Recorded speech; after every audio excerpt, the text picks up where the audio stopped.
City manager, you need to press the city manager. You need to press the to bring you in as a panelist button on your screen.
Good evening, Madam Clerk. It looks like we have a quorum. Hi, this is Sue. Hi, Sue, it's Mark. So, I'm sorry, Mark. Mark, who? Fox. Sue, you're not muted. Oh, Mark Fox, do you need me to help you get in? Sue, you're not muted. She's muted now. Okay. so are you ready to go, Madam Clerk?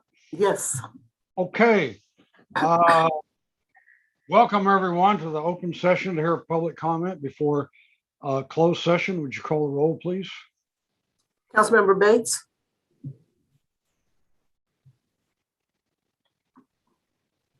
Councilmember Bates. Did you say something? All right. I thought I heard Bates. Is he here? He's not here. Okay. Councilmember Jimenez.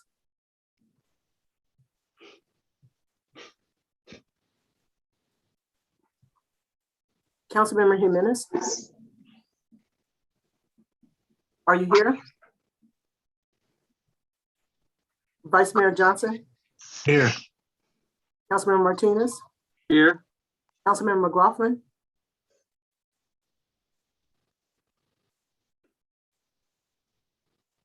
Here, I Councilmember- was muted, sorry. Okay. Councilmember Willis? Here. Mayor Butt? Here. Councilmember Bates? Are you here? Okay, Councilmember Jimenez?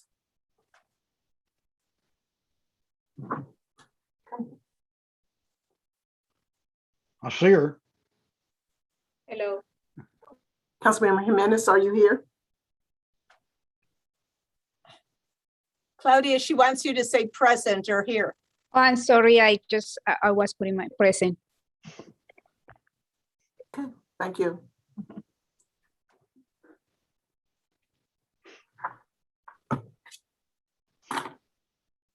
Okay, would you read the items for closed session tonight, please? Okay, during closed session, council will discuss the following item: public employee performance evaluation and title as city manager. Okay, do you have public comment? Let's see. We have, yes, we do. We have one hand.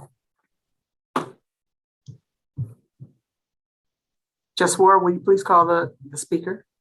Sure. The speaker is Randy Joseph. You'll have 2 minutes to speak. You can go ahead and start. Hello, can you hear me? Yes. Okay. My name is Randy Joseph. I am a Richmond resident. I'm also on the Reimagined Public Safety Task Force and part of the Community Peace Review Commission. I'm here to see what the media talk about the city manager's performance and the review. And I'm here to say that I'm really upset because I feel like the city manager does not do it. And I need to have a serious conversation of what the work that she's been doing, and the professionalism that she's been exhibiting since she's been a city manager. I will go for one for her when I've tried to schedule a couple of meetings to try to talk about certain meetings and certain agendas, and if she has not shown up, and then lied and said she didn't know what time the meeting was and not been present for meetings, and that's been very troubling. To see her new budget plan, which really disrespects other city workers that have been there for a long time, to lower them and put them in other positions that really are disrespectful, is something that I don't think that puts a city that we need support in to go forward. So I really want the city council to really take a hard look at the stuff she's doing and to understand that she's not representing what the city needs and that she needs to go. I yield my time. Thank you. The next speaker is Ahmad Anderson. You'll have 2 minutes to speak. You can go ahead and start. And just so people know, Oh, sorry. that, Just a second. just so people know the clock, I don't have it set yet, but I do have a timer going. Okay. Sorry. Ahmad? Yes, Mayor, Vice Mayor, City Council, and staff. Also have some concerns regarding, as you mentioned, the performance evaluations and the good governance as it relates to the city manager. You know, whether it's a city population of 200,000 or 2 million residents, ensuring it runs smoothly requires deliberate, coordinated efforts. A city manager should serve as the executive who leads those efforts and make sure it gets done. The city manager should also help to bridge the gap between politics and administration. Typically, this responsibility is executing the city council's laws, communicating other decisions, and managing the city staff. As we talk about performance evaluations and relationships, as it relates to community, as the prior caller meant, I'm really concerned about who's evaluating that evaluator, who's our city manager. And so we should take a deeper look into what's really going on with the type of leadership that impacts the day-to-day lives of thousands of residents. Thus far, they have not shown up to do the job we have asked them to do. Thank you. Thank you. Next speaker is Marisol Cantu. Marisol, you'll have 2 minutes to speak. You can go ahead and start.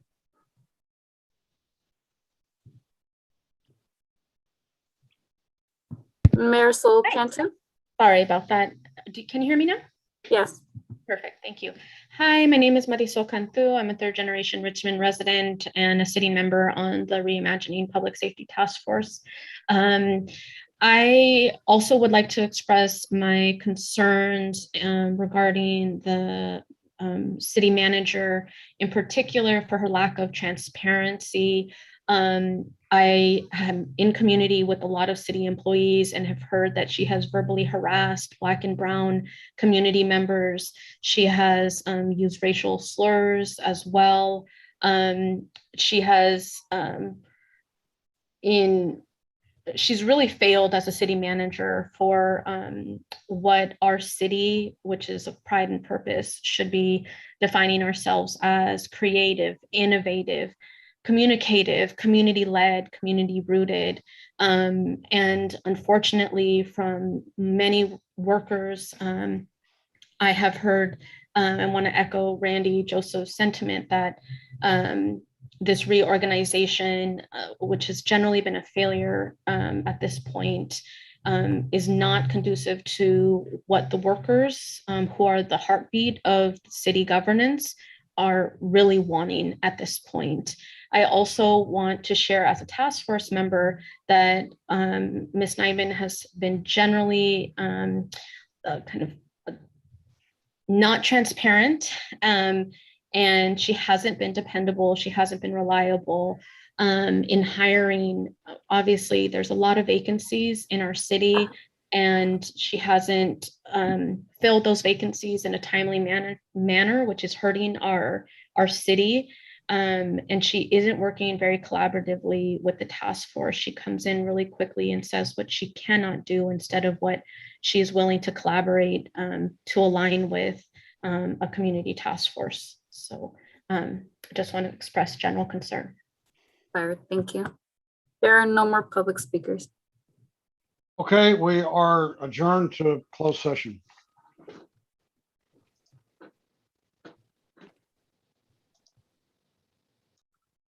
Could you get me some hot tea, maybe?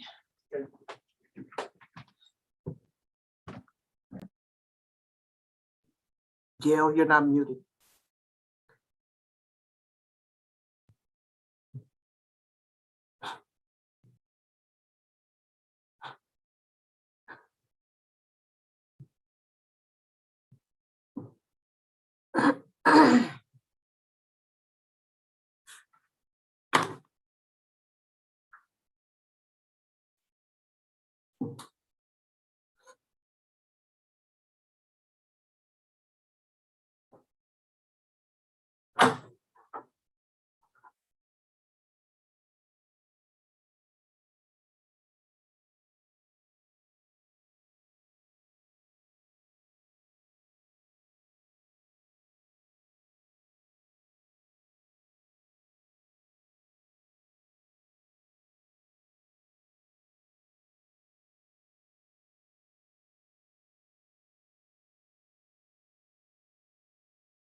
Hi, is Ann there?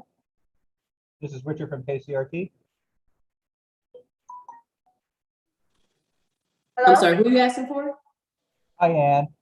You said you want to test your PowerPoint real quick?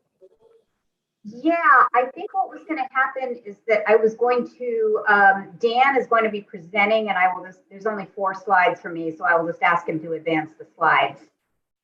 Dan has the slide. Dan is going to run it, right? Yeah, Dan has my 4 slides. Yeah. Okay, no problem. No problem. We tested his PowerPoint earlier. Okay, so we're good. Okay. So I need to stay on. I was told that it could be a couple hours before our part. Unfortunately, we can't tell you when at all. Okay. Yeah, if you don't mind staying on, we can. If you need to get off, I'll jot your name down to bring you back in if necessary. Okay, I expect I can just hang out though. Okay. Thank you.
Hi, this is Richard from KCRT. Louis, Lena, and Antonio, look at the screen. You will be getting an invite to be a panelist.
Hi, JC, we see you, so stay on.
We need one more.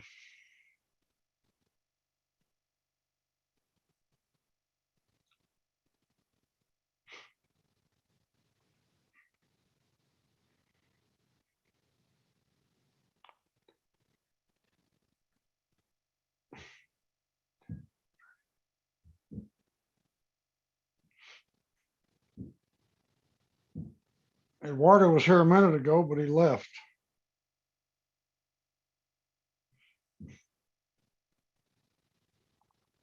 Okay, we have 4.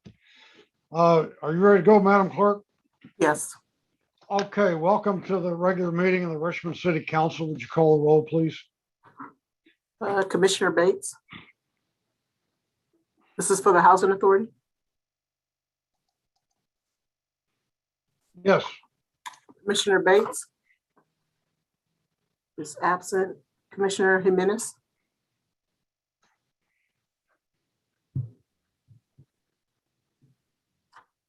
Commissioner Jimenez. Okay, is absent.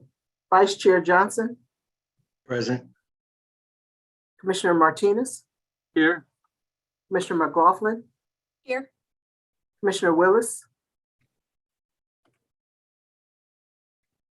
Commissioner Willis is absent. And Chair Butt. Mayor, you are muted. I'm here. And Chair.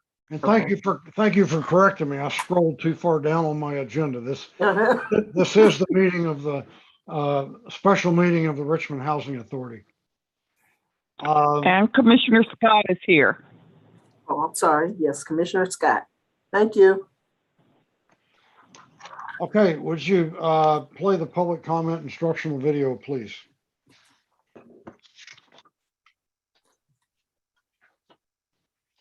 Due to COVID-19, this meeting will be conducted via Zoom pursuant to the provisions of the Governor's Urgency Measure Assembly Bill 361, which suspends certain requirements of the Brown Act.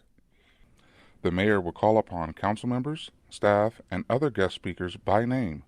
Please speak clearly and state your name before giving comments or remarks. Council members, staff, and guest speakers participating via Zoom with their cameras enabled are reminded that their activities are visible to viewers. Community members participating via Zoom wishing to speak should use the raised hand feature or dial *9 if participating via phone. and the mayor or city clerk will call upon them at the appropriate time. Community members will have up to 2 minutes to speak, 3 minutes for public hearings. After the speaker's time expires, staff will lower their hand and mute their mic. Community members participating via phone will be called upon to speak by the last 4 digits of their phone number. Public input and participation are of the utmost importance to the City of Richmond City Council. Therefore, it is important for public speakers to be ready to address the council when called upon. Public speakers are requested to state their names and city of residence, but providing such information is voluntary. Written public comments received before and during the meeting in accordance with the COVID-19 public comment guidelines printed on the meeting agenda will be entered into the record and published at the clerk's office webpage. If authors of written correspondence would also like to speak on the item, they should raise their hand when prompted by the mayor, and the city clerk will call upon them at the appropriate time. A roll call vote will be taken for all action items. The meeting can be seen on KCRT's TV channel and is being streamed on Zoom, YouTube, and kcrt.com. Thank you for participating in a meeting of the City of Richmond City Council. Debido a COVID-19, esta reunión se llevará a cabo a través de Zoom en conformidad con las provisiones de la medida de urgencia del gobernador de la Ley de la Asamblea 361, que suspende ciertos requisitos de la Ley Brown. El alcalde llamará a los concejales, a los empleados de la ciudad y a otros invitados a hablar por nombre. Por favor, hable claramente y diga su nombre antes de dar su comentario. Se recuerda a los concejales, empleados de la ciudad y otros invitados participando a través de Zoom con sus cámaras encendidas que sus actividades son visibles al público. Miembros de la comunidad participando a través de Zoom que deseen hablar deberían de usar la función levantar la mano, en inglés raise hand, o marcar *9 si están participando por teléfono. El alcalde y la secretaria municipal llamarán a los oradores en el momento apropiado. Miembros de la comunidad tendrán hasta 2 minutos para hablar y 3 minutos para temas de audiencias públicas. Después de que se expire el tiempo de orador, se le bajará la mano y el micrófono será silenciado. Miembros de la comunidad participando por teléfono serán llamados para su turno usando los últimos 4 dígitos de su número de teléfono. Los comentarios y la participación del público son de suma importancia para el Consejo Municipal. Por lo tanto, es importante que los oradores públicos estén listos para dar sus comentarios al Consejo Municipal cuando sean llamados. Se pide que los oradores públicos indiquen sus nombres y ciudad de residencia, pero proveer dicha información es voluntario. Comentarios escritos recibidos antes y durante la reunión de acuerdo con las reglas designadas para comentario público durante el COVID-19, imprimidos en la agenda de la reunión, serán ingresados en el registro y se publicarán en la página web de la Secretaría Municipal. Si los autores de la correspondencia escrita también desean hablar sobre el tema, deberían levantar la mano cuando sea pedido por el alcalde, y la Secretaría Municipal los llamará en el momento apropiado. Se realizará una votación nominal para todos los puntos de acción. La reunión se podrá ver en el canal de televisión de KCRT y también se transmitirá en Zoom, YouTube y kcrt.com. Gracias por participar en una reunión de Consejo Municipal de la ciudad de Richmond.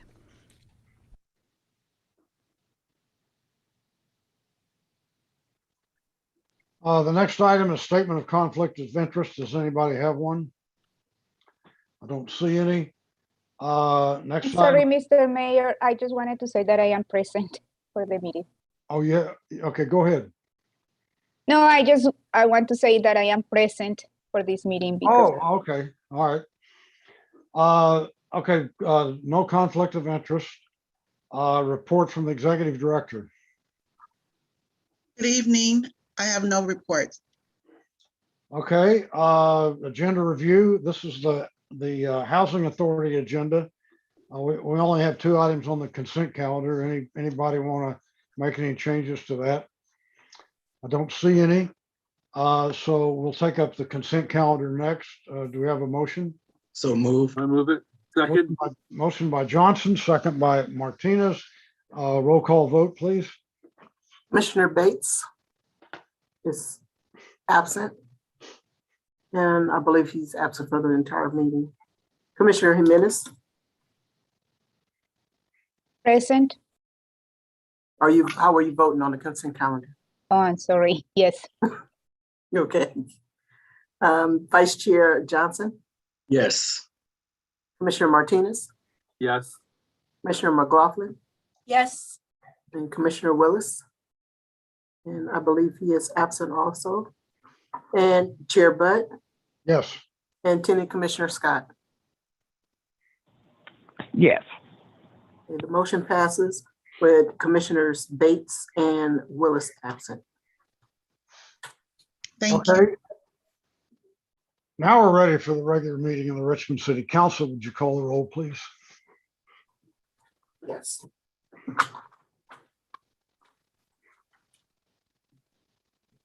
Councilmember Bates is absent. Councilmember Jimenez, Present.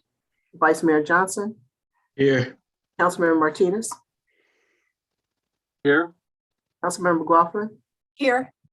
Councilmember Willis is also absent. Mayor Butt. Here. Councilmember Bates advised me that he probably will not attend the rest of this meeting. He's suffering from laryngitis and can't talk. So otherwise, he says he's okay. But don't expect us here for the remainder of this meeting. So next item is statement of conflict of interest. Does anyone have one? Don't see any. Agenda review, any changes to the agenda? Mr. Mayor, I was wondering if we could move up, I'm trying to find, okay, J5 to right after open forum. I think this is going to go quickly. Staff is on board with it, and hopefully this will go quickly rather than have to wait for all the study, the lengthy study sessions. Okay, unless there's an objection, that'll be, so it'll come up after open forum, right? Yes, that's what I'm suggesting. Okay, and then anybody else? I had two items. Item J2 and J3 are about, they have the same subject, and so I'm proposing that we take them together, not separately. So if there's no objection to that, that will be the order. And then the next one, I'm kind of asking the three council members who put this on. I was contacted by a representative from Chevron, and they wanted to have an opportunity to make a presentation about some of their plans. They told me that they would like to cover the following items: Richmond's role in the Chevron pathway to net zero, Richmond's opportunity to help lead an energy transition, Richmond's opportunity to help lead in hydrogen opportunities for Richmond and economic development, including renewable projects, low carbon projects, what's in it for Richmond, leadership role in energy transition, community benefits agreements, green and energy transition jobs, and economic development, recruiting businesses and potential taxes. I think it would be really interesting to have item J4 and this item presented one right after the other, because they cover a lot of the same subject matter. So I would propose postponing item J4 for a couple of weeks and bringing these back together. But I'm not going to do it if the three people who put it on here object to it. So I think I objected because I had my hand up. okay, so go ahead, Councilmember Martinez. Yeah, I think that this should happen now, and I would be more than happy to sponsor a Chevron presentation in the next few weeks. Okay. The other two people put it on here. Do you have objection? Jimenez? I Yeah. agree with the two others on this item that we should hear it today. Okay. Me too. Okay, any other changes to the agenda? Okay, next item is a report from the city attorney of final decisions made during closed session. So the city council met in closed session for the city manager's evaluation and took no action. And the next item, and by the way, these three items, report from the city attorney, report from city manager, and crime report from the chief of police. Any public comments on those three will be taken during open forum. So if you want to comment on those, sign up for open forum and do it at that time. Next item is report from the city manager. Good evening, council. So most folks already know that Richmond has its own literacy program. We refer to it as LEAP, for the Literacy for Every Adult program. And we could always use some extra volunteers. Volunteers are matched either with a student or a class. It does take about 2 hours twice a week. And there's a lot of value to the folks who volunteer, a huge amount of value to the folks who receive the benefit of that volunteer time. And there's even an interesting statistic about the fact that every volunteer hour is actually valued at about $28.54 to the city. So please look up LEAP and help volunteer if you have some time to help with literacy. Thank you. Okay, next item is recent crime report from the chief of police. Go ahead, Captain Torona. Good evening, Mayor and City Council. Since the last time I presented this information to the council, we've had an increase, I'm sorry, let me go back, a decrease of aggravated assaults by 28%. Firearms assaults did increase by 30% and robberies increased by 17%.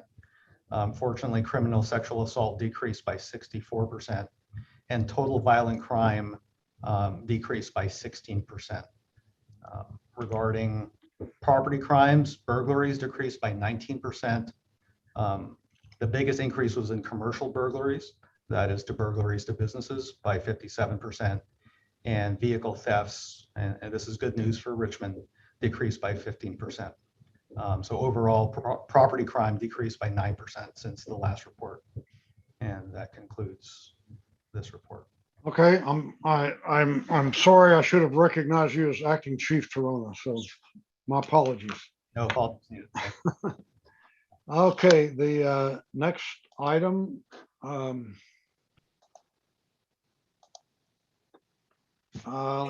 Next item is presentations, proclamations, and commendations. I have a question for the city manager. Can I do it right now? Or yeah, I think council members can ask questions. yeah, I think like I had been emailing you about the flooding that Chevron has done. So do you have any more report, because some of the schools were having to like deal with the odor, and many other Richmond residents. So I wanted to know if you have more information about it. Yeah, I only have a very limited amount of information, including the fact that PG&E did some investigation to see if they could find a source of any gas leaks. They did not find anything, but because of the odor that was being experienced, they did recommend that folks did leave the school for the day. They are trying to still, we have our emergency services manager who's actually working on a plan on trying to address this a little bit more. There doesn't seem to currently be a source, and we are continuing to try and investigate it. Okay, any other questions for the city manager? Okay, the next item is item G1. Would you read that, Madam Clerk? Item G1 is to recognize officers Amelia Nurko and Sergeant Joshua Clark for the heroic acts on August 30th, 2021. So Councilmember Bates put this on the agenda, and he wanted to he wanted to read these, but he lost his voice. So I volunteered to read it for him. So I'm gonna read these into the record. The first one is a letter of recognition presented to Officer Amila Nurko. As the senior member of the Richmond City Council, I, Nathaniel Bates, along with Mayor Tom Butt, would like to thank you for your bravery and service to the city of Richmond. We acknowledge the honorable oath that you and your fellow officers have taken to protect and serve. Yet there are times when officers go above and beyond the call of duty or demonstrate a level of commitment to safety that warrants special recognition. Your acts on August 30th, 2021, in pursuit of a suspect during an active robbery and attempt of a second carjacking are truly commendable. Your determination to prevent the suspect from continuing to endanger the lives of others is an example of your perseverance. The City Council is truly grateful to know that you are a member of the Richmond Police Department. Thank you for your service and dedication to public safety, and congratulations, Officer Nurko. And this is signed by Councilmember Bates and myself. And the second one is a letter of recognition presented to Sergeant Joshua Clark. As the senior member of the Richmond City Council, I, Nathaniel Bates, along with Mayor Tom Butt, would like to thank you for your bravery and service to the city of Richmond. We acknowledge the honorable oath that you and your fellow officers have taken to protect and serve. Yet there are times when officers go above and beyond the call of duty to demonstrate a level of commitment to safety that warrants special recognition. Your act on August 30th, 2021, to assist a fellow officer in pursuit of a suspect during an active robbery and attempt of a second carjacking is truly commendable. Being an officer of the law does not turn off when your shift ends. Your actions to assist a fellow officer while you are off duty are proof of your dedication to protecting the community. The City Council is truly grateful to know that you're a member of the Richmond Police Department. Thank you for your service and dedication to public safety. And you don't have to, but I'm going to offer an opportunity for Officer Nurko and Clark to say anything if they'd like to. I believe they're both here with us tonight virtually. So if you'd like to say anything, go ahead, but you don't have to. I just thank you very much for the recognition. I appreciate it, and it's greatly appreciated. Thank you very much. Okay, Officer Nurko. Yeah, I just wanted to say thank you. It was really a group effort. If it wasn't for the citizens there, Sergeant Clark and all of us working together, we wouldn't have been able to successfully detain the suspect. Okay, well, thank you both for being a part of our police department. You're doing a great job, and you're a credit to the city of Richmond. Thank you. Okay. Any council members have anything to say? Any members? Do we have any members of the public want to speak on this, Madam Clerk? Yes, we do have hands raised for this item. Joshua, you want to call the speakers? Sure. I have Nikki A. Beasley, Ahmad Anderson, and Mark Wasberg. Nikki A. Beasley, you'll have 2 minutes to speak. You can go ahead and start. Good evening, Nikki Beasley, Executive Director of Richmond Neighborhood Housing Services. And just bringing back to the council the comments that were made by the city manager at the last city council meeting related to the reorganization. Definitely want to keep this at the top of mind of council as well as the city manager to give not only the city's residents, but the city's partners an understanding of the rationale and validity of some of the recommendations, knowing that the city is already at capacity in addressing many of the needs of the city's administration. I think you're on the wrong agenda item. Right. So you can finish and not come back later, or you can stop and we'll pick you up when we get to that agenda item. Well, I'll finish because I don't think it was an agenda item unless I'm missing it on the. We're not in open forum yet. We're on item G1. Oh, okay. Recognition of these two officers, but I'm sorry. Why don't you go ahead and finish? Okay, I apologize. Didn't mean to steal the thunder. Great job, folks. So anyway, just want to keep it top of mind that the city partners, city residents really want to have a clear understanding about the decisions being made so it doesn't disrupt the city's ability to provide service any further, and would again ask that GAR be included just to make sure that any changes made in personnel, that there is a social and equitable lens. So again, apologize for being out of order. Thank you. Next speaker is Ahmad Anderson. Ahmad, you'll have 2 minutes to speak. You can go ahead and start. I'm gonna release my time to the next caller. Okay, Thank you. Thank you. Next speaker is Mark Wasper. You'll have 2 minutes to speak. You can go ahead and start. You hear me? Yes. There's a correction, Mayor.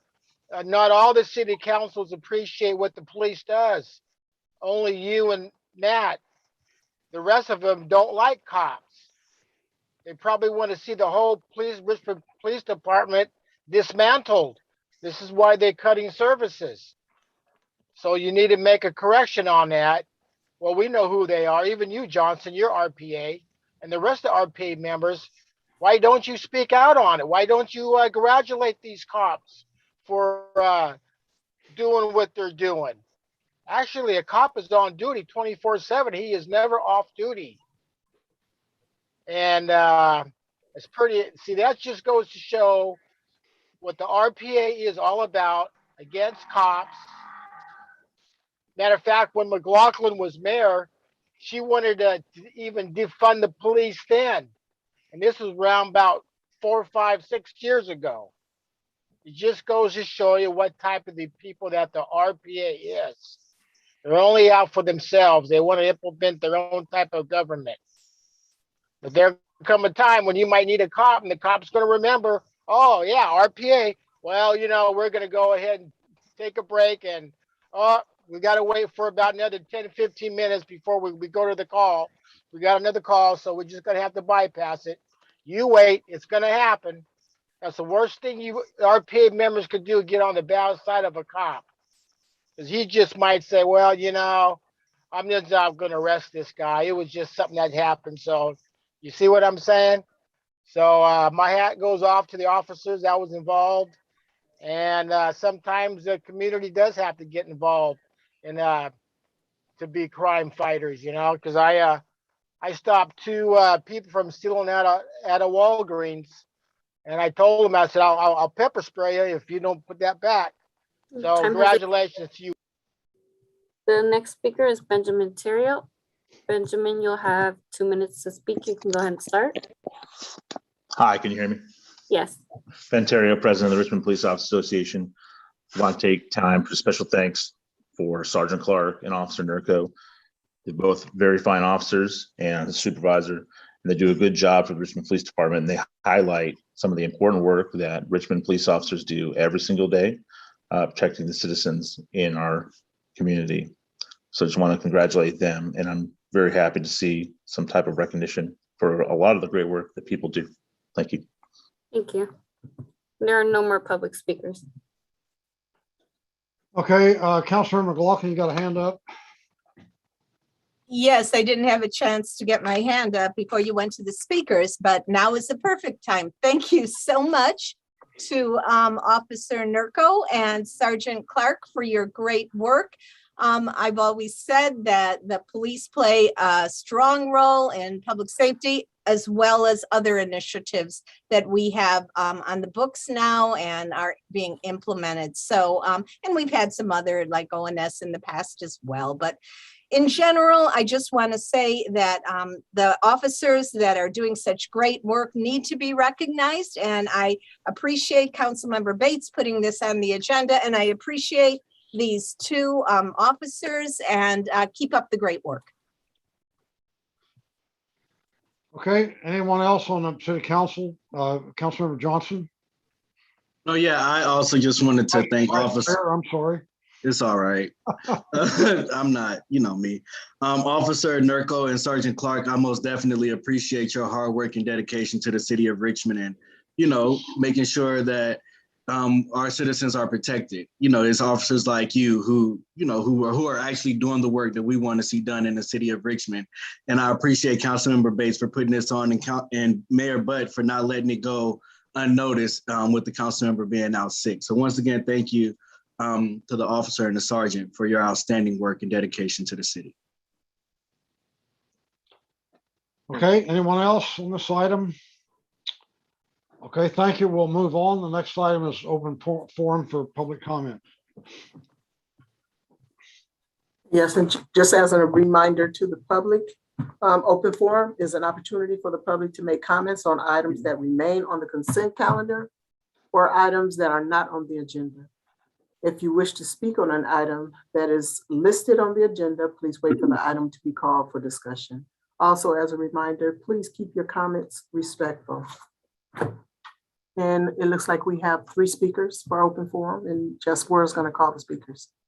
Okay, I have Mark Wasper, Carla Perez, and Andres Soto. Mark Wasper, you'll have 2 minutes to speak. You can go ahead and start. You hear me? Yes. Yeah, you see how two-faced McLaughlin is and Johnson? They was over there praising the police, and they want to almost cut the police money almost in 2/3. But anyway, I seen that clown Andy DeSoto on the news talking a bunch of stupid stuff.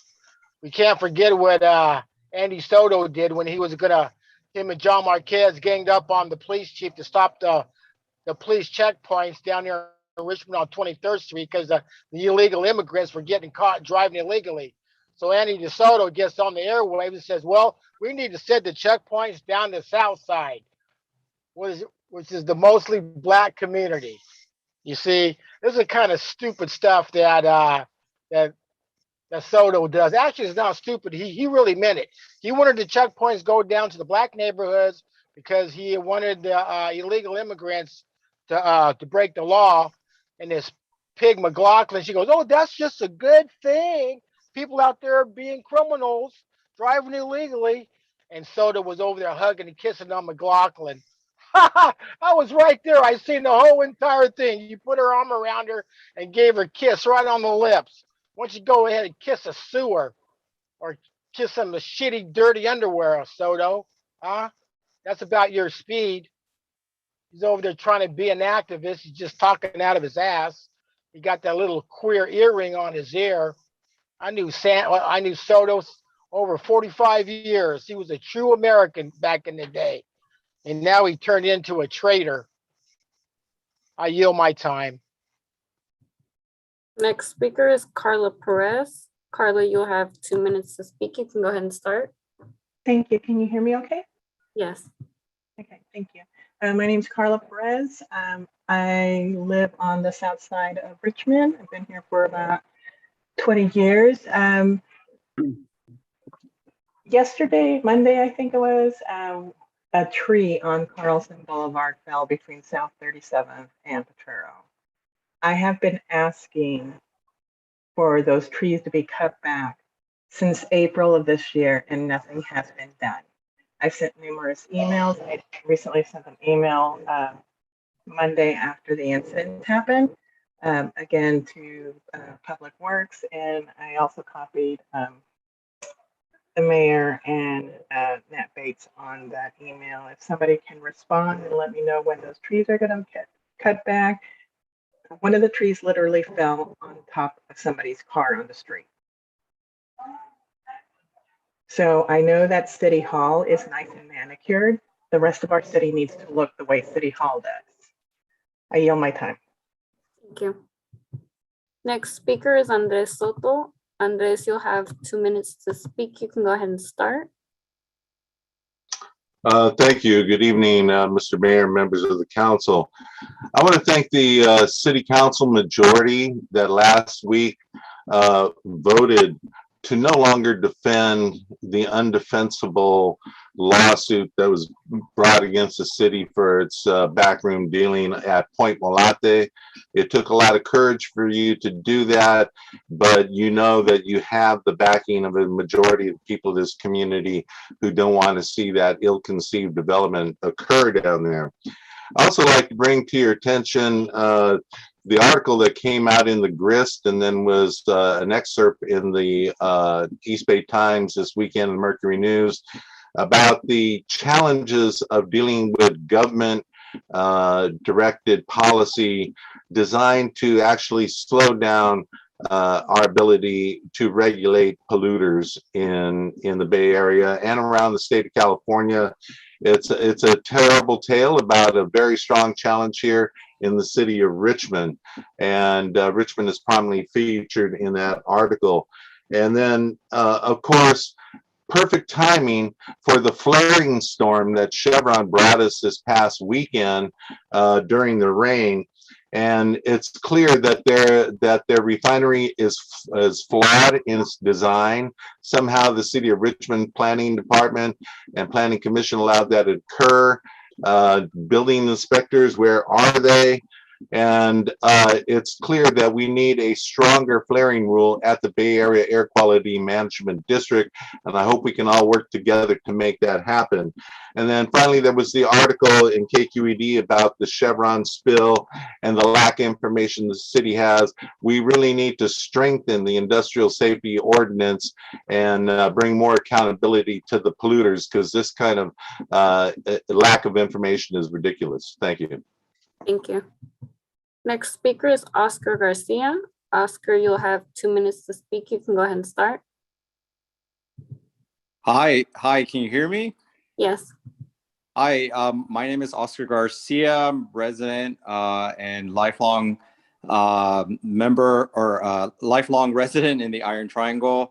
I'm calling in regards to the article that Andres Soto just highlighted. It's a very troubling article, and it highlights his continual separation and divisive behavior within the Black and Brown communities of Richmond. So for those of you that are not aware, Andres has worked to delay and cause significant distraction within this community-driven process that's meant to bring lower air emissions within the Richmond area.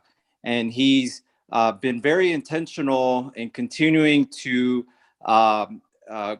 pit the Black and Brown community against each other and completely undermine the voices of multiple Black and Brown leaders within Richmond. His divisive actions and the majority of his fellow white, mainly white EJ caucus members were the reason why many members of the Black and Brown community have been unable to participate in this process. So I really encourage the community to really take into account the destructive behavior of these people that do not live in Richmond and have been very aggressive towards our local Black and Brown leaders here in Richmond. And that article is a travesty because it paints a lot of really hardworking people as demons just because they're not friendly or follow along blindly with Andres. So I really encourage folks to look at who these leaders Your time truly has are. expired. Thank you. And there are no more public speakers. Okay, so the next item is I think we're going to move J5 up after open forum. So would you read J5, please? Yes, item J5 is to direct staff to apply the 3 absence rules as stated in the Commission's Board and Committee Handbook prospectively going forward to the Reimagining Public Safety Community Task Force. So 3 council members put this on here. Would one of you like to introduce it? Yes, Mr. Mayor, I can get us started. It's okay? Yes, please. Okay, go ahead.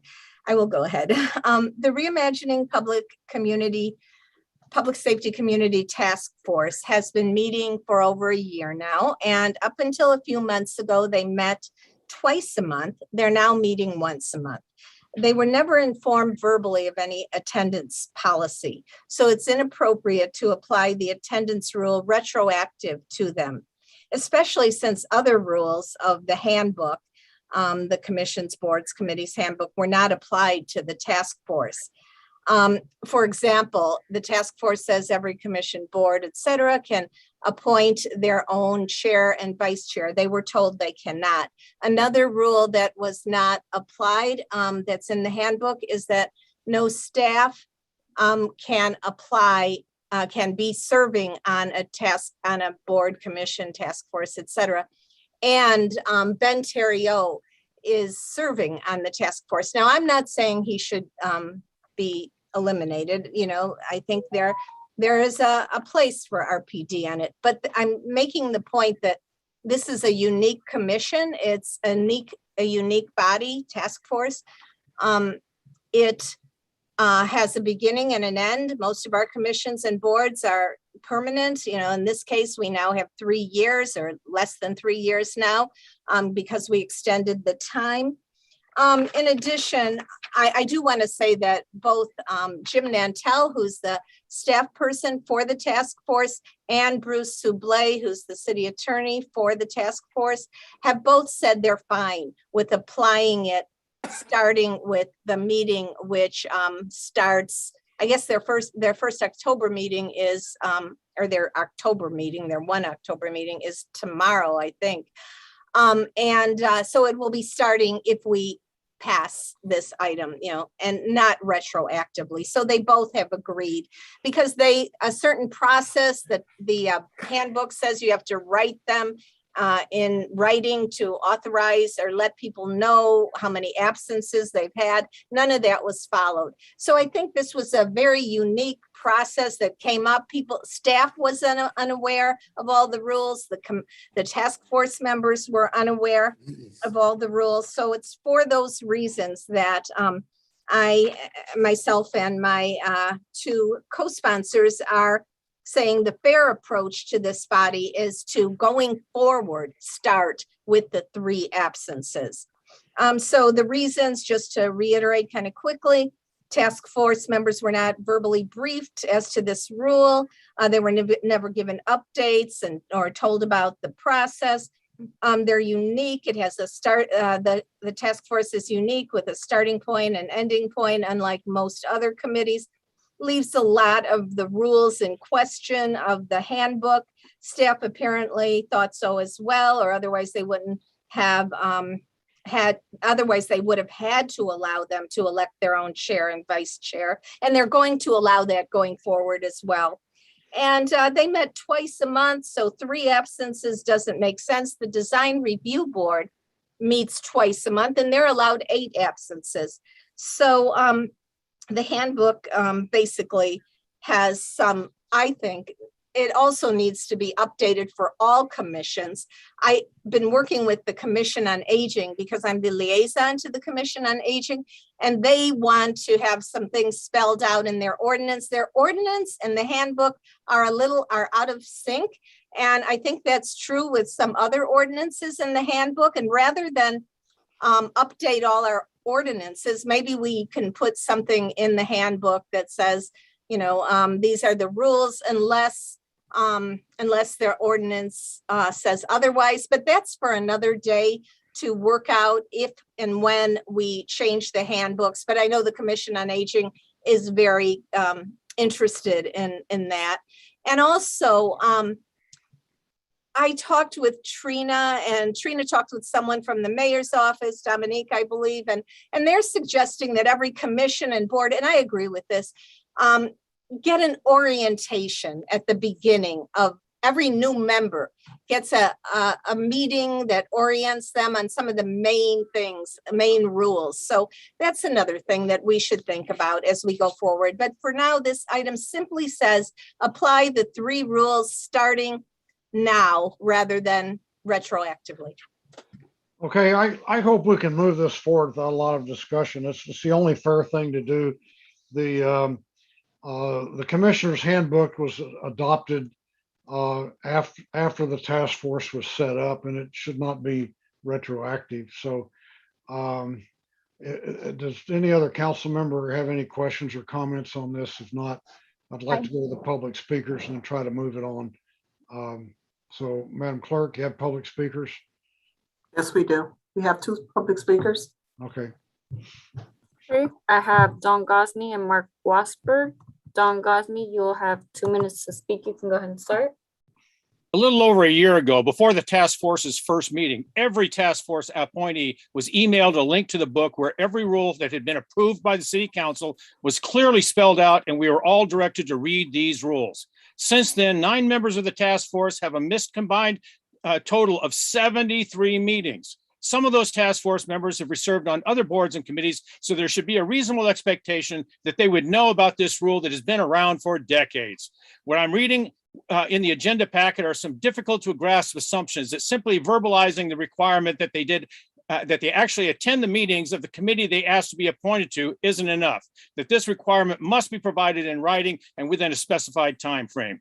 At what point should we expect these appointees to be responsible for understanding that what they've gotten themselves into and what's expected of them?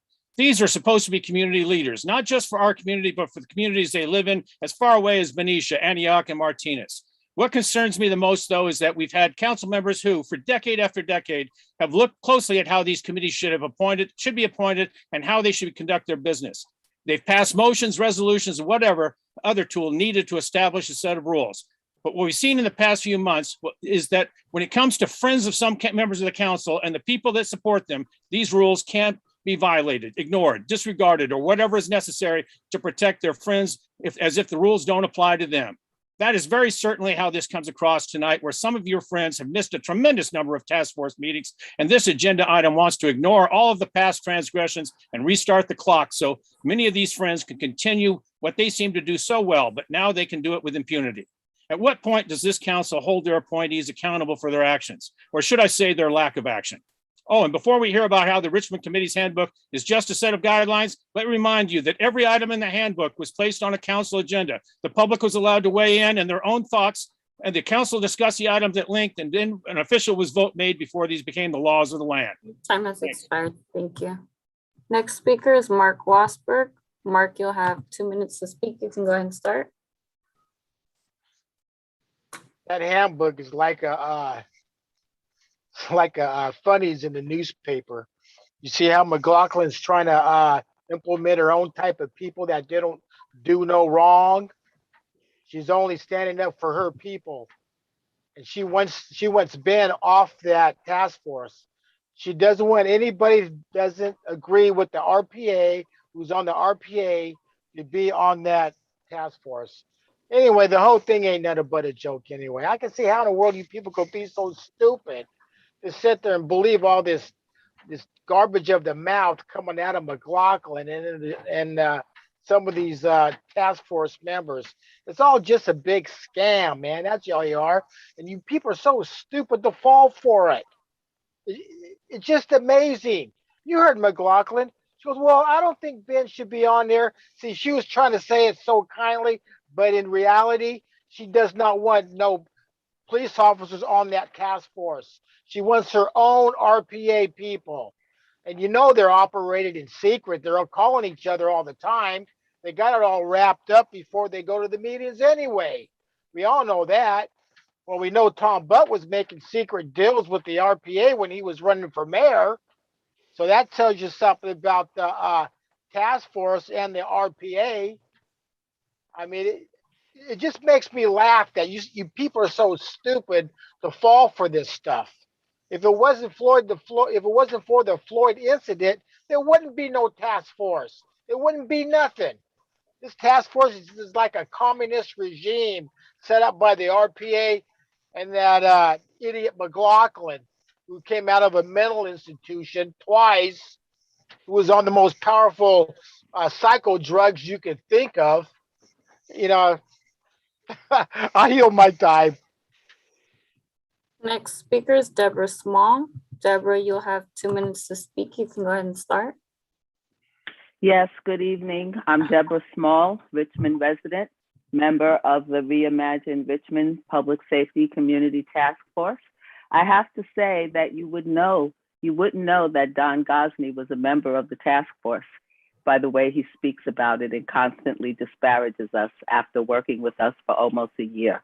It's quite disappointing to me that after all this time, he still holds us in such low esteem.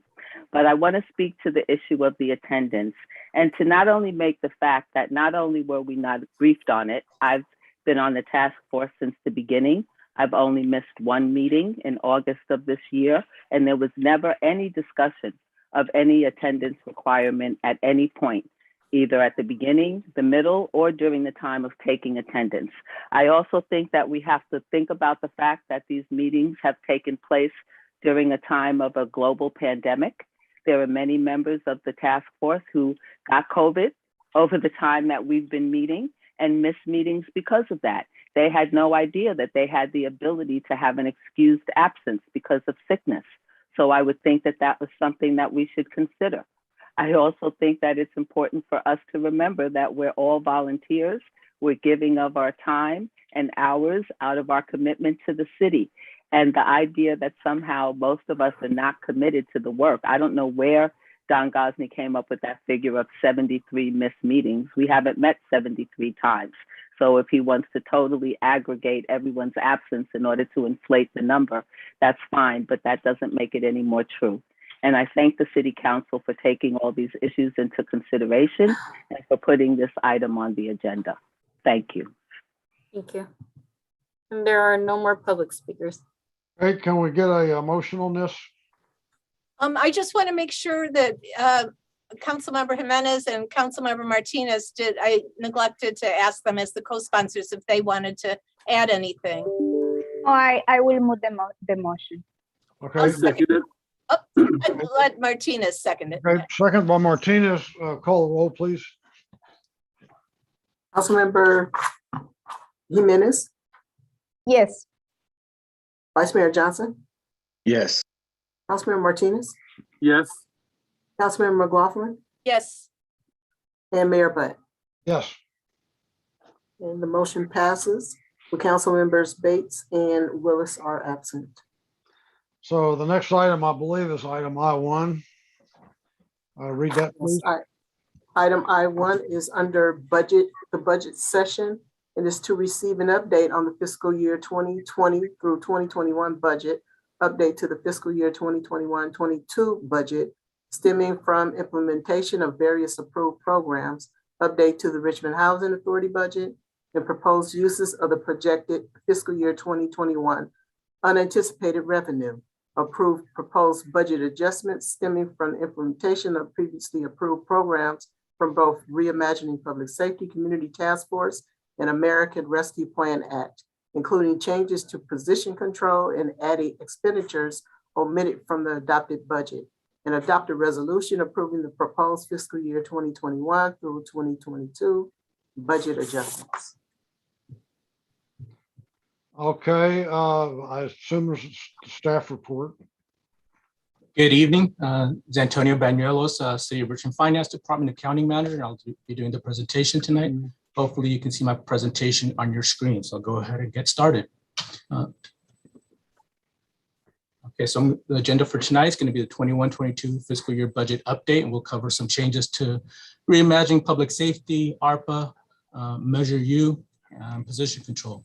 And going back to fiscal year 2021, we'll have an update on there with the updated projections of where we ended up and proposed uses of those that surplus.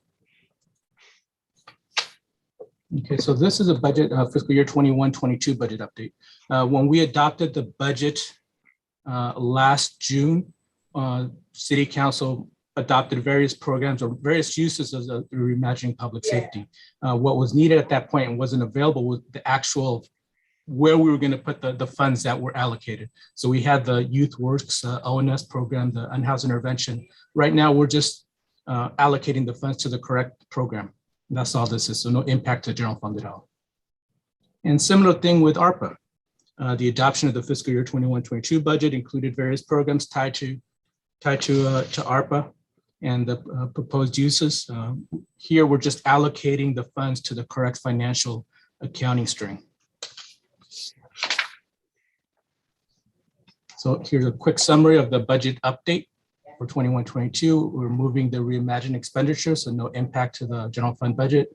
We're doing some position changes in addition, also no update, and some general fund expenditures of $85,000 and 44, but let me give you a little bit more detail on that. The adoption of the expenditures that staff omitted in last June. The 85,000 included or should have included 65,000 for additional security, and that is needed here at Civic Center, and 20,000 for an employee recognition program. The 144,000 is tied to the recently approved labor agreements with bargaining units SEIU 1021 and IFPTE 21. The net impact of the agreements in the current fiscal year is 2.44 million. But since we had previously set aside 2.3 million, the additional impact is really 144,000. Some of that is really not additional expenses, but rather a reduction to the amounts paid by employees towards OPEB and health costs.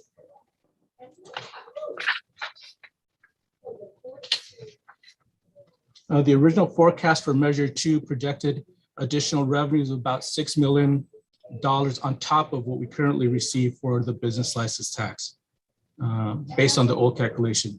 The forecast did not take into account a couple of things. That forecast did not take the full impact of the rental property exemptions. Also, the requested postponement of the program. At the time, staff thought the 6-month delay would be revenue neutral, thinking we'd start the transitioning the businesses that expired prior to December 31, 2021 to the new date. It looks like we cannot do that until January 2022, so there'll be a delay there. Based on those two items, staff believes that there might be a revenue shortfall for Measure U in fiscal year 21-22, but believes we'll be close to the forecasted amounts in the subsequent fiscal year 22-23. We'll have a much better idea where we're headed or where we'll land in March and April once we actually start seeing submissions from Richmond businesses. There's also an update to position control. Here we summarize the updates. These are changes that should have been included in the adopted budget. Neither has significant impact on the general fund. The 2 employment and training positions are tied to the Youth Works program, stemming from the Reimagining Public Safety Committee recommendations. So the amounts were already budgeted, but the positions were not. So we're just correcting that. The other changes to the adopted positions have been requested and will have no financial impact to the general fund. So this is an update to the 2021 budget, so where we ended.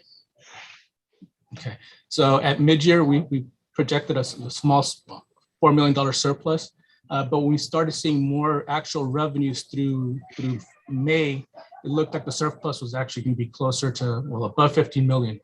Once even more payments came in July for the previous fiscal year, including larger than expected sales tax, even some larger than expected document transfer tax. And we ended up, or we believe we'll end up, these are still unaudited numbers, close to $21 million surplus for fiscal year 2021.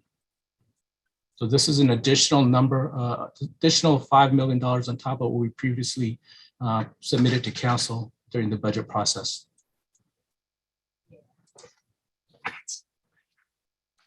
Staff are proposing we set aside and use the fund, these additional funds, $2 million for the Measure U shortfall that's projected. We need the $229,000 for the additional general fund expenditures listed in the previous slide. And the rest we use to reduce the RHA liability. With that, we use a full 5.3 million. So we will return to City Council in a few weeks with an update for the first quarter of 21-22, where we go into more detail on year-to-date expenditures and revenues. So the recommended action for tonight is to approve the proposed budget adjustments stemming from the implementation of Reimagining Public Safety and ARPA, and to adopt a resolution approving the proposed 21-22 budget adjustments. And with that, we are here for questions. Questions from council members.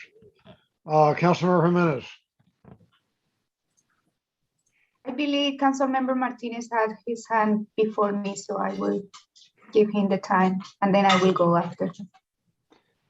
I appreciate that, Councilmember Jimenez. The important thing here is adopting the resolution approving the proposed 2021-22 budget adjustments.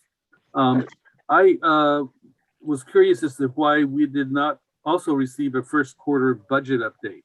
I think that would have helped us go along with the adopted budget adjustments. So can you explain why we didn't get a first quarter budget update? No, we were trying to do that, just time constraints at this point.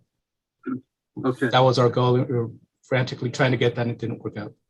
Yeah, and being understaffed, I can understand how it would be problematic. The other thing was on the position changes. It says that they have been requested. Who requested the position changes, and to what purpose? What was the goal in changing them?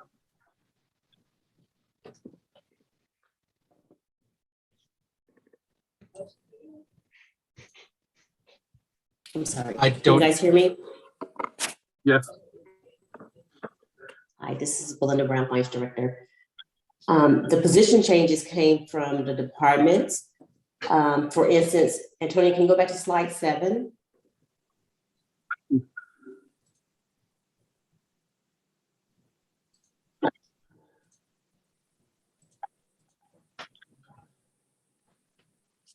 You see my screen? Yes. So as Antonio already specified, the first 2 positions are related to the opera funding that was already adopted by council, and these are the associated positions. So we're just titling the positions.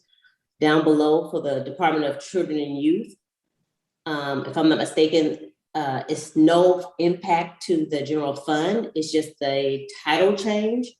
But the titles are exactly, if I'm not mistaken, the same as far as the salary. So they're just trying to use the appropriate title. For the Housing Authority, if I'm not mistaken, it's the senior property manager positions, what they're requesting, not property manager, I believe it's senior property manager. And that was just an oversight, I believe, during the budget process. Instead of project manager, it should have been senior property manager. But these are requests from the departments. I'm not sure about community services for the senior county transferring to the project coordinator, but the requests did come from the departments as far as the changes go. Right, so I was Based on just their wondering, needs. is there job responsibilities associated with these titles? Is that why it was changed? There are. Is LaShonda on? I am here. So for good evening, LaShonda White, Interim Library and Community Services Director. So as Ms. Brown stated, for the first 2 for community services, that is with regards to employment and training with the Youth Works. And that is correct that it is associated with the positions that were approved as part of the Reimagining Public Safety Task Force recommendations. For Department of Children and Youth, it really is a title change. The funding, the salary ranges are exactly the same. Moving from a management analyst to an associate admin analyst, no impact on the general fund budget, no impact on the salary for that position. It was just to allow for us not to have to do an additional recruitment and be able to pool and have 2 employees, 2 FTEs from the same classification versus having 2 different ones. So I was just cleaning that up. I don't have any comments. I think what Ms. Brown stated with regards to RHA is correct. For the other 2 community services ones, those are connected to employment and training as well. And one of them is actually their net savings. So it's just sometimes when you have positions that leave a position, it's an opportunity for departments to really look at and analyze what they need in terms of what they need as for positions within their department. And so sometimes you may request for a position that has a slightly lower classification to meet the needs of your department. And that's it. Okay, thank you. So the Councilmember Martinez, if I may. Yes.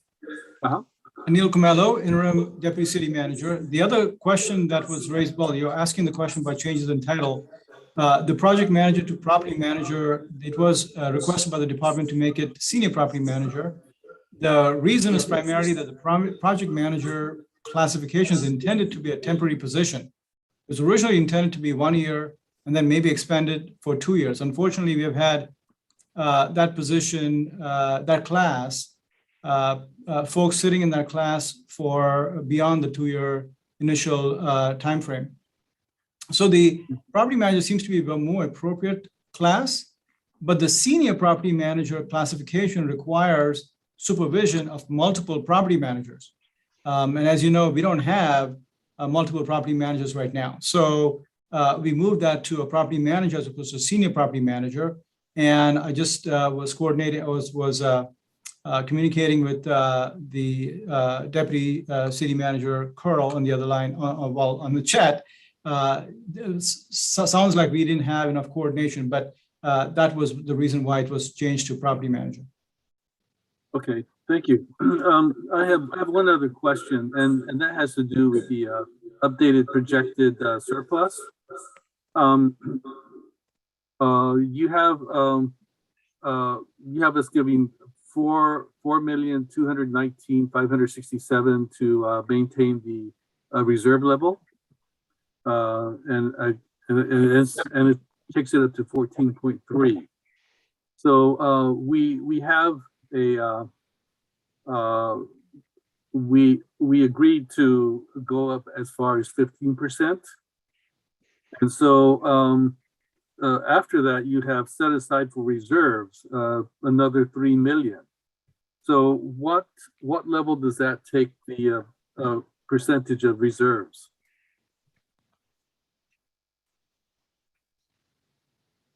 This additional 3 million will keep us at 15 million. The original set aside was 15% at really roughly $167 million in expenses. Because the expenses have gone up to roughly 188 million, we need this additional funding to stay at the 15%. Okay. So the higher the expenditure, the higher the amount you need to maintain the 15%. Okay, I guess my math had me putting 24 or 2,490,000 or something around that. So it was much less than the 3 million. But you're the numbers person, so that's those are my questions. And if I may add to that, Councilmember Martinez, one of the things that we need to note is that we are currently going through an audit process, and as the auditor finally reconciles all our expenses and revenues for the last year, that those numbers will change slightly. These are just budgetary numbers, which will of course be needing to adjust. The other thing I'll just mention is that we do have some options in that we have not come to you at this stage with specific resolutions. These are just our recommendations for direction. If, for example, you wanted to choose, I'll just throw some ideas out for your consideration. If, for example, from the later numbers, that is the additional $5 million that we found to be excess revenues over expenditures, you could choose to have some of those monies directed to a different purpose. For example, to class account study or to the payment of the OPEB or additional monies to the RHA liability. So you do have options that we could then come back to you with specific resolutions in that regard. Okay, well, if I had my choices, I would want more monies to go towards code enforcement, and you know, cleaning of the communities. I think that's been a major concern with with our community, and I think if we have the money, that's where it should go. That's it. Thank you. Councilmember Jimenez. Yeah, thank you, Antonio, for the presentation. I just wanted to make sure that what we are going to be voting here is for the positions that we have been talking about in the community services, the 2 positions, so employment program, especially senior and program, especially senior accountant to project coordinator, and in the Department of Children of Youth and the RHA. Is that correct? No, we are not going to be voting on all the control list, the control position list. Is that correct? That's correct. Okay, so then I think like you talk up, like you give a explanation about the position, the senior property manager versus the property manager, but I just wanted to see if Nanette is here, is the HRA director is here, just kind of like hear from her if that is correct, and it would be good to have a property manager versus a senior property manager.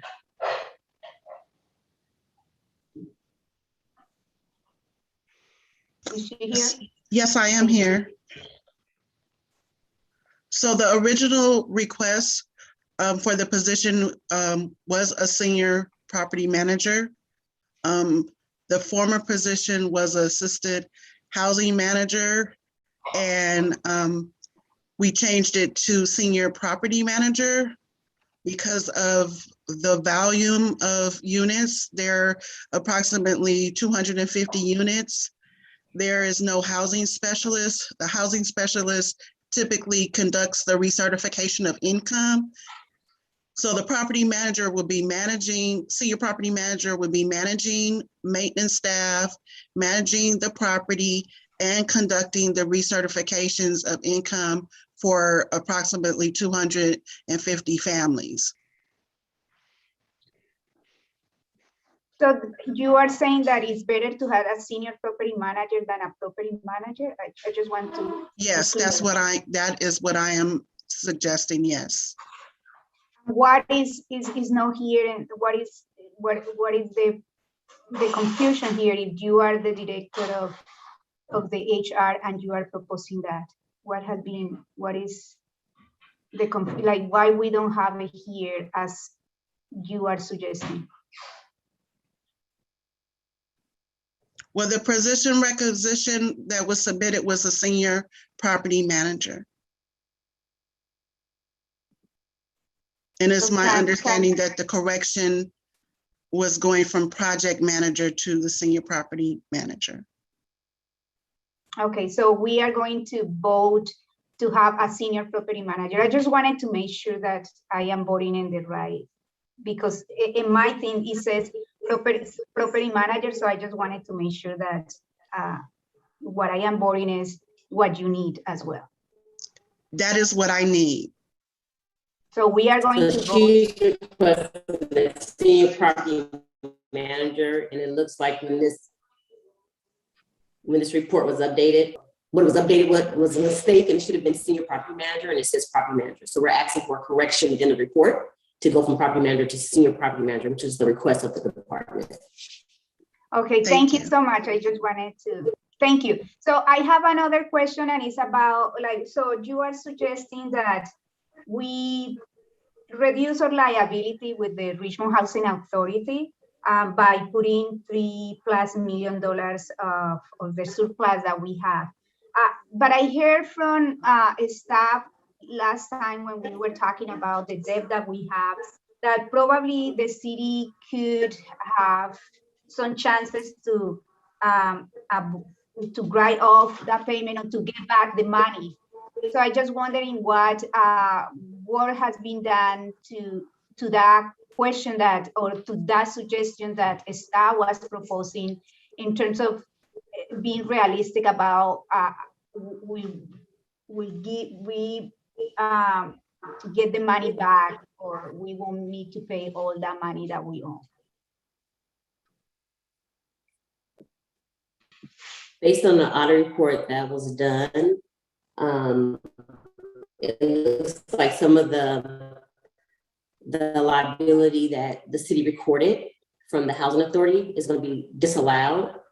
And in addition to that, the housing authority has no excess funding, even to pay anything, even if it was owed. So we have to write it off. It's not a collectible receivable, so we have to write it off. And that would be debt. Okay, thank you so much. The general fund. Okay. And then I think like my final questions for now, and I will email some more questions later to the staff, but I wanted to see the HR audits, where are they we know that there were some audits that were not done. Has the Mays and Associates finish all the audits, like the 2018, 2019, and 2020? They're working on 2018. We're waiting on a draft from them, a draft report. And then they will, well, at the same time, they're also working on 2019. The audit for 2020 will be done by our current auditors, which is Fidality and Associates, but we have to wait for Mays to complete 18 and 19 first. When do you think like they will, or when did they had said that they will finish that? Do you know? The last update I received from Mays, which I believe was a week or so ago, was they were close to submitting the draft. So I'm waiting on a call back from Mays and Associates for that. But what we're hoping is that we can be done before the end of this calendar year, is to have everything completed. Okay. Well, thank you so much.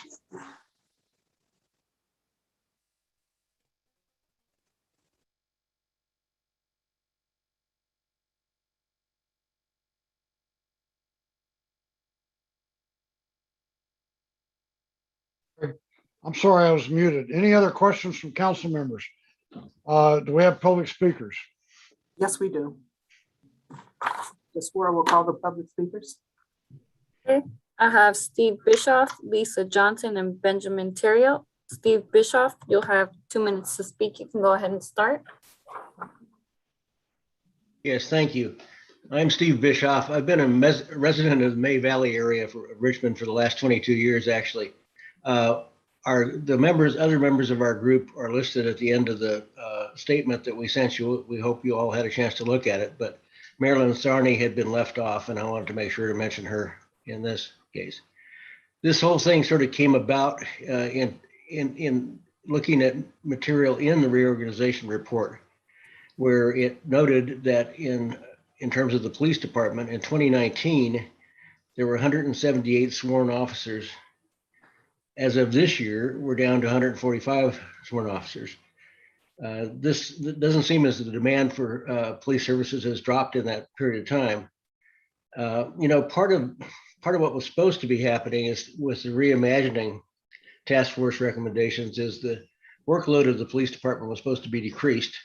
And of course, one of the things was supposed to be crisis response, and there's no program on that yet. So the police department is still doing that. And traffic is also still being done by them. So demand is up. The things that weren't anticipated, the sideshow issue has just come up recently. Basically, what we were looking at is, as of November 1st, we'll have 2/3 of the fiscal year left.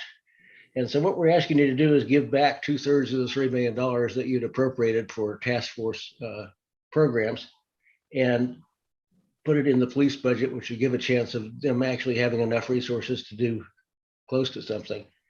Our group is going to be gathering public input over the next few months as to what people want from the police department. And we'll be sure to get to that in a few months so that you'll have that in your hands when you're thinking about next year's budget. So thank you. Thank you. Next speaker is Lisa Johnson. Lisa, you'll have 2 minutes to speak. You can go ahead and start. Hi, good evening, Mayor, Council, and staff. I would like to respectfully request that city staff provide a breakdown of the rental income for Measure U. It was sold to the community on the ballot measure that we were going to get about $9 million in revenue from Measure U. We were consistently told that 50% of the existing business license tax, as well as the new Measure U gross receipts business tax, would be provided from rental properties. So that means $4.5 million roughly of the 9 million projected.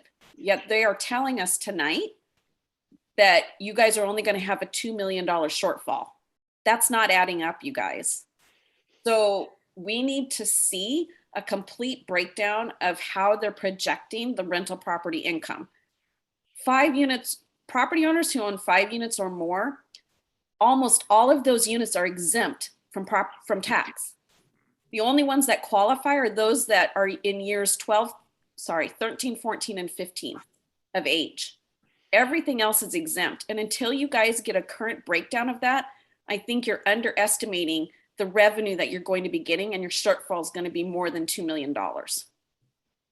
You also haven't added into those calculations that you guys had approved that property owners with 4 units or less would get an exemption based on what they paid into the rent program. So I hope you guys will ask staff to come back with accurate numbers on the amount that they're contributing for rental income, because I think it's going to be more than 2 million.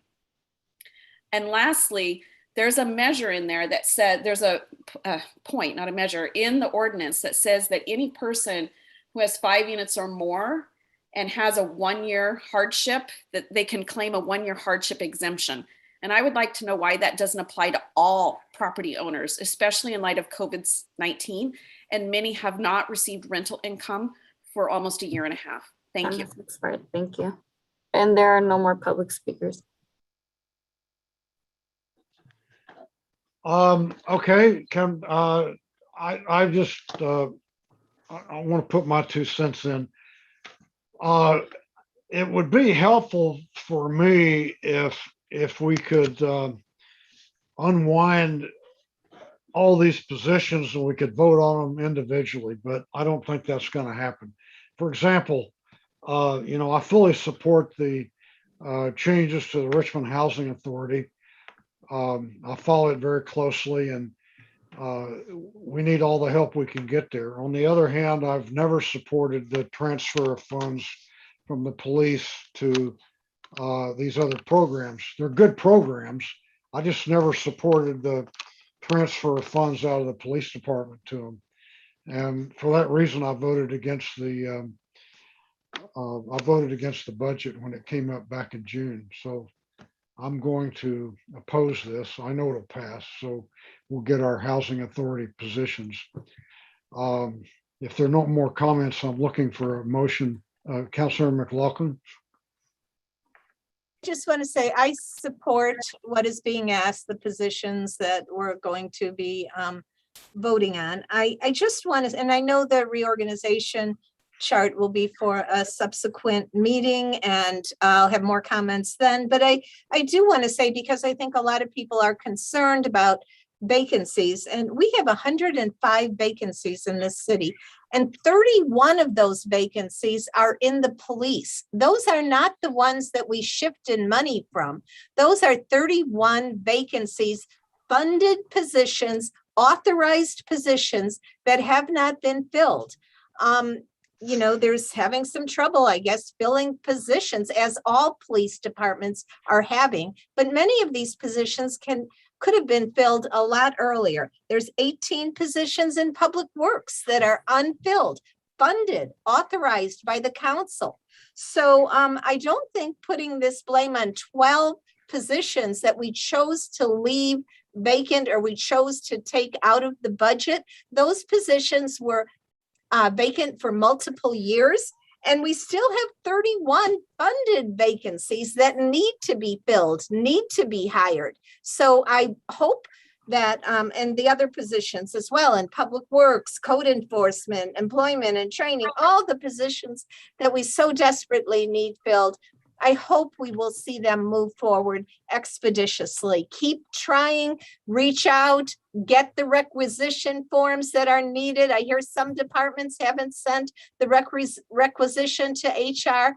Let's do what needs to be done. Our community deserves full services, and I think they're going to have it if we can get this filled. And that's all I'll have to say for now.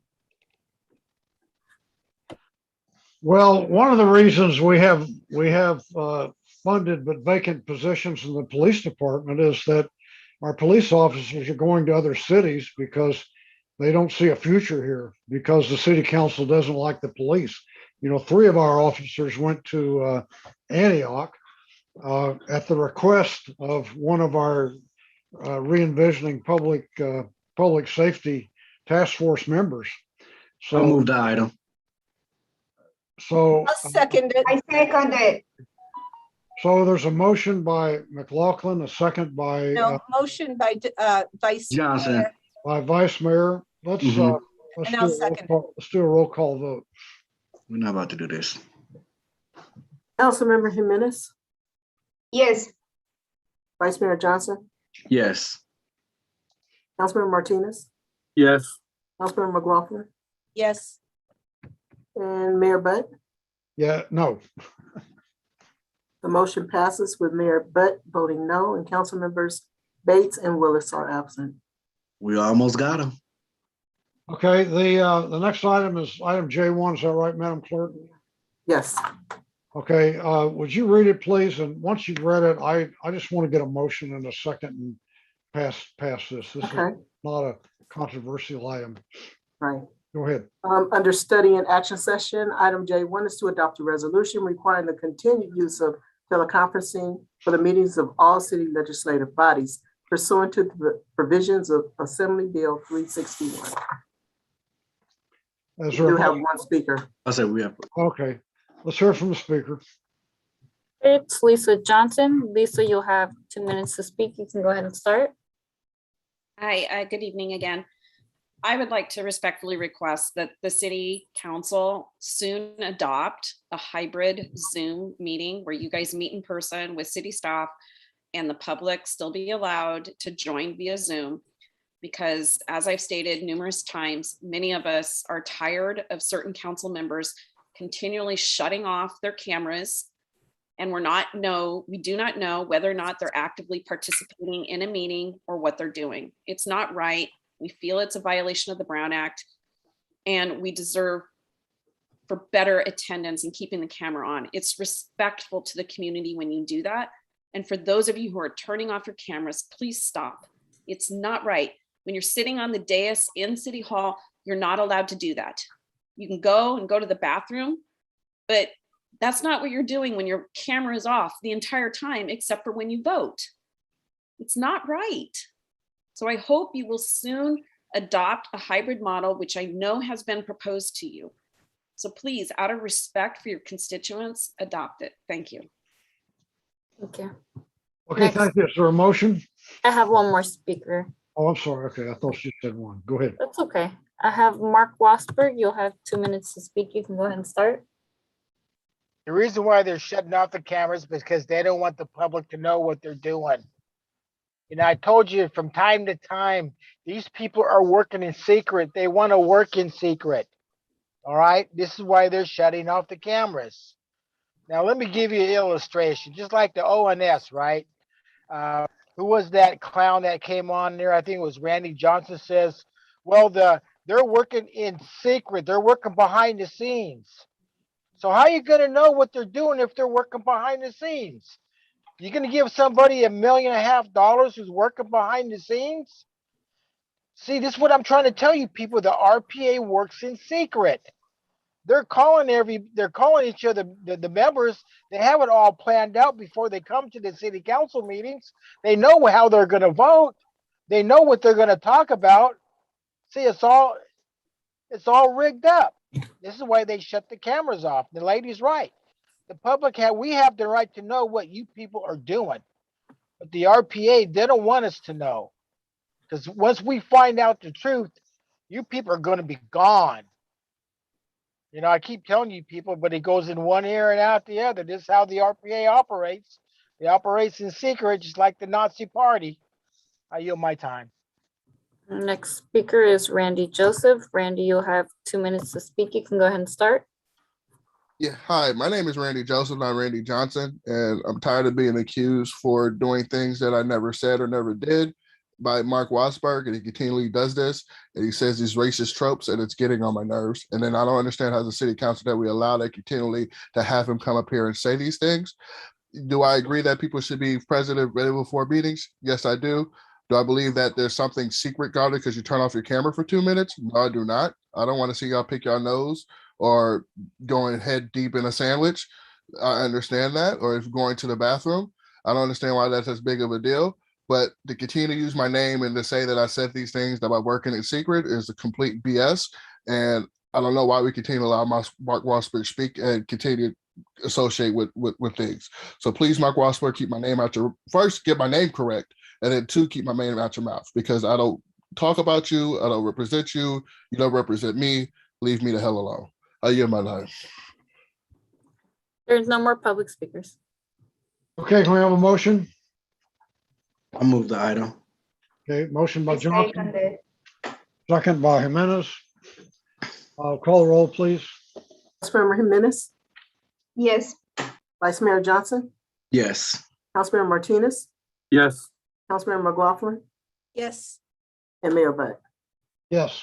The vote is unanimous. Mr. Mayor, just a point of order. I just want to say, I know, you are the one who decides whether somebody is out of order or not. And I know there's certain rules we have to follow for allowing speakers to have their say regardless. However, I do want to say that some of the comments, often, frequently, always, by one of these speakers who has been mentioned, are very, very offensive. And I just want to say that our rules are such that we do not want offensive comments in the course of a council meeting. That's all. I totally agree with you. We get a lot of comments that are vulgar. They're offensive.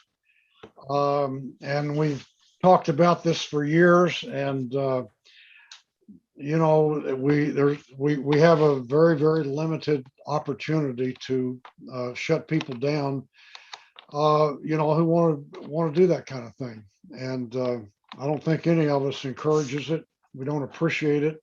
I don't think the public likes it, but it's just something we have to endure. I'm sorry to say. So we're going to take the next two items together. So that's item J2 and J3. Would you read those, Madam Clerk? And Yes. Okay, item J2 is to direct staff to review ordinances from other jurisdictions to prohibit spectators at illegal speed contests, exhibitions of speed, or sideshows, and draft an ordinance for the city of Richmond for a first reading in November. And item J3 is to receive an update regarding the collaborative plan between the Richmond Police Department and the Public Works Department to address illegal sideshows and provide direction to staff. so I believe that is the acting chief going to present this, or somebody else? Yes, sir, I will do it. Okay, go ahead. So thank you, Mayor, City Council members. First off, I want to thank, if KCRT could put up the PowerPoint, I believe they have it.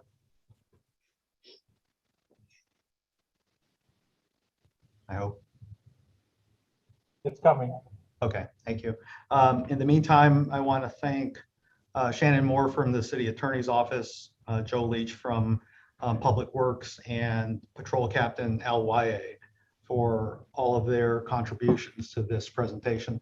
The purpose of this presentation is to discuss sideshows in the city of Richmond, how we're enforcing the laws to try to limit these things, and then some recommendations about the future. So we'll start here. We'll go through some definitions, and then we'll talk about some of the existing tools that we do have, and then some of the things that we believe would help us be more efficient and effective in dealing with this problem. So next slide, please. We'll start out with the definition. So a sideshow is an event in which two or more persons block or impede traffic on a highway or public place open to vehicle traffic, or access private property without the consent of the owner for the purpose of performing motor vehicle stunts for spectators.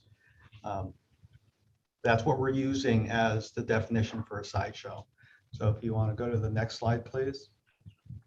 This gives you an idea about the frequency of these sideshows, where they occur, when they occur, and it provides for that situational awareness for the city council. Year to date, we've had 82 sideshows that fit that definition that I just spoke about. 78% occur on the weekends. 45% occur in the Hilltop area, 18% in the Marina Bay area, and 37% across all other parts of the city. I'll just talk about the current resources so everybody is on the same page. As most of you know, the city of Richmond covers 52 square miles. And as you see, the majority of these events occur on the weekends. On the weekends, at any given time, we would have 1 lieutenant, 2 sergeants, and 9 officers working for the entire city. And again, as a frame of reference, based on our year-to-date data, officers handle 293 calls every day. That's approximately 2,056 calls per week. And 45% of those calls require a 2-officer response. So that's the backdrop that we face when these sideshows do erupt. Next slide, please. And in contrast to reckless driving, we're using the definition of a single car spinning donuts that are driving recklessly, and to differentiate those events from what we would consider sideshows, where there are multiple vehicles and spectators involved. Next slide. And again, for situational awareness, this is what we've seen year to date for reckless drivers. 296 reports of single cars spinning donuts. 57% occur on the weekend, so that is a trend that most of these events do occur on the weekends. 22% occur in the Iron Triangle, 20% in the north and east, and 58% in other parts of the city. And we're going to discuss the current tools that we use right now to deal with these sideshow events. Next slide. So the first step is intelligence. We regularly meet with other Bay Area law enforcement agencies to share and discuss sideshow intelligence and enforcement strategies. This has proven to be the most successful approach because when we know that sideshows are heading to Richmond, we can prepare for it even when we only have minutes to do so, by trying to make the destination of Richmond as unattractive as possible by placing patrol vehicles at the various exit points that lead into the city. Regularly, these things will traverse through different jurisdictions, begin in one area, many times coordinated through social media, and then move to different jurisdictions. So when we know about these things coming, that's when we are most successful at it. Unfortunately, there are, not surprisingly, times when these things do arrive in the city of Richmond with no warning, and then that becomes a lot more challenging for our folks working patrol. Next slide, please. One of the pieces of equipment that we recently, within the last year, adopted were these tire deflation devices, colloquially known as stop sticks. They allow for a controlled deflation of tires. And so the whole point of this is to use them to deny access to parking lots or roadways or prevent escape. The majority of our police vehicles are equipped with these stop stick tire deflation devices. Next slide, please. The next tool are seizure warrants. So if we're able to identify a vehicle that is involved in a sideshow or conducting reckless driving, which is a misdemeanor, we can obtain a seizure warrant to impound that vehicle for 30 days. And that warrant is good for 10 days. Generally speaking, our traffic unit handles most of these. When a vehicle is identified as being involved in a sideshow, a seizure warrant is sought.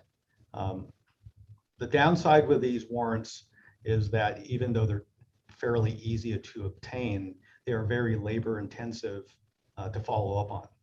Since many of these vehicles are from other jurisdictions, we not only have to locate that vehicle, make sure it is actually present at the location, and then impound that vehicle. So if we were to use this tool to its utmost, we would have to dedicate quite a lot of resources in finding these vehicles. However, it is one of the strongest tools because seizing somebody's car for 30 days is quite a disincentive for participating in these events. Next slide, please. The next tool that we have are the use of unmanned aerial systems, known more locally as drones. We do have to, since reckless driving is a misdemeanor, we do have to observe that violation actually occur. And many times it's difficult to observe it because if officers can't get to within eyesight of the violation, we really can't enforce it. By using these UASs, we can get into a position where we can observe and identify vehicles that are involved in these sideshows and reckless driving, and then take the appropriate enforcement action. Currently, just again for everybody's awareness, we have 3 operational UAS devices and 3 operators that are trained for nighttime service. We have several others that are trained for daytime service, but only 3 for nighttime service. And the next slide, please.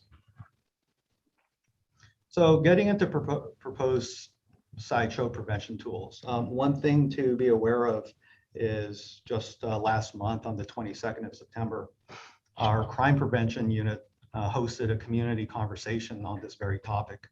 I believe upwards of 70 people attended that conversation. We followed it up with another conversation up in the May Valley area.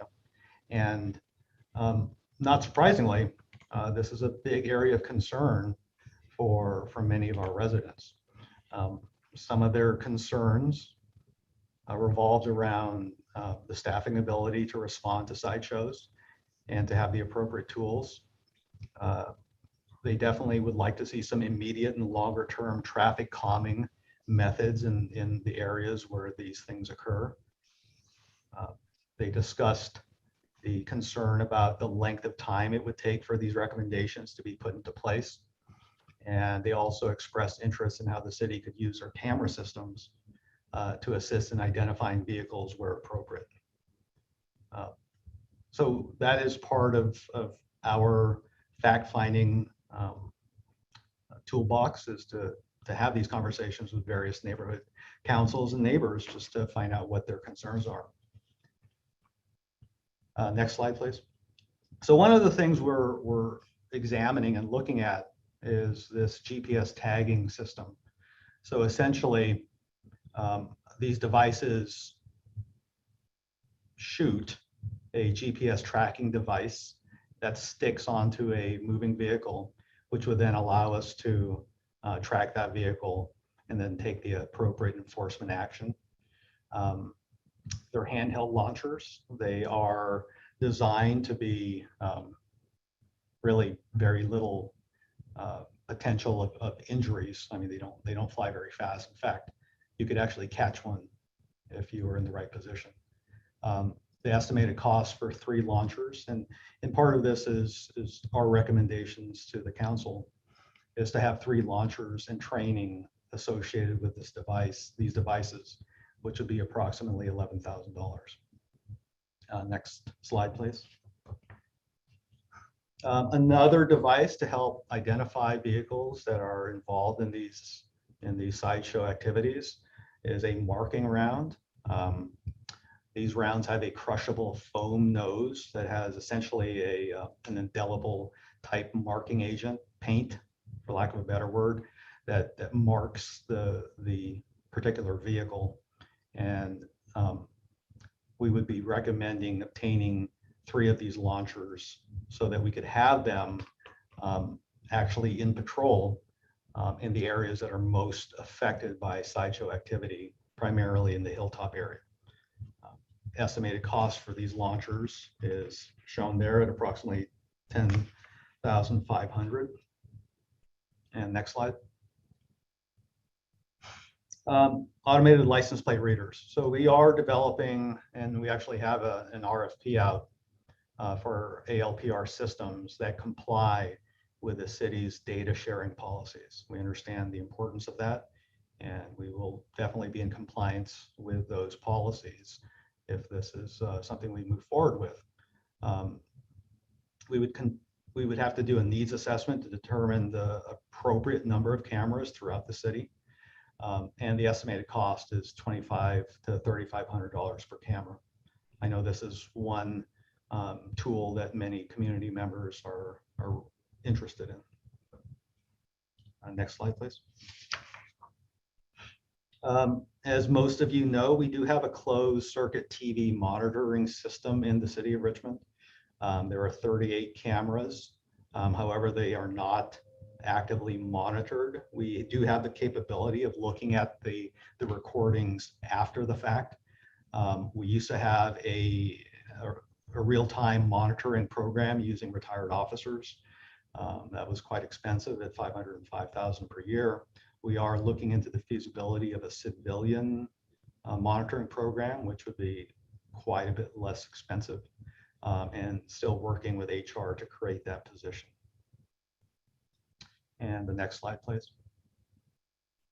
Another tool, I already talked about the UAS system previously, but we would recommend obtaining at least one more and training at least one more operator so we could actually have this piece of gear assigned to an officer working in that northern district or the Hilltop area. Currently, we don't have that capability, but having an additional UAS would allow us to have that capability, which is quite imperative for this. And the next slide. And in consultation with some of the other city departments, we discussed some of the challenges. As you can see, contract for legal services. The city does not currently have a full-time city prosecutor. There was a point in time when we did have a part-time attorney assigned to the police department as a city prosecutor. Moving forward, as we discuss, any new ordinances would require some form of contract for legal services, and that is an estimated cost from the city attorney's office at $180,000 per year. And next slide. And from the input from Public Works, these are the next few slides are about some of the traffic calming devices that are being recommended. They may help reduce sideshows. They definitely reduce the reckless driving as far as the speeding vehicles. That's something to be aware of. It does require the community support, additional traffic and engineering surveys and funding. Public Works recommends a comprehensive street master plan, and estimated cost is somewhere from $250,000 to $300,000. And smaller pilot projects are another option. Next slide. Here's one of the calming devices, the raised circular markers. They could be installed in the sideshow hotspot locations. One thing to consider though is that these sideshows are very mobile.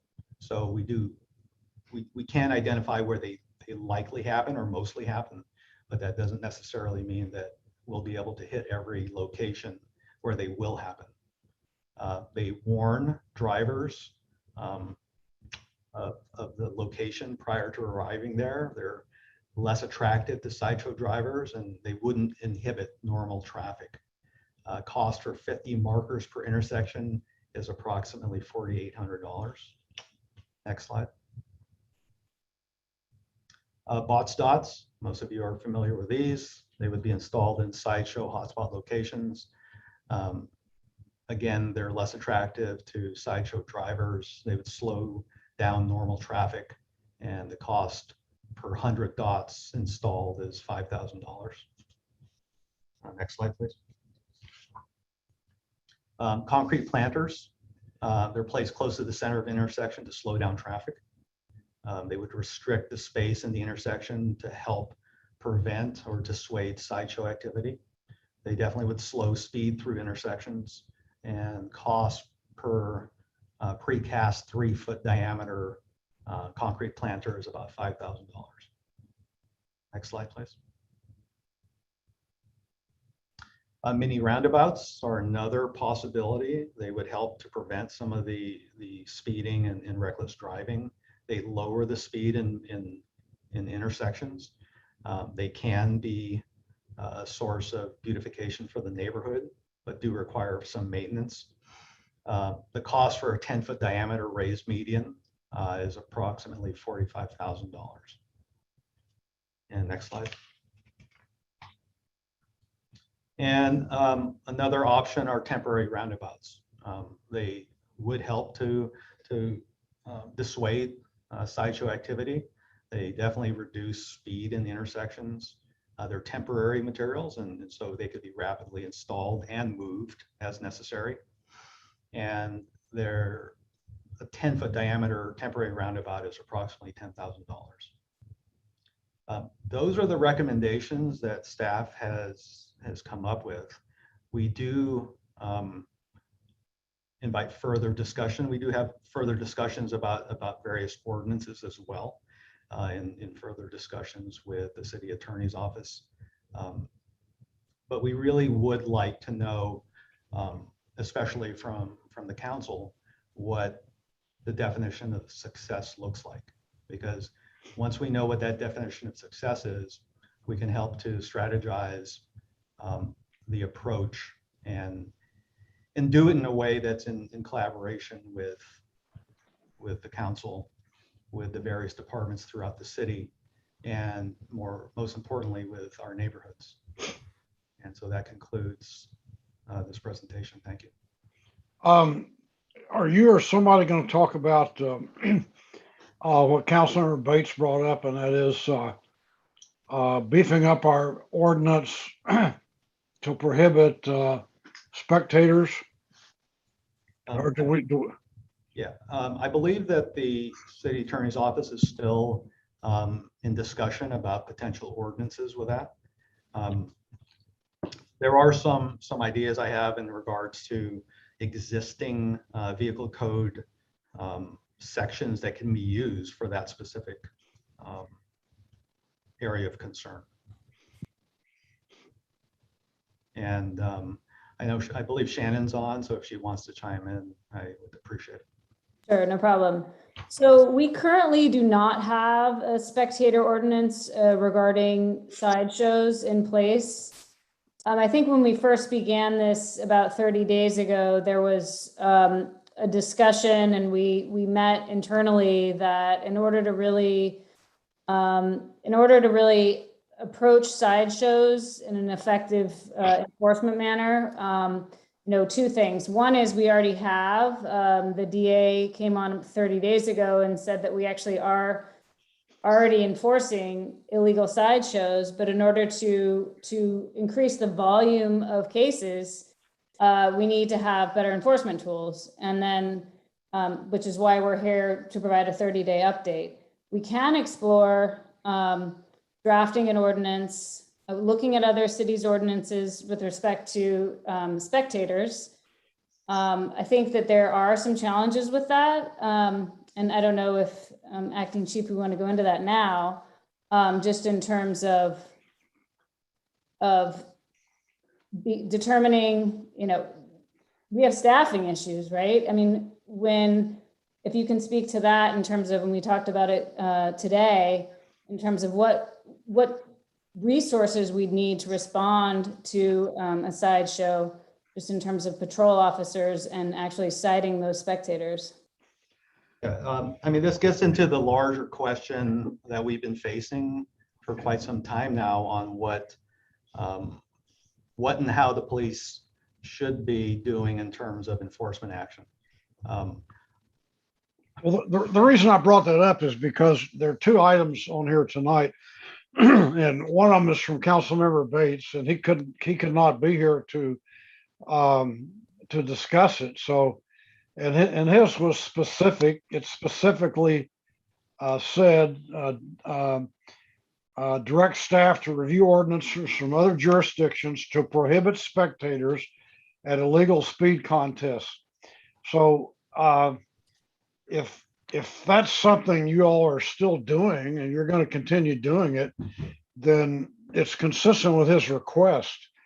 If you're saying that you're going to drop it, he might want to bring this back and talk about it.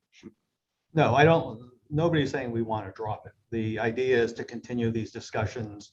I know we are looking at some of the local ordinances enacted by cities such as Fairfield, but also identifying whether we as a city have the capacity in terms of enforcing any new ordinances. I think it's important that we move forward intelligently, but collaboratively, obviously. So I probably should let other people speak, but I want to follow that up. So we just heard that we have how many funded but unfilled sworn positions in the police department? Did I hear 20 or 40 or what was that number? 31. 31? Mhm. So 31 positions is worth about $7.5 million, I think. And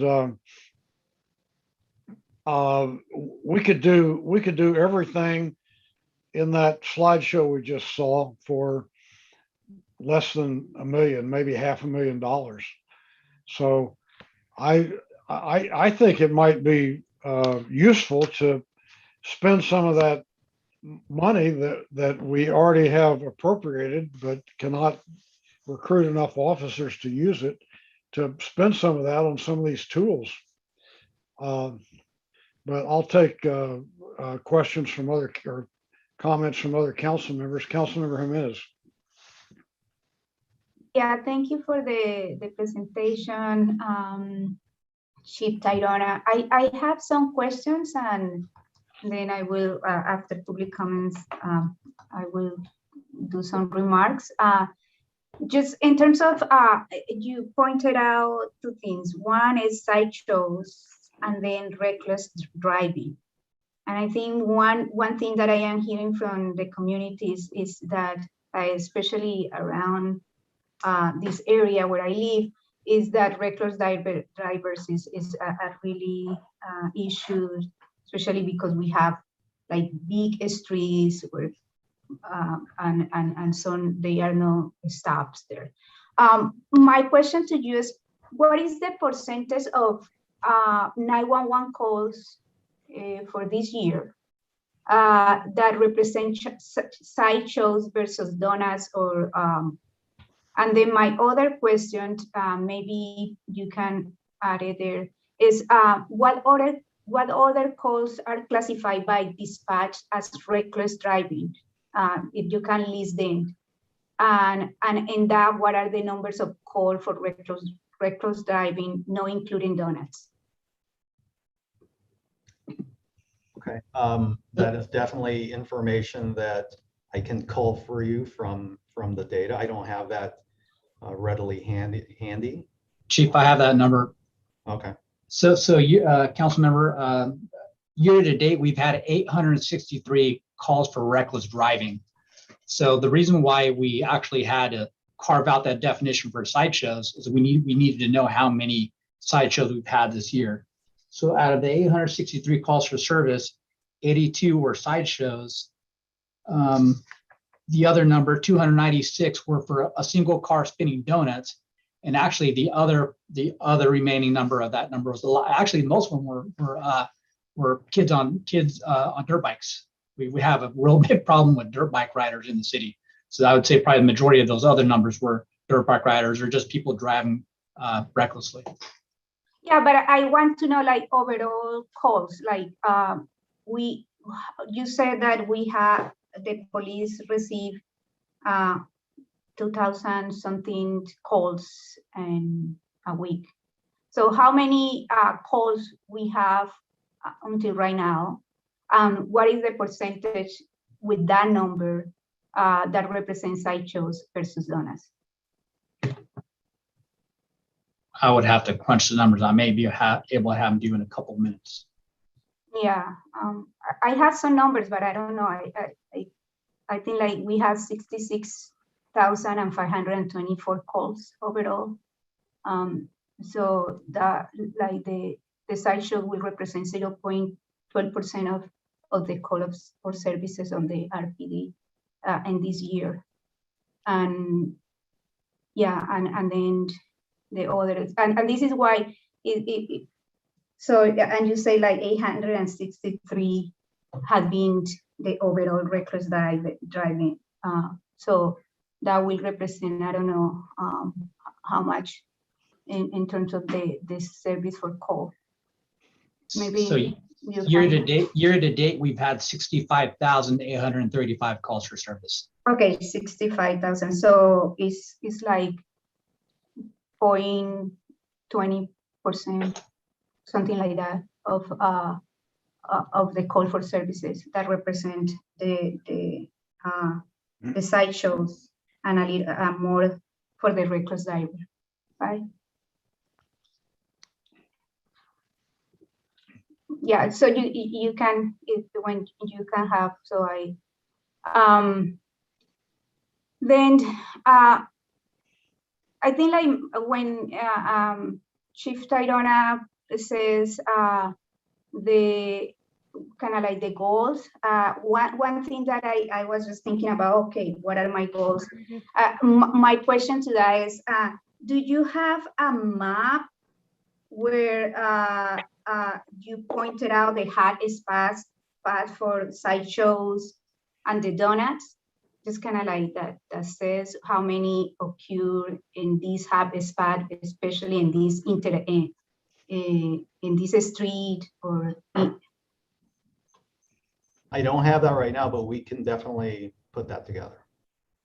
Okay, that will be great. And then my other question to that is that I know like the city of Richmond has been contracted for doing a local road safety plan.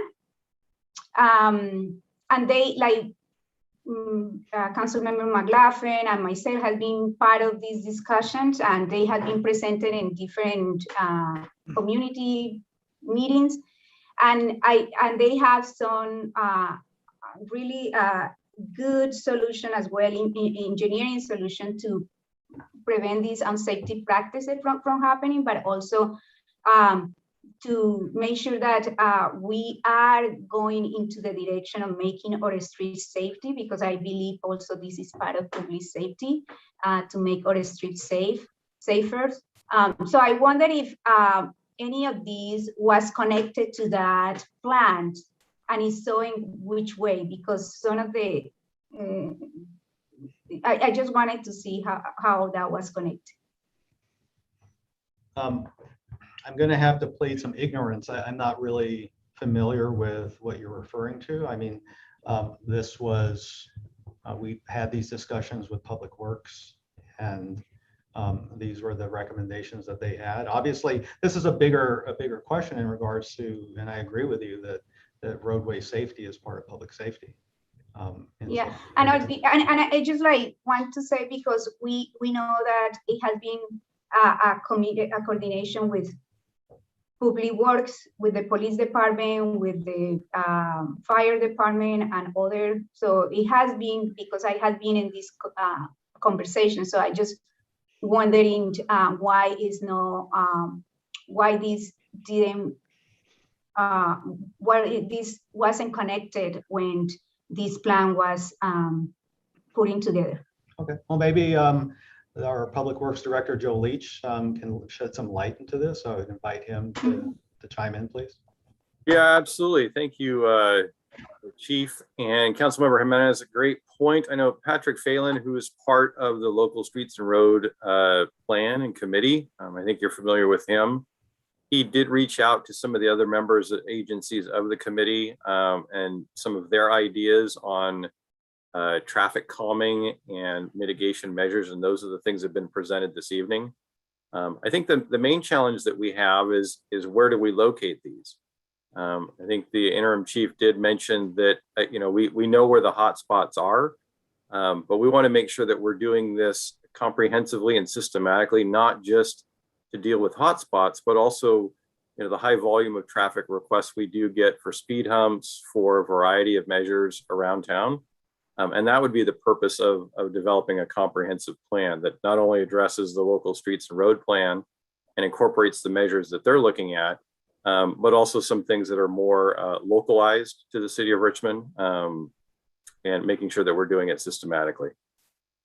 Yeah, because, and I just will finish with this and let other council members to speak, but they have the maps they had presented to us where the nodes are for more fatal collisions. They have all of that, so it's not like doing this work over and over.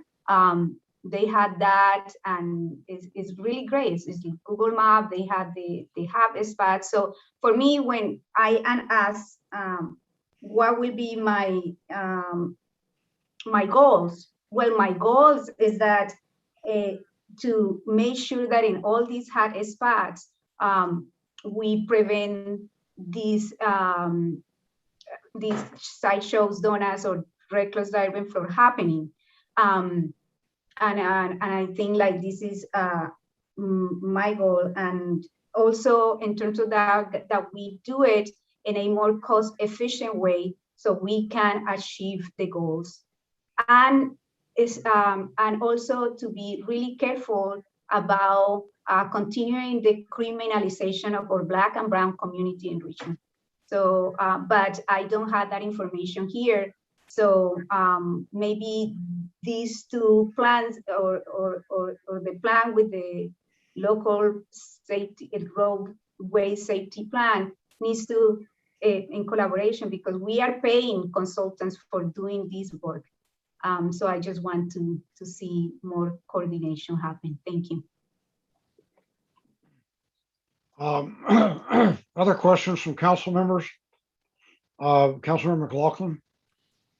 Yes, I just want to say that I too feel that the preventative method is the best. And that means the engineering solutions, which were put in this presentation. And thank you, Public Works Director, for saying that they came from some discussions of the local road safety team, local road safety plan team. Yes, as Councilmember Jimenez mentioned, she and I are on that subcommittee, and we have had some wonderful presentations, and are going to, and some have been given to the community, and will be will be provided in terms of for community input. But I think we've already had a lot of input on these sideshows and donuts, and a lot of people are saying that these what do they call them? Bots, dots, but also what was stated in here, raised circular markers. These are the bigger dots, I think is what they are, and maybe more effective. And then the mini roundabouts, or the temporary roundabouts, or and the concrete planters. Many of these ideas were already shared with us from the community. And we also know, we know that, as stated in Acting Chief Tarona's presentation, that the initial, or that the vast majority of these sideshows are taken, are happening in the May Valley or the El Sobrani area, and also some in the Marina Bay area, and then some other areas as well. But it was 48%, I believe, in El Sobrani area. So we know where these are happening. And, you know, if they're going to keep switching around, they're going to do it anyway, regardless of what kind of solution. But if we can put them in the hot spots that we know, and some of the areas that have had some really well-known donuts and reckless driving, you know, that's available on maps from the local road safety plan that they put together, in terms of where they're recommending some of these engineering solutions be put forward, because we'd have that data from accidents occurring. So I say we have a lot of information already.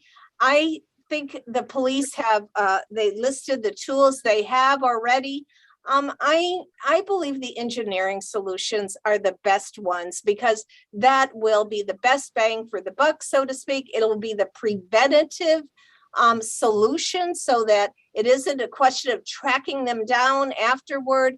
I think that's what I'll be wanting to vote for. That's all. Vice Mayor Johnson. Yes, thank you for that presentation. Interim Chief Torona. And I really appreciate you for starting it off with the definitions and defining for the council as well as the public the difference between sideshows and reckless driving, i.e. Donuts. But to just answer your question, what does success look like for me personally? You also mentioned some of the, you mentioned the neighborhoods where we're seeing these occur, like Iron Triangle, North and East. And working, for me, success looks like working with those neighborhood council presidents on what those preventative measures looks like, and those engineering measures, because I know for some neighborhoods, they don't want those big planners in their neighborhoods. Others would prefer the roundabouts, and then like the speed bumps as well. So I know for different communities, there may be different solutions or different preferences in terms of how to slow these things down. Also, I'm aware just of the RPD's capacity in terms of being reactive. So, just being realistic in terms of success will look more like the proactive measures. But I also acknowledge at the same time, as you mentioned, that these sometimes happen sporadically. And even if we close down some of the known places, some new places may pop up, or some other things may happen. But, as we continue to, cross those bridges, we just, continue to put up certain blocks, preventing them and making Richmond just one of the, making our streets undesirable for these types of activities, especially as some of our high volume areas, like the right here in the Target parking lot, or down there in the Iron Triangle by Food Court. So, just doing what we can, where we can, and where we know we should, but then also working with neighborhood councils to make sure that the engineering solutions that Councilmember McLaughlin mentioned are advantageous to their neighborhoods and things that they, actually want in their communities. So that's just what success looks like for me. But thank you again.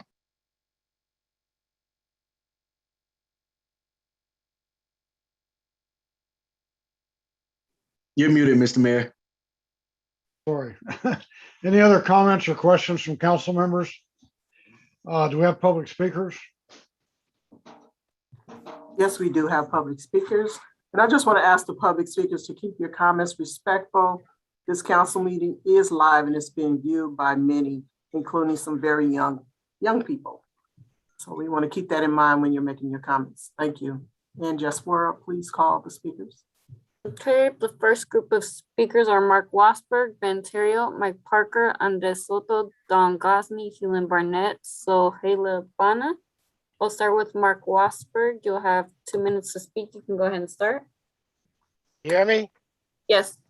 The issue is bystanders. You cannot arrest a person who's sitting there watching a crime being committed. Sideshows, riots, or whatever. You cannot arrest them. The police wants to arrest the people who's breaking the law. Because I was at 2 riots. I was at the Oscar Grant riot while I was side by side by people throwing bottles at the police. I took off running, but they arrested him. I was at the Richmond riot years ago in Point Richmond, where we was throwing rocks and bottles at the police. I never did get arrested. I could have, but the other guys did. The police are concerned about the people breaking the law. And you people are sidetracking the whole thing. It's about people by bystanders, okay? The police ain't going to arrest no 20, 30, 40 people standing around and watching these guys spinning donuts and stuff like that. Okay? You guys got to put on your thinking caps, all right? You sidestepping the whole entire thing. Because I was at the Richmond Library, I seen some clown out there spinning donuts right in front of the Richmond PD. Man, they jumped on him in seconds. And I walked up to him, that cop, I said, you should tow his car and throw him in jail. Because like I say, these cars, I mean, they think they're having fun, but, their insurance is going to go up. They're going to get this car towed. But, law enforcement has the right to do anything they can to stop this reckless driving, okay?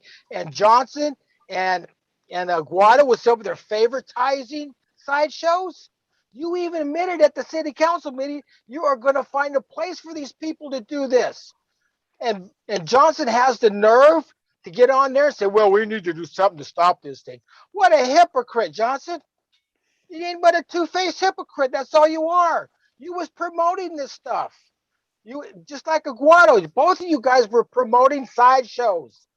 And everybody else was talking about stopping this, but you was promoting this. What a Time bunch has of expired. The next speaker is Ben Terrio. Ben, you'll have 2 minutes to speak. You can go ahead and start. Hi, can you hear me? Yes. Ben Terrio, President of the Richmond Police Officers Association. I'd like to urge the council to take all these available options and utilize them. And frankly, that's what the community demands. They want the police to solve this problem. They want the city to solve this problem. So they want both Public Works and the police to do their jobs.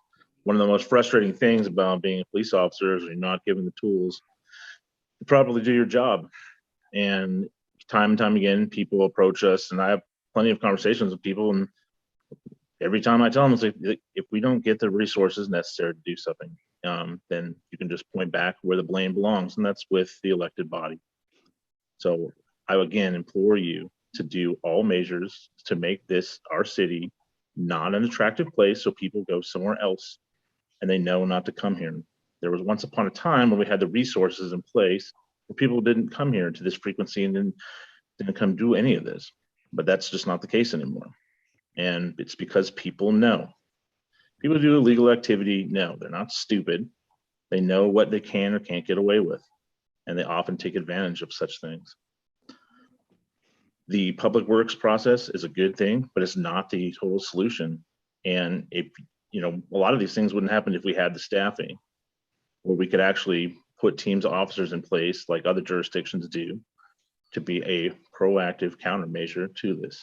But unfortunately, that's just not the case anymore. But again, if you don't provide us the tools and the problem keeps going, don't be surprised when people come right back and put the blame where the blame belongs. Thanks. Thank you. Next speaker is Mike Parker. Mike, you'll have 2 minutes to speak. You can go ahead and start. Thank you.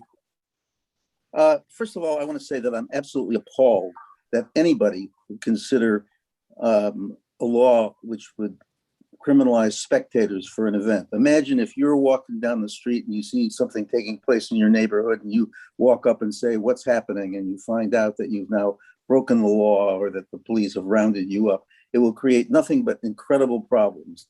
And the fact that Bates put this thing forward, I could expect, but I find it amazing that the police chief, the acting police chief, would include that in his report, the same kind of possibility. It's a civil liberties question, and it's appalling to think that we would criminalize spectators. I want to say that this is a very difficult question because we can't stop speeding on all streets. We need some streets that are fast for purposes of fire department getting through, for police getting through, and for just normal traffic handling. So while we can use the traffic calming devices in lots of areas, they are expensive. We're talking not about $5,000.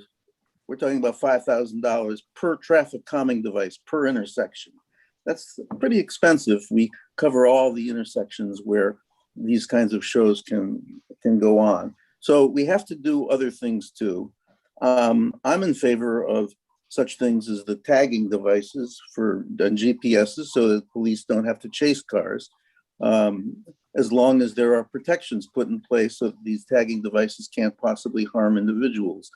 I'm in favor of the additional drone for the hilltop area. But I think we have to combine the combination of enforcement and traffic calming devices where we can, but we have to expect people to basically obey the rules so that we can have fast streets and at the same time service the community. Thank you. Thank you. Next speaker is Andres Soto. Andres, you have 2 minutes to speak. You can go ahead and start. Yeah, thank you.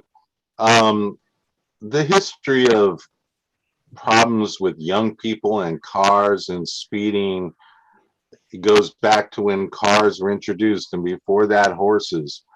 And so when we look at our built environment, one of the issues in Richmond certainly is the reckless driving, the speeding. Sideshows are a peculiar problem and really does require, a variety of conditions for it to be actualized. So I think really Richmond ought to be making a much deeper examination about traffic in the city, particularly looking at traffic calming. I certainly support more of the roundabouts, but I think the city of Richmond, it seems to be faltering also when it comes to bicycle separation infrastructure for our thoroughways. And you know, I've seen that now over there on San Pablo, or excuse me, on San Pablo Dam Road, next to Rollingwood, where there's a formal bike separation. And this is a built infrastructure type of approach, not some temporary pylons. And so I think when we examine the issue of law enforcement answering this, or solving this problem, they can respond. They will never be able to put it out. A built environment is the way that you actually can induce control of people's behavior rather than beating them up, locking them up, and wasting a lot of money on police resources. It's nothing new. Other countries have done it. We ought to get with the program. Thank you. Thank you. Next speaker is Don Gosney. You'll have 2 minutes to speak. You can go ahead and start. Thank you very much. Yeah, I'm not a fan of these sideshows and donuts, and they had to be taken, looked at differently because it's not a one-size-fits-all solution to them. I do not see either of these as being an acceptable cultural event, as I heard out in Antioch by one of our task force members talking about. But whatever our solution is, an engineered solution, we have to look at the bang for the buck. That was brought up by Councilmember McLaughlin even. What are we getting for our dollars?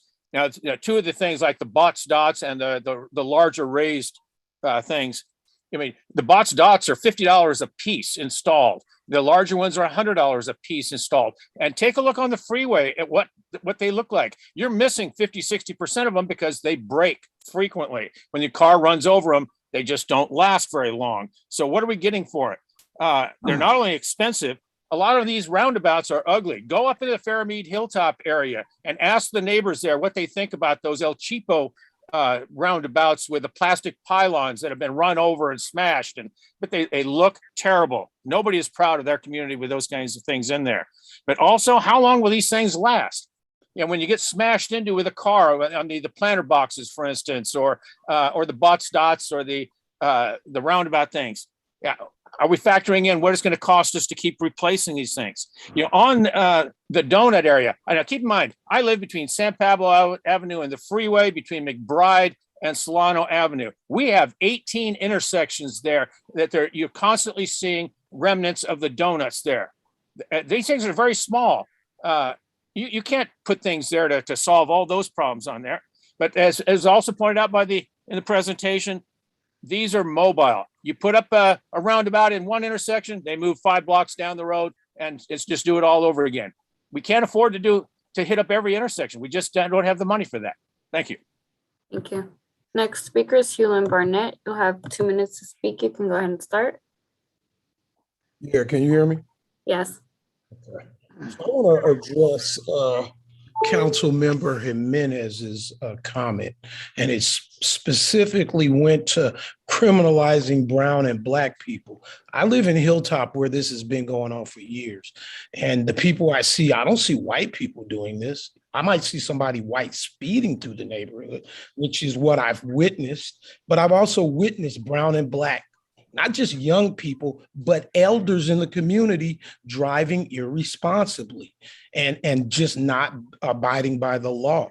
And so what I would say, based on data I got from Interim Chief Torona about, how can I put it, citations that were given at the broken light at Shane and Hilltop Drive. There were 91 citations given in a year and a half at that broken light. And this is before the broken light by police officers. So it tells me there is a problem with people breaking the law. That being said, I don't think putting them in jail is going to do it. The one thing that I've always recommended is looking at a red light camera program, which will catch a lot of the folks that are being irresponsible. And it's a program that could pay for itself. So why not? And I didn't hear that from Captain Torona. I heard nothing about something that's going to generate revenue and pay for itself, because those people that are being irresponsible should have to pay. I'm not saying we have to make them be physically broke, but they should have to pay if they're being irresponsible, just like everybody else in the community is paying. So all I challenge for everyone who's made their comments, which I think are your right to make your comment, and they have some validity to it. Only thing I ask this council body is to look at it holistically and think about how do you keep just traffic safety? Because if you don't have a holistic program, nothing's. Your time has expired. Thank you. Next speaker is Sohila Bana. You'll have 2 minutes to speak. You can go ahead and start. Thank you very much. Can you hear me? Yes. Thank you. I would like to thank the mayor and the council members for hearing the communities, the residents, expediting the process of addressing this huge problem. And I have a suggestion. I also would like to thank Interim Chief and the Public Works. The Chief presented a comprehensive list of solutions. We really appreciate it. I understand it's very difficult to decide what should go at every intersection. My suggestion is, as Mayor Bott suggested, let us come up with a certain budget that should go to addressing the problem, and trust the communities that can work with Public Works and police to decide what needs to go in there in terms of beautification. They need a roundabout, or if they need markers. I'm sure that communities, the neighborhood councils can work with police and Public Works and find out a solution. So please just dedicate the budget to take care of the problem, and we'll work on it. I also would like to add that the police needs to get the right equipment. The police needs, in addition to what the neighborhoods want, they need to have their own budget, like 10% should go to them to buy their drones for emergency response, whatever. But give us the budget, trust us, we'll find out the solution. Thank you very much for acting quickly, but please move and move a resolution to address the issue. Approve the budget, we'll take care of it with the police and Public Works. Thank you very much. Yeah. Next speaker is Garland Ellis. You'll have 2 minutes to speak. You can go ahead and start. Hello, my name is Garland Ellis. Mayor and council people, several points. Planners and roundabouts slow all emergency response. This is police, fire, and ambulance. They're very expensive, and people just move to another intersection. It also causes people to break traffic laws because they don't know what way to go around them. They go around them the wrong direction. And they also do not yield because they get mad because they have to wait a little bit longer to get around one of them. I've seen this constantly in other cities. Markers and dots can be very dangerous to motorcyclists, scooters, and bicyclists, especially when you have a damp or wet atmosphere. One of the main things that was not reported here in this report was during one of the community meetings, county prosecutor from the DA's office was present. His primary recommendation for this problem, after hearing from all the community and everyone, was that you needed more police. It is the strongest, truest solution to the problem. You have to hire more police. Police are also mobile. They can go to any place in the city to solve the problem instead of an engineering problem, which is stationary, takes a long time to erect, and is very expensive. And of course, they also look pretty ugly. Unfortunately, We need more police. That's the Has answer. expired. Thank you. Next speaker is Denny Camfantong. You'll have 2 minutes to speak. You can go ahead and start. Denny Camfantong.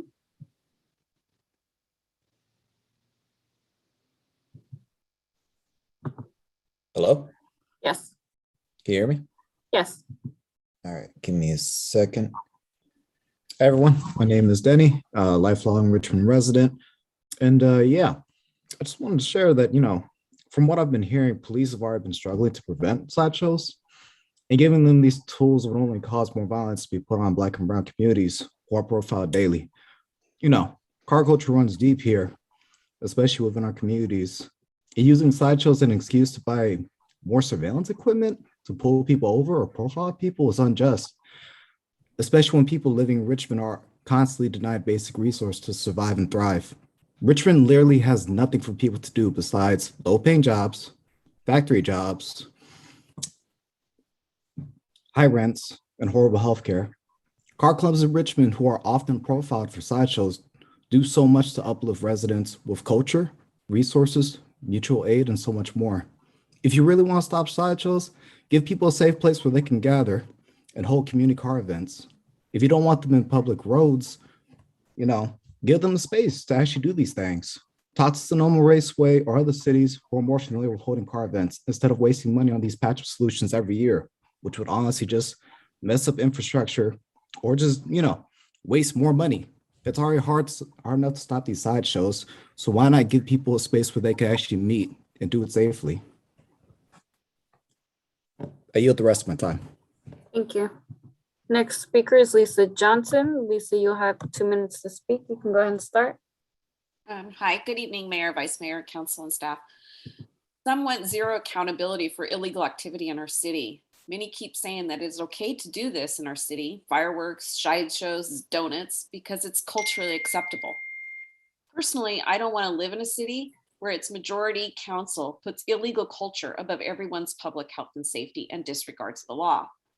Councilmember Jimenez is ignoring the fact that many people do not call 911 to report donuts and other illegal road activity anymore because they know RPD currently doesn't have the manpower or ability to get there in time to catch them, thanks in large part to the RPA defunding RPD. It seems to me that Councilmember Jimenez is saying that if the task force doesn't provide this recommendation, but rather the vast majority of active neighborhood councils and members of the community, that somehow we should just be dismissed. Many of the more permanent deterrents proposed, bot dots, concrete planters, or roundabouts, are simply not feasible in certain areas, including Canal Boulevard, going out to the port. For example, you simply cannot engineer your way out of this serious public health and safety risk. These events also migrate, so your plan must address that very fact, and the fact that other cities are putting stricter laws on their books simply to send a large message. The attorney indicated at our September City Council meeting that Richmond's current municipal code has penalties in place for this, including up to 5 days in jail, which I think is unnecessary, and a $1,000 fine. I have been told repeatedly that the most important component for a youth is their car. We need to make this hit where it matters most to them. I think any ordinance should apply equally to the driver, the spectator, and or promoter, and align it with our current municipal code and tier it based on the number of offenses. This is not rocket science, but you can't simply disrespect your entire community who wants this to be addressed. Thank you. Thank you. The next speaker is Richmond Our Power Coalition. Please state your name for the record. You'll have 2 minutes to speak. You can go ahead and start. Hi, my name is Kat Ramos. Can you hear me? Yes. I'm a resident of Richmond and a mother and an educator. And I find it interesting that we're discussing sideshows as some major issue of the city while we inhale any number of pollutants from the refineries that exist here, which is actually the biggest health and safety risk that we face. The interim chief describes sideshows as unauthorized, and I never authorized Chevron to pollute my lungs and cause me to live in fear of simply going outside. It was said that sideshows activity make Richmond unattractive. What's more unattractive than being killed slowly by the corporations that keep polluting our air, causing the closure of a high school and 2 elementary schools just yesterday due to the horrible odor in the air that resulted in folks having headaches, respiratory issues, And more than that, a deep fear. We collectively have PTSD from this. And because Chevron lines the pockets of some of the folks that hold powerful positions in this city, they're allowed to slowly kill us. How much profit does Chevron get for destroying our lungs and the foundation of our city, which is our people?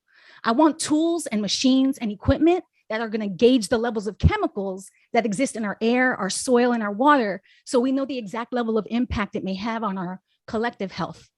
Our families are still dying from COVID, and we have no resolution in sight to address the recklessness of the fossil fuel monsters that keep harming our children, our elders, our land, our water, and our air. My definition of success, not asked of me, but I'm going to answer, is to have a community stewarded transition away from fossil fuels, which is a fighting chance to a future where we aren't afraid of leaving our homes, where we can breathe and be free to gather. I yield my time. Thank you. Next speaker is Randy Joseph. Randy, you'll have 2 minutes to speak. You can go ahead and start. Hi, can you hear me? Yes. Okay, Randy Joseph, Richmond resident. I wanted to touch on two things. One, that we need to find a community-wide solution to this issue and not a criminalizing issue presence to this issue. I find it funny that people are coming in to talk about this as though it's a big issue when it comes to find out that it's not even 1% of the calls to the police to the city, and that and only 80 only so many calls to the city. Secondly, I find it rather peculiar that one of the plans the mayor pushed forward is to take some of the money from the vacancies to fund these positions, which is exactly what the task force did to fund their positions, which he was against, which kind of is kind of oxymoronic, if you ask me. Thirdly, I think I would like more of a community solution to these issues. We don't want people to be safe. We do not want reckless drivers going around here. And we need to find an equitable solution that works for everybody, that's not criminalizing, and make sure that we have public safety involved. Try to talk to young people. We always talk about this, but we never talk about other solutions to why people do sideshows, finding other alternatives for people to have fun, finding other alternatives of things to do out here in the city. And we need to figure those things out. Thank you. Thank you. Next speaker is Deborah Small. You'll have 2 minutes to speak. You can go ahead and start. Deborah Yes, Small. good evening. Can you hear me? Yes. Yes, I'm Deborah Small, Richmond resident and member of the Richmond Public Safety Task Force. I just want to make the point that law enforcement is a scarce resource, as we've been reminded of repeatedly, and therefore it should be used sparingly and effectively. It's not clear to me that a law enforcement response as our first response to this issue is the most effective use of that resource or the best way of addressing the issue. A lot of the tools proposed and arguments put forward this evening are very reminiscent of the ones that we've heard and that we utilize to support the war on drugs. The use of surveillance, the criminalization of communities, the forfeiture of assets were all utilized under the notion that they would deter, punish, and send a message from the community that we disapproved of those behaviors. And yet, after 40 years of waging that war on drugs, the problem of drug abuse and addiction is still with us.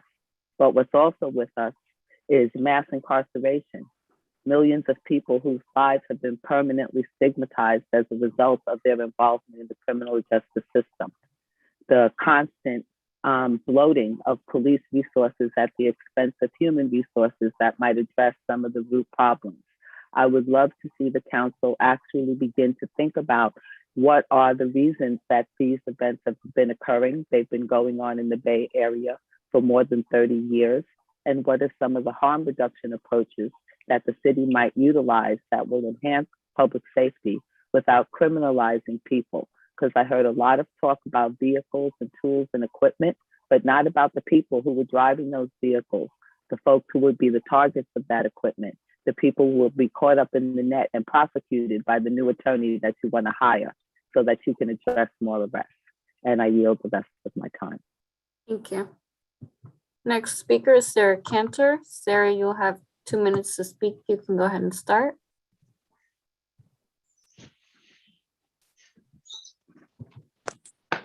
Sarah Cantor.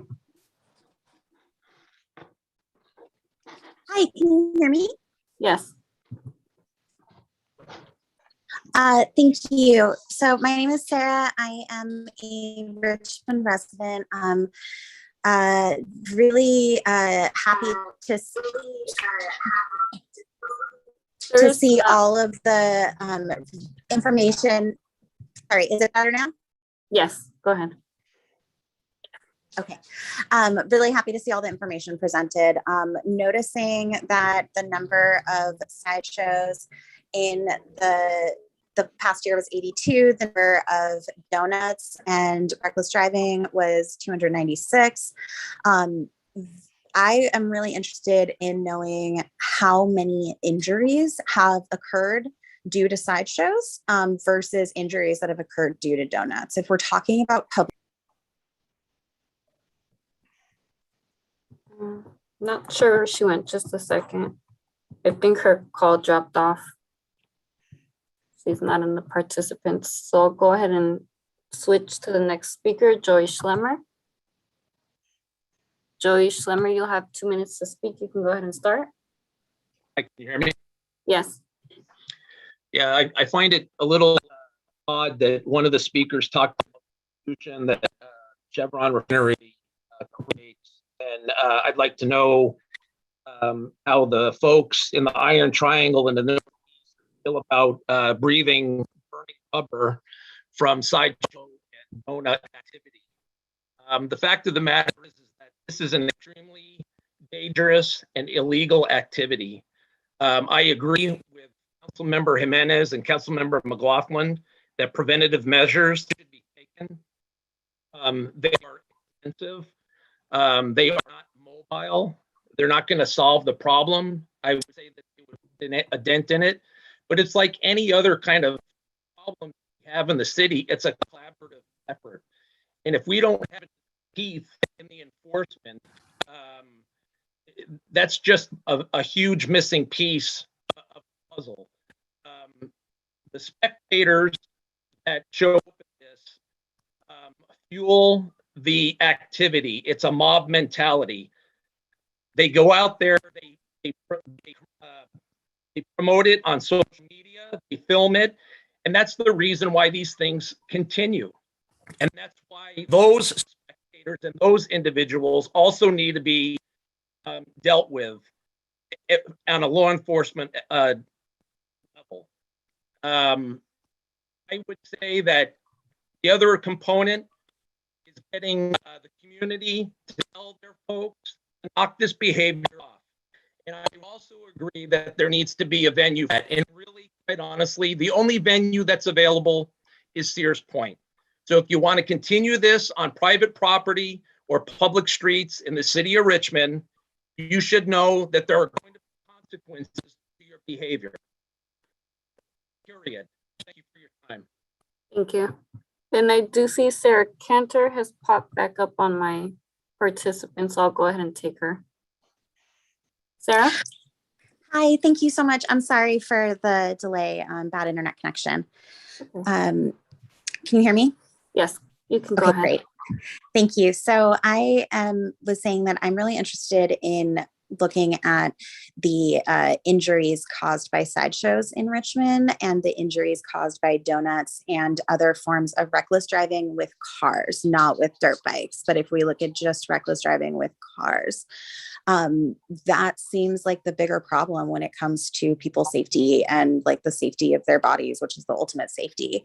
And why are we targeting these cultural events, as many have said, that are organized and are, community building, when what we should be making sure that our community is safe from is people like driving drunk, doing donuts for no reason in the middle of the street. And I think that some of the like dots and things like that could potentially be good solutions at the intersections where there have been a lot of collisions.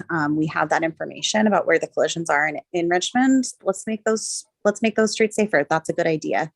Further criminalization and increased surveillance and more resources towards prosecuting people is not an equitable or effective solution to this problem. Thank you. Thank you. Next speaker is Oscar Garcia. Oscar, you'll have 2 minutes to speak. You can go ahead and start. Hi, can you hear me? Yes. Hi, my name is Oscar Garcia, and I'm president of the Iron Triangle Neighborhood Council. Just wanted to make a comment. I think several folks alluded to this. I think the goal should be deterrence or prevention. And I think the city can be successful if it does that with a combination of both engineering and increases in police staffing. I do recall a presentation by our now our former or current chief, Biza French, who hopefully she continues in all of our prayers. She had mentioned that a lot of the sideshows are organized by folks that are not even from Richmond, and that they sort of show up in caravans from, in many cases, from the Central Valley or the Sacramento area. And what nearby cities that have better staff police departments, they're able to prevent them from even entering the city by going to key freeway exits and or intersections and sort of making it clear that they're not going to be able to get organized in a given city. And unfortunately, Richmond's unable to do that at the moment. So if we're able to create a situation where it's clear, hey, you're going to have to take this somewhere else, we're preventing, all these horrible things, criminalization and unnecessary arrests in the first place. So I hope the city considers, the preventative approach so that, more punitive actions are not needed, and which it's, I agree shouldn't necessarily be the main way to prevent this. Thank you. Thank you. Next speaker is Tarnell Abbott. Tarnell, you'll have 2 minutes to speak. You can go ahead and start. Can you hear me? Yes. Yeah, Tarnell Abbott, Richmond resident. Some years ago, we had a very serious issue with racing on the streets near where I live. And one of the streets is a frontage road with a hill and a curve. And I literally had seen these cars doing, in what is a two-way street, racing side by side up the hill around the blind curve. And eventually our neighbors wrote letters to Public Works and asked for speed bumps, and we got them. And I'm not talking dots, I'm talking real speed bumps. And, they don't race on that street anymore. And so I'm not as worried anymore that I'll get killed when I pull out of my street into that side street where the racing used to occur. So I just want to say that engineering solutions are workable. And I know that there are some places they won't work, but they can work in many places. And these are durable. They're not the dots that just fall apart within a year. So please look, I advocate for the engineering solutions in terms of real solutions. Real solutions have to do with finding ways for people to have a good time that are, alternatives to what they come up with in this sort of car culture that's a pretty sick culture, to the car culture in general, frankly. And what alternatives do we give young people? So look at the preventive side of things. Thank you. Thank you. Next speaker is Evelyn Santos. You'll have 2 minutes to speak. You can go ahead and start. Evelyn Santos. Hi. I'm sorry, can you hear me? Yes. Okay, hi. Good evening, everyone. So I do want to acknowledge that I haven't been a part of these conversations from the very beginning. In fact, this is the first time I've heard of such a conversation, ordinance and budget. But in hearing this conversation, I do kind of want to provide my perspective and potentially push against the majority. And I'm pushing against the majority for the sake of starting a conversation. So when I hear the council members discussing the goals of these discussions, namely the ordinance and the budget, I find myself questioning myself and responding to that question. And I thought that, the goal of any ordinance should be to create harmony among all residents. So without negating that sideshows can cause property damage and at worst fatalities, I do want to ask, is it so far-fetched to accept that sideshows are an expression of culture?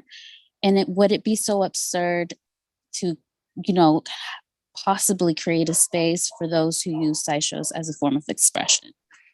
I specifically use the word culture because, I sit here and wonder as a person of color, what is the big differences between sideshows and, say, NASCAR?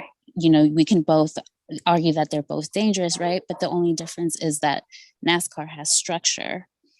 So I'm wondering, what would it look like to use the money to create a space that for an activity that are primarily participated by youth of color, instead of, spending so much time and effort on trying to prevent something that honestly the youth are going to just find a way to do anyways.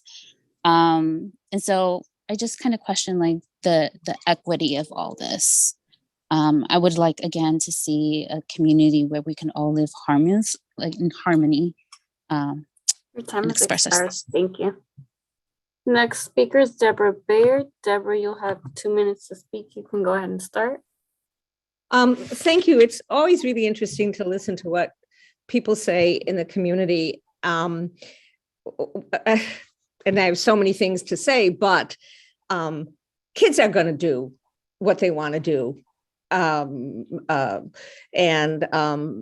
Setting up higher and higher standards of police reaction to it is going to make it more fun, maybe. At least for some people. And I think about Ben Terrill saying lots of things wouldn't happen if we had the staffing. And this is kind of a nostalgic look back at some magic Richmond we had before we had the Reimagining Public Safety Task Force, when people weren't murdered, sideshows didn't happen, and Richmond had 175 police officers, sworn officers. And I'd like to know what is this a new thing all of a sudden we have sideshows? And then the other question is, one of the speakers referred to this, is how dangerous are they? I can see that people that might be very disruptive if this is happening in your neighborhood all the time. But I think if a lot of people were being killed or maimed during this, that would also have been in the police report. So I wonder how serious a problem this is, considering it is only 0.12% of all calls to the police. And finally, I hope this whole idea of kettling spectators and rounding them up does not appear on this council agenda again. It's an outrageous way to treat the community. If you just want to have warfare between the community and the police, start doing that. So I appreciate a lot of what people said. This whole emphasis given to this subject seems to me out of proportion to its the damage. Thank you. Thank you. And there are no more public speakers.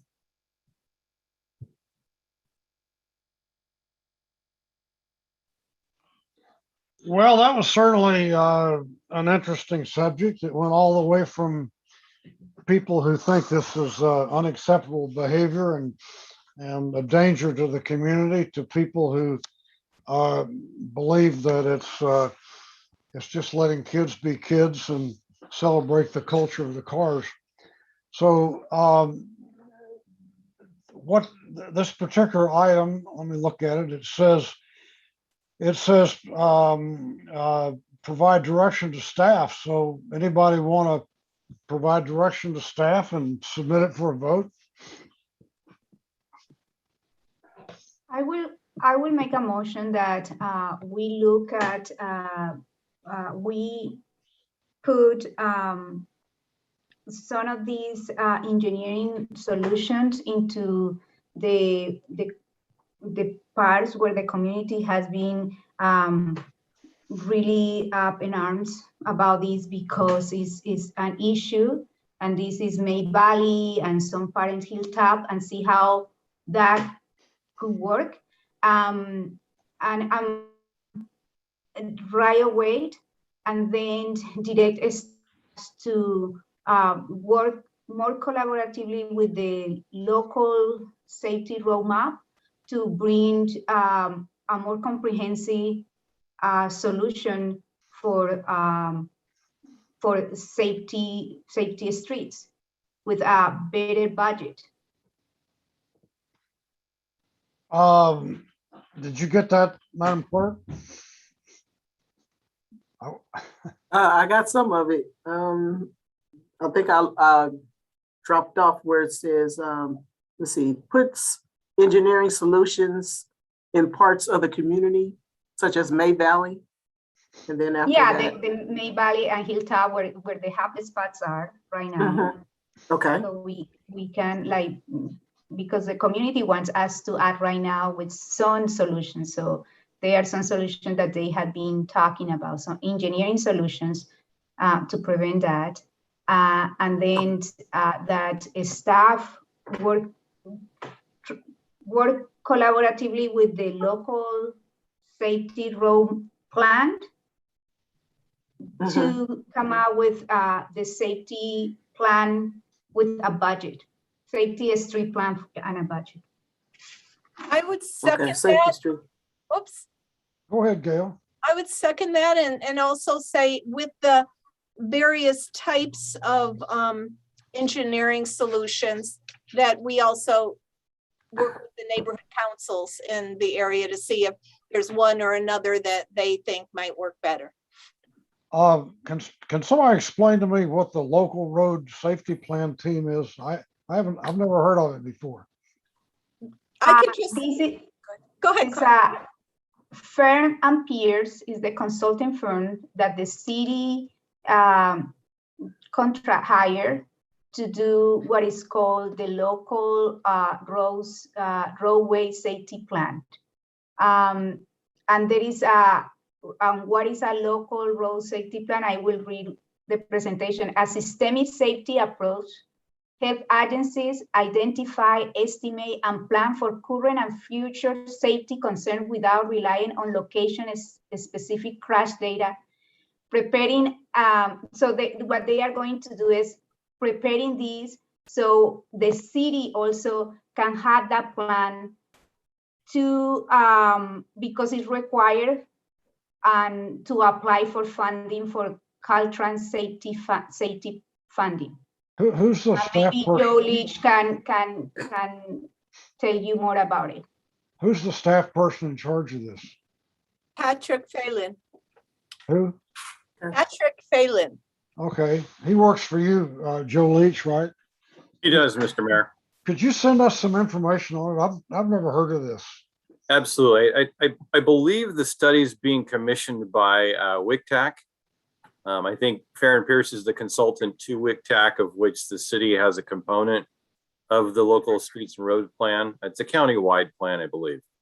But yeah, I can send something to the council. I don't know. I'm on WICTAC and CCTA, and I've never heard of it. I've never heard of it. But if you could educate us, I would appreciate it. Certainly. So are there any other comments? You know, there's no downside to this, and I'm going to support it. But and I'd suggested before trying some of these engineering solutions out in neighborhoods that were having a particular problem. But I got to tell you, I'm appalled. I think the message we need to send out is this is just not acceptable in Richmond, and crack down on it. But you know, I know you guys are on a whole different planet than I am. So let's call for the vote. Councilmember Jimenez. Yes, And we are Vice- sending a message that this is not acceptable in Richmond. We want to stop it and prevent it. And yes, Okay. Vice Mayor Johnson, Yes. Councilmember Martinez, Yes. Councilmember McLaughlin, Yes. and Mayor Butt. Yes. Okay, the motion passes with Councilmembers Bates and Willis absent. I just want to make sure, did the maker of the motion, Councilmember Jimenez, are you good with them working with the neighborhood councils for what type of engineering solution as well? yes, of course. Thank you. Okay, that brings us to item J4. Would you read that, please? Yes, item J4 is to receive a presentation from Communities for a Better Environment and the Natural Resource Defense Council regarding the fossil fuel industry refinery transitions and provide direction to staff. Okay, this is Martinez, Jimenez, and McLaughlin. Would one of you like to open it up? Yeah. I think that well, we all know that Chevron wants to expand their hydrogen production.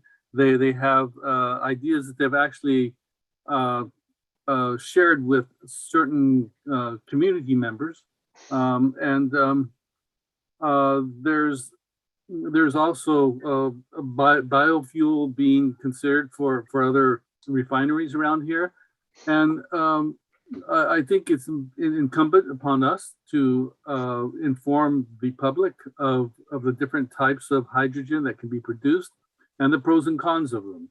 So I've asked CBE to make a presentation, and I'd be willing to promote a presentation from Chevron so we get both sides of the fence, because you know the view from opposite sides of the fence is always different. And if Chevron wanted to do a side-by-side comparison, you know, I would be willing to invite CBE to Chevron's presentation. So at this point, I'd like the presenters to do the presentation. Okay, let's get going. All right, great. Thank you all. So I'll be sharing my slides here. Just a quick tech check. Can you all see the slide deck? Okay, great. Well, hi everyone. My name is Dan Sakaguchi. I'm a staff researcher with Communities for a Better Environment, and I'm going to be joined tonight by Ann Alexander, who is a senior attorney with the Natural Resources Defense Council. Just want to say thank you to Council members Martinez, Jimenez, and McLaughlin for placing this agenda item on for tonight. We're here to provide an external analysis of some recent announcements that the Chevron Corporation has made about the future of their energy business and what they mean for Richmond, because fundamentally we believe the public has a right to know. And we're also going to offer some context based off of the refinery transitions that we're seeing next door in Rodeo and Martinez, as Councilman Martinez just mentioned. And so for clarity, and just to avoid the suspense, here's some high-level conclusions that we're going to be getting to, but just up front of the presentation. Overall, Chevron has not announced any major short-term changes in Richmond from what we've seen. What we're really seeing, though, is greenwashing, which we're going to break down and talk a little bit more about in our presentation. In the long term, though, really should be expecting some significant changes for Richmond and potentially the expansion of hydrogen operations and potentially a biofuel conversion. And so with that, let's dive in. On September 14th, Chevron made an announcement to the public and to their investors in something that they called an energy transition spotlight. And tonight you're going to see annotated selected slides from Chevron's own presentation. Our announcement covered alternative energy technologies like carbon capture and renewable gas, but our discussion tonight is going to focus on two particular commodities that are very relevant for Richmond. And those are hydrogen and biofuels. And we're going to start with hydrogen. As Chevron has highlighted in their spotlight presentation, the company plans to leverage their current hydrogen operations to expand into the hydrogen market. And they're calling what they're saying they want to create in Richmond a hydrogen hub. Before getting into that, though, I want to offer just some basics about hydrogen, because I think some terms are important. In recent years, hydrogen has received a lot of media attention as a potential bridge fuel to a decarbonized future. And in some ways, this hype makes sense, but in many cases, it's been overblown. And in general, decarbonizing California requires converting the transportation sector away from burning fuels through electrification, while also moving our electricity sector to 100% zero emission renewables. However, certain transportation sectors, like long-haul trucking, aviation, maritime shipping, are really challenging to electrify right now, and some believe that hydrogen could be a useful fuel for those sectors. And separately, hydrogen also could be helpful for storing electricity. So hydrogen might have a legitimate role in decarbonization, not saying that it doesn't. However, industry, and particularly fossil fuel industry, has tried to convince the public that hydrogen is really required far beyond these very limited uses. And this is really dangerous because hydrogen itself is not a zero carbon fuel, at least the way that it's most commonly produced right now. And the climate impact of hydrogen really depends on the process that's used to create it. You're going to hear a lot about 3 different colors of hydrogen, and each of which has a very different climate impact. To start with, gray hydrogen, the far left here, is just the status quo of hydrogen production. It's a process that takes in natural gas, it processes it with steam and heat, it produces hydrogen, but also large quantities of carbon dioxide that get emitted into the atmosphere. And the hydrogen plant at the Richmond refinery is an example of gray hydrogen capacity. Today, most of the hydrogen that's produced in California is produced by refineries on site and third-party companies nearby as a chemical feedstock for refining. And just to throw some numbers out there, in the United States, 99% of hydrogen is gray hydrogen produced using this method and is a major contributor to climate pollution from fossil fuel refining. Now, recently, fossil fuel companies have been marketing the idea of, quote, blue hydrogen. And this would involve the same process as gray hydrogen. However, instead of emitting the carbon dioxide into the atmosphere, the companies would attempt to capture and store the carbon somehow. Would say, though, that blue hydrogen right now is mostly a hypothetical idea with only a handful of commercial scale projects in the United States. And it's likely not that much better for the climate than gray hydrogen. We can get into that if the council is interested. Much of the carbon will remain uncaptured and even in a blue hydrogen system. And really any process that involves the transportation, the storage, and the processing of fossil fuels will have leakages across the system and impact the climate. So it leaves us the last color of hydrogen, which is green hydrogen. And green hydrogen, that is zero carbon hydrogen, can be produced by using water as an input rather than natural gas. So different process, different inputs, and splitting out the hydrogen by using 100% zero carbon electricity. Now to say, there's a lot of processes out there that will claim to produce green hydrogen, but right now, what you see on the screen is the only established way to produce zero carbon hydrogen. And also say, numbers are important. Currently, green hydrogen is only a tiny fraction of the hydrogen that's produced, mostly as small-scale pilot projects. And so this brings us back to the original point of hydrogen, is that we just simply don't need it in many sectors, and that even if we're using truly green hydrogen, if we can electrify the end use, for example, using an electric car versus a hydrogen fuel cell vehicle, we really should because it's much more efficient. And so with this context in mind, we're going to turn back now to Chevron's plans in Richmond to create what they call a hydrogen hub.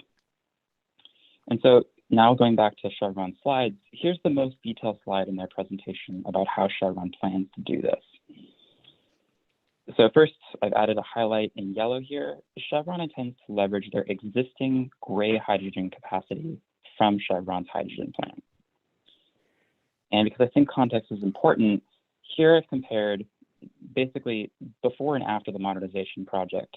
So during Chevron's modernization project approved back in 2014, Chevron expanded the capacity of their hydrogen plant. And so on the left and right here, you're seeing the hydrogen plant capacity, which also includes from their hydrogen recovery unit. Bringing this new hydrogen plant online was also responsible for many of the flaring events that we saw for the last 2 years. I'll just put that out there. And this expansion that they received through the modernization project is perhaps coincidentally, perhaps not, the exact amount of excess capacity that Chevron now intends to sell, they just announced. And also, we just say, because of the modernization project, that Chevron's hydrogen plant is actually permitted to an even higher capacity than the project that was ultimately built. So theoretically, Chevron could take advantage of this additional capacity. Next, I'm going to turn to the, quote, green projects that Chevron is proposing. And just for sense of scale, I'm keeping up on the right-hand side here the existing gray hydrogen capacity from their hydrogen plant. So the green H2 pilot projects you see on the slide here refers to two different projects. I'll break them down first. The first is a project proposal that was actually originally conceived by MCE, who approached Chevron with the idea of converting its existing MCE Solar 1 field, which you can see on the left here, into a green hydrogen facility. And I'd say this project, if it's approved and constructed, appears to meet the definition I said earlier of what green hydrogen looks like, but it's very, very much a pilot project. And so on the right-hand side there, on top of the gray hydrogen, I've added a bar that is to scale the additional green hydrogen capacity that would come from this project. And if you can't see it, there's a reason. The existing gray hydrogen capacity is nearly 700 times that of this proposed project. And so the other project that's proposed in the slide here is the pilot at the West Contra Costa sanitary landfill that would use biomass from the landfill to produce hydrogen, and would say it's also being produced at a very small level. Also, it's using a different process. It's not using water as an input. And so this really needs further review to verify that it actually is in fact zero carbon hydrogen. Okay, enough about hydrogen. Now let's talk about biofuels. So while there's a wide range of technologies out there that can be used to produce biofuels, at its core, biofuels are just fuels that have similar properties to those produced from petroleum, except they're made with biomass, which is just a fancy word for stuff from living things. And while Chevron has only made hydrogen announcements for Richmond, biofuel conversions can raise many questions and concerns, which Anne is going to talk about in just a moment. Currently in California, we're aware of 5 refineries that have proposed to convert to either co-process or exclusively process biomass into biofuels. And while there are projects that have been proposed across the state, 2 of the largest projects are just next door in Martinez and Rodeo. And so now I'm going to pass it over to Anne Alexander, who's going to share a little bit more about these proposed projects. Good evening. Thank you for the opportunity to speak today. As Dan mentioned, I am a senior attorney with the Natural Resources Defense Council based in our San Francisco office, working on oil and gas related issues throughout the state of California. And I want to talk to you about the proposed biofuel conversions in the neighboring Marathon Martinez and Phillips 66 Rodeo refineries. But as Dan has also indicated, these are not the only 2 conversions going on. This is not only a statewide trend, it's actually a national and international trend toward conversion of crude oil refineries to biofuels, which raises the question initially, why is this happening? And there are really 2 main answers to that. The first answer is that biofuels are subsidized rather heavily. Here in California, we have the low carbon fuel standard, which subsidizes this type of fuel production. There are many federal subsidies as well. And these projects would not be possible for the most part without subsidies of that nature. But the additional question is, why are the conversions happening now? And the answer to that really has to do with the shifting economics of oil refining. Again, there's a lot of complex economic questions around that, but the main one to keep in mind is that most California refineries are set up in terms of their chemistry, their abilities to process California crude. And California crude oil production has been steeply declining over the last several decades, and it's getting to a point where it is somewhat critical for the refineries. So that's the why. Let's look at the what. Next slide, please.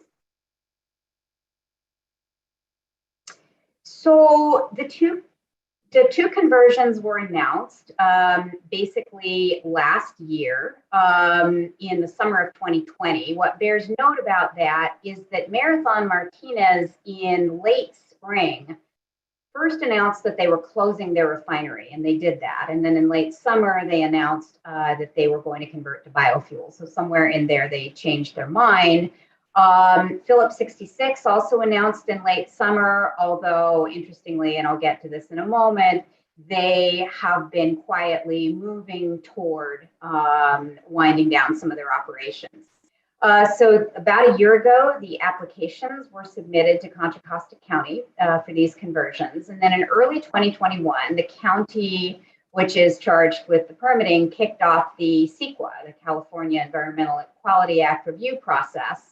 And at that point, the county invited scoping comments. And scoping basically means where people can submit comments about what they think the review should cover, which we did. And I'll talk about that momentarily too.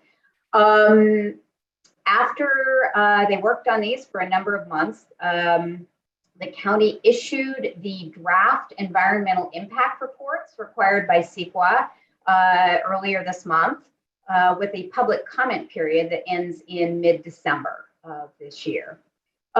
Construction of these projects will start after they get their permit. No one can say exactly when that is. The refineries, in our understanding, have in mind that they will have their permits by sometime early mid next year. That may or may not be realistic, but if they do, they will be under construction until sometime in 2024 with estimated completion in mid to late 2024. Next slide, please. So these projects are being presented by the project proponents as essentially an unalloyed environmental benefit. The superficial claim is these are crude oil refineries. We are going to convert them to processing renewable feedstocks instead of crude, and therefore that is good. And the type of claims being made are summarized here. Phillips 66 is claiming to slash their greenhouse gas emissions by half and even more than that in terms of their criteria pollutants. Marathon has even greater claims for their reductions. Next slide, please. We in the environmental community have questions, and we submitted these questions in the context of our scoping comments, and we are still waiting for answers, and we'll continue to ask them. But just I wanted to give you a brief rundown of some of the types of questions that we've been asking and ways in which we think that the claims of environmental benefit need to be unpacked a little more. The first question we have has to do with the baseline for determining what the benefits of the projects are. And what I mean by that is you have to start from somewhere in saying what the status quo is that's being changed in order to figure out what you think the project benefits are going to be. And in this case, they're saying the baseline where we're starting from is continued crude oil refining, in which case, yes, if you produce biofuels and you produce less of them, you will have smaller emissions. But to us, it is a real question based on the evidence that's out there, whether in fact, if these permits were not issued, these refineries would continue processing crude or whether they would simply shut down. We know that Marathon had already shut down their refinery at the point they announced these conversions. In addition to that, Phillips 66 was already looking at shutting down their Santa Maria refinery. So that's a really big question, is what would happen if these permits weren't issued? Are we actually talking about allowing them to increase emissions from what would otherwise be there? So that's a big question. Another big question has to do with possible harm from the feedstocks that they plan to use, that they plan to process. They claimed initially that they would be using just a lot of waste oil, essentially what's left over at McDonald's after they make your French fries. There really isn't a lot of that, and there certainly isn't enough, it's becoming clear, to produce the volume that these refineries are talking about producing. So they're going to turn to food crops like soy and corn oil.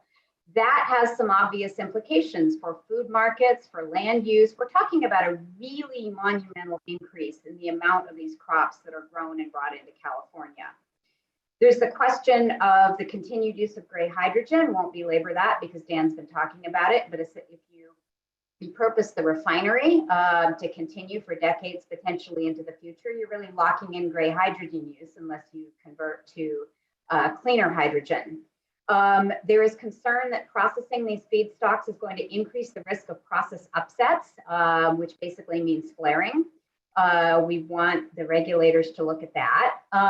There is concern that the volume of feedstock that would be produced by all of these proposed conversions would add up to a lot more liquid biofuels that are really anticipated and called for in California's climate pathways, which are looking to gravitate much more toward electric vehicles.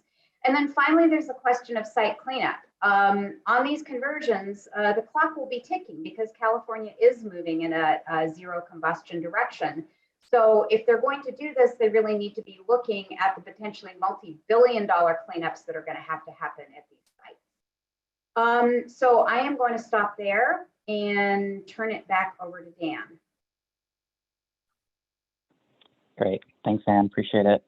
So we're now going to turn back to Chevron's announcements on biofuels.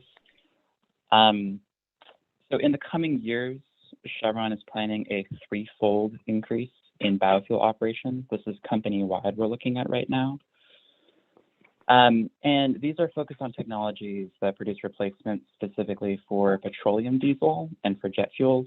We just note here that biofuel technologies for gasoline replacements are not really commercially scaled at this point.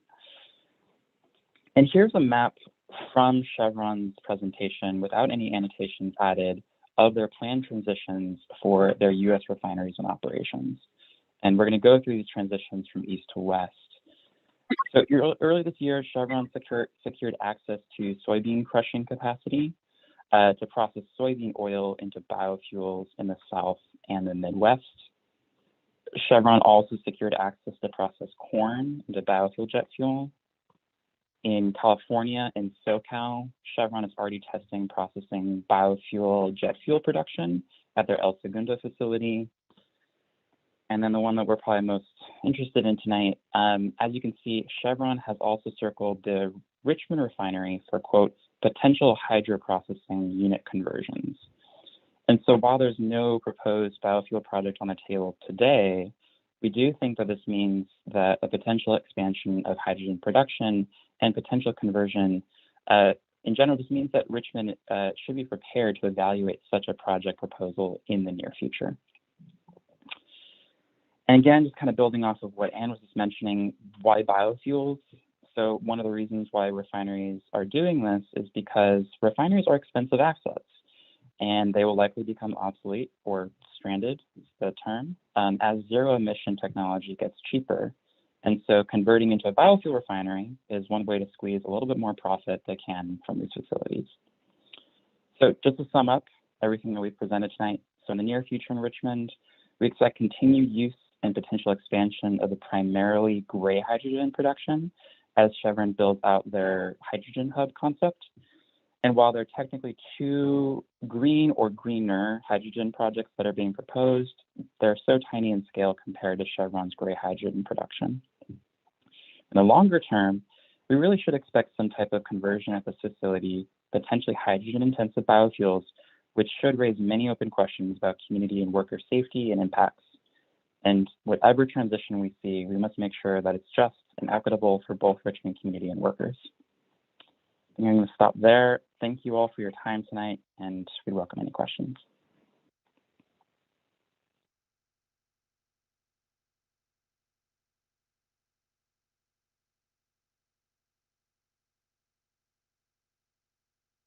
Mayor, you're muted. I had a question. I'm not sure what the conclusions and recommendations are from your presentation. It was an interesting presentation, but you know, it just kind of stopped. So you know, and I'm particularly interested in Chevron because that's what's here in Richmond. So I guess my question is, what are the takeaways from this? You're muted, Dan. Should I respond now, or should I go after Councilmember Martinez?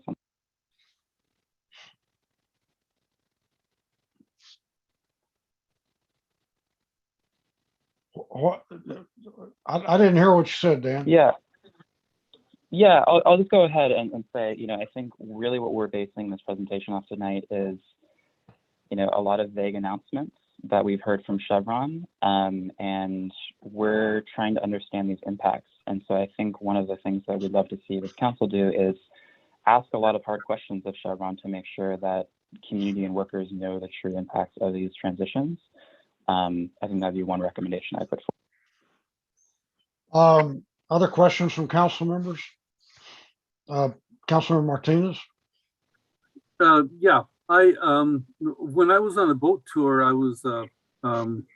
had a conversation with a representative from Chevron, and he was telling me about the hydrogen project that they were so proud of. And I was curious as to what kind of hydrogen they were going to make, and what how it compared in terms of release of toxins as in comparison to processing crude. And so he didn't have time to explain that to me. And as you can see from the presentation, it would have taken quite a while.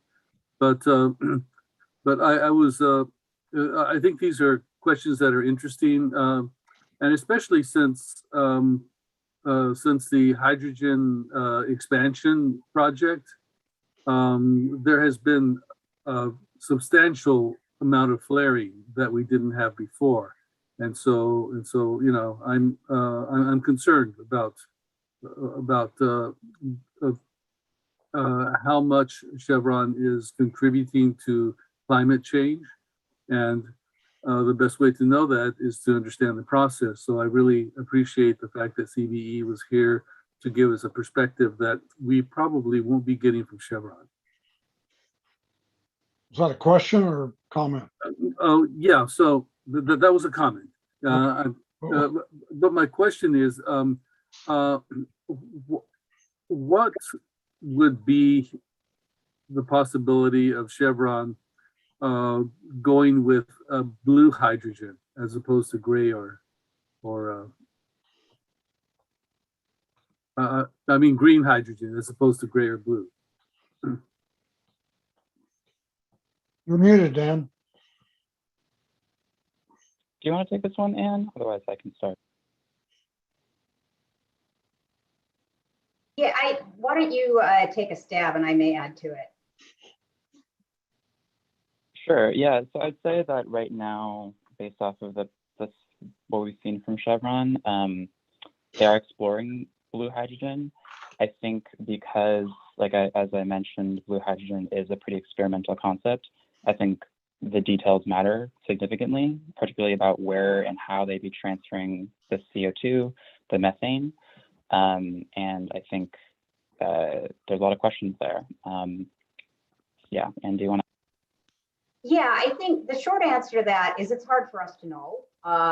They're obviously exploring all options, but as Dan is alluding to, there's some real complications with respect to blue hydrogen because I don't believe it is possible, or certainly not an easy matter, to sequester hydrogen on site. So they would have to put it in pipes and send it somewhere, and those pipes would probably necessarily go over some sensitive places, either communities that don't want pipes in them, or otherwise ecologically sensitive areas. So this is a question for any of the refineries contemplating blue hydrogen. Doesn't mean they won't do it, but it's a complication. And the other. Go ahead. The other question is, how much energy does it take to make the hydrogen? I mean, is it really energy efficient?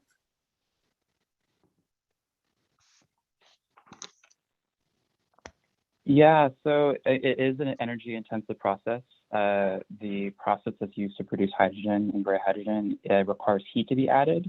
And so generally natural gas is combusted to provide that heat in the operation. And that also produces its own methane and CO2. So hydrogen production is intensive, energy intensive. Yeah, and I would just add that green hydrogen is also very energy intensive. And that's why the concept of green hydrogen has the energy coming from renewable sources. There is sometimes talk about developing it using energy off the grid and switching to more renewable sources of it. But it's something important to bear in mind is that green hydrogen isn't particularly green if you're getting energy from a grid that isn't green. Councilor Jimenez. Yeah, thank you, Dan, and for the great presentation. It's great to start talking early about these issues and that the community knows exactly what is and what is the difference, because communication can be distorted in many ways. I have a question, is like, what are the health impacts or health effects of gray and blue hydrogen and biofuels? I'm sorry. Did you ask the impacts of the gray and blue hydrogen on the health impacts of or the health effects of gray and blue hydrogen and biofuels in the Yeah, community? I think that, you know, the answer to that is it makes a huge difference in how energy and greenhouse gas, specifically intensive, the production is going to be. If you are making biofuels with gray hydrogen, it is creating a continued massive load of greenhouse gas production, as well as other pollutants. Gray hydrogen production is a major source of pollution at any refinery. So if you can do the biofuel conversion using green hydrogen, there may be other questions that I've raised about, you know, feedstocks and everything else, but you're certainly going to reduce the climate change and air impacts footprint of it. Yeah, and so is this because I know that, like, for instance, right now, what is happening is that the Bay Area Air Quality Management voted to have Chevron and other refineries in Contra Costa County to get the web scrubber, which is the technology, better technology to capture more toxins into the air. Chevron is suing because of that direction that it was taken. So now it's like, these are the technologies that we are, like, the community and legislators are trying to put to reduce toxin from the current system. What will be, if this is a conversion, are these things are going to, what are the things that will have to be in place in order for to mitigate this, if it's something, and if it's possible to request that Chevron use these mitigation technologies? Yeah, if I understand your question, you're really asking what are things that if Chevron were to convert, what could it do to keep its greenhouse gas and pollutant footprint down? Green hydrogen is obviously one of them. Beyond that, this falls into the realm of questions because right now, the two refineries that are converting, the Marathon and Phillips 66, aren't providing any information about what feedstocks they're going to be using. And that's a huge question. They claim not to know. Perhaps they don't know. But it's a real problem that they don't know because the feedstocks behave somewhat differently in terms of how much pollution they produce. And some of that has to do with the fact that it takes more hydrogen to process some of the feedstocks than others. So right there, you're going to have a bigger impact. So it's very hard for us to say right now what they could do to hold their pollution impact down until we know what they're going to be processing. But it's something that we're asking the county to take a close look at, is this question of what they're going to be processing. What are the, what are the side effects of that? Is it going to create odors? What are they going to do to control those odors? Is it going to increase flaring? What are they going to do to minimize that flaring? More questions than answers. My last question And one is, thing I would, sorry. go ahead. One thing I'll just quickly add that might be helpful to understand is that the way that Chevron designed their hydrogen plant is that there is no flare gas recovery system, which means that whenever there's some sort of process upset, the process is designed to flare. And so one of the reasons why you've seen so much flaring in the last 2 years is that there's no other place for those gases to go. And so that, I think, raises a lot of questions that as we're thinking about increased hydrogen production, but that's basically how the plant is currently designed. And also just say that right now with the cat cracker rule, where there's the wet gas scrubber, it's a different matter of scrubbing particulates out of the air versus trying to pull carbon dioxide and methane. And so there are really big questions about can you actually pull out CO2 and methane from the air in the same sort of way? So far, reports suggest that that's not very likely. So we'll just add that up. Well, thank you so much. You answered my third question right there. I think like for me is this is the time where we cannot wait to reduce gas emissions. And the idea is if we are going to have other projects, that project should be in that direction, reducing like another planet to go. And climate change is a reality, it's not a husk. And something that we like the things that we need to do, we need to act now. The air is telling us with these droughts, big flooding happening, that we need to be drastically changing the way we live. And we know like fossil fuel has been the number one in providing more, like to produce more greenhouse gases. So we need to start thinking about what is our just transition look like, that put workers and families who have been more impacted by environmental racism at first, and see how it looks like over time, instead of trying to make things that are going to be worsening the environment. Thank you so much. Councilor McLaughlin. Yes, thank you very much. Great presentation. I have a few questions.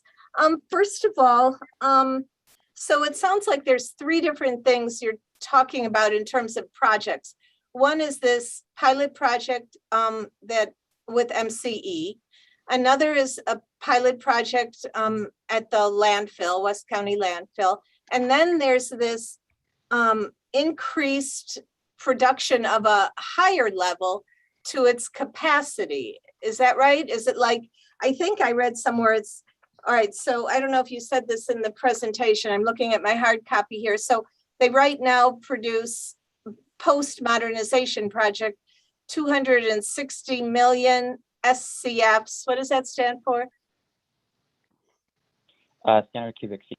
Standard cubic feet per day, but they could produce more with what they've been permitted for already. This is the gray hydrogen, and it's like 11.5% more, I think is what I read in the Chevron analysis. And what I hear in your information is that the MCE project would only be using, what was that, 0.15%, and the landfill 0.9%? Is that like of the current capacity of gray that they use? That's correct, yeah. So actually, and yeah, go ahead, please, more. No, yeah, just to clarify, so the two projects that we're actually seeing being proposed, those are the landfill project, the MCE Green Hydrogen 1. I think what we're doing is reading between the lines that if Chevron intends to increase their hydrogen capacity, it is not going to be coming from those two different projects. That right now, the most significant way that Chevron has to produce hydrogen is through the gray hydrogen capacity. The current design capacity has a ceiling, that's the 260. They would have to redesign their plant presumably to increase the 294. But right now, we're just not seeing another path for them to increase their hydrogen production without that. So do you know, all right, so at this point, just the pilot projects are being proposed. Are there EIRs that will be needed, to your knowledge, for those projects?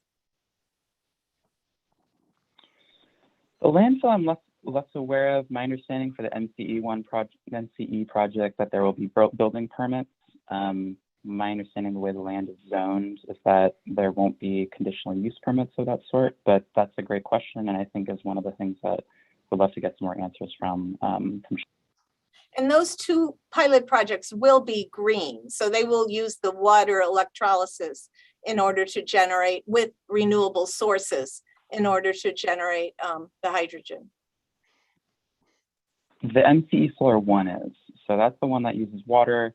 The landfill one uses a technology that is proprietary. My understanding is I've been checking out some of the patents, and I think I have not seen a full carbon evaluation of that technology. So it is not using water, and that's why I kind of called it greener, because I think there's still a question about that. I see. And do you know if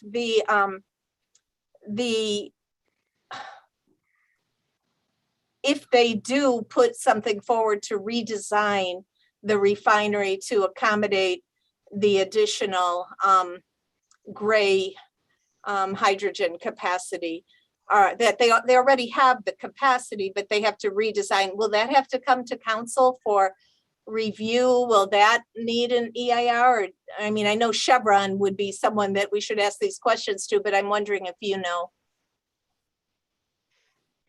My understanding is that would be a pretty substantial redesign, but yeah, I think that'd be a great question for sure. Okay, a couple more things. So obviously green is the way to go, because we're only perpetuating fossil fuel use when you have this gray hydrogen that they may very well be wanting to produce more of, and that uses more fossil fuels and more intense energy processing. Well, I hear the green processing is also energy intensive, but it would be solar or renewable energy sourced. So that is not a problem. In terms of it does sound like more flaring could be a outcome of, would that be more for the gray, additional gray use, or would that also be for the green use? Yeah, I guess just to separate the issues a little bit. So the hydrogen facility as itself, as it currently stands for the Richmond refinery, that is designed to flare when there is startup, for example, shutdown. That was many of the different flaring events you saw in 2019. That is tied to the gray hydrogen production. And I think the other issues that Anne was talking about is that biorefining itself is a hydrogen intensive process, and that can introduce its own potential process upsets. And so I think it's both the gray hydrogen and then it's also the biorefining itself that have flaring attacks. Okay, so we would have to review all that. So just in terms of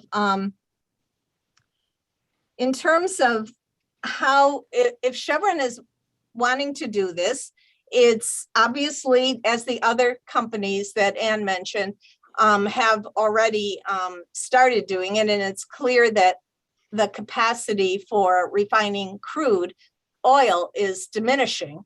And so do you know, and this again would be a Chevron question, but asking if you might know, if Chevron has any plan yet in place for an overall reduction of crude oil refining? Yeah, I think that remains to be seen. I think we'd love to hear Chevron's answer on that. So far, even if you look at the Chevron reports and you compare their biofuel production compared to their total production, it's still a fraction. It's a small fraction of their total. Whether that means they're going to be reducing or shutting down crude production to build that out, I think that remains to be seen. And one thing I would just add on to the earlier point about the flaring that I forgot to mention is that so BACNA does require Chevron to submit causal reports whenever a flaring event happens. And those happen, I believe, 60 days after the event. And so BACMED has a record of all these different types of flares. And I think that would be potentially a great thing for this council to request a summary of how that hydrogen plant is doing and really getting some clarity on the connection between the increase in flaring with the hydrogen plant commissioning. That could be one potential thing to come out of. Wonderful, wonderful suggestion. So my final question is, so if they do come to us with a redesign and they want to increase gray hydrogen production, where would this extra, I mean, I've read also that the extra production hydrogen that's produced would be transported to some salt caves in Utah because they get stored underground. And I know I saw a question that Councilmember Martinez has raised about how safe is it to store CO2 and how safe is it to store this hydrogen, you know? So I guess that's more the question that I have. So is that what, so they obviously are out for making more money. That's what a big corporation like Chevron does. So they would be wanting to build onto their hydrogen, their gray hydrogen capacity in order to ship it or send it out to other places, and they would be storing it in the meantime. Is that a conclusion to be drawn? Yeah, so I think, so there's the CO2 issue, which I think there is another part of the Chevron announcement where they talk about storing CO2 into salt mines. I'm not aware of any nearby salt mines. I'm not an expert in this. My understanding is that salt mines are a more secure way to store CO2, hydrogen. But I think it's an open question of where they're planning to store the CO2 as well as the hydrogen. One question that I'd love to hear Chevron's answer on is exactly what you just mentioned. Where will the hydrogen be sold? Will they be creating retail outlets across Richmond? Will it be on site? I will say that there are state requirements for certain hydrogen fueling stations to be 1% green, using the renewable method that we talked about. And so I think, again, there are a lot of open questions about where this hydrogen is ultimately. And is it, in your view, is it safe to transport gray hydrogen? Or is there a risk in that as well, or an impact, a potential impact in that? Yeah, I am not super aware of the risks. I mean, you're very right that hydrogen is a very flammable, I mean, we're probably aware of the Hindenburg. That's probably the most notable example of hydrogen. I believe there are much safer ways to transport hydrogen at this point, but you know, pure hydrogen transport raises some risks, and I think that deserves a question to be asked to Chevron as well. I'm not sure if Anne, if you have one. Yeah, I don't have an answer on the safety question. I think it's a really good one and that deserves more exploration. I did want to touch briefly on the question of storage of CO2 because it's kind of a different animal. There, in sort of short thumbnail answer to Councilmember Martinez, it's reasonably safe to store it in the ground, but some questions have been raised.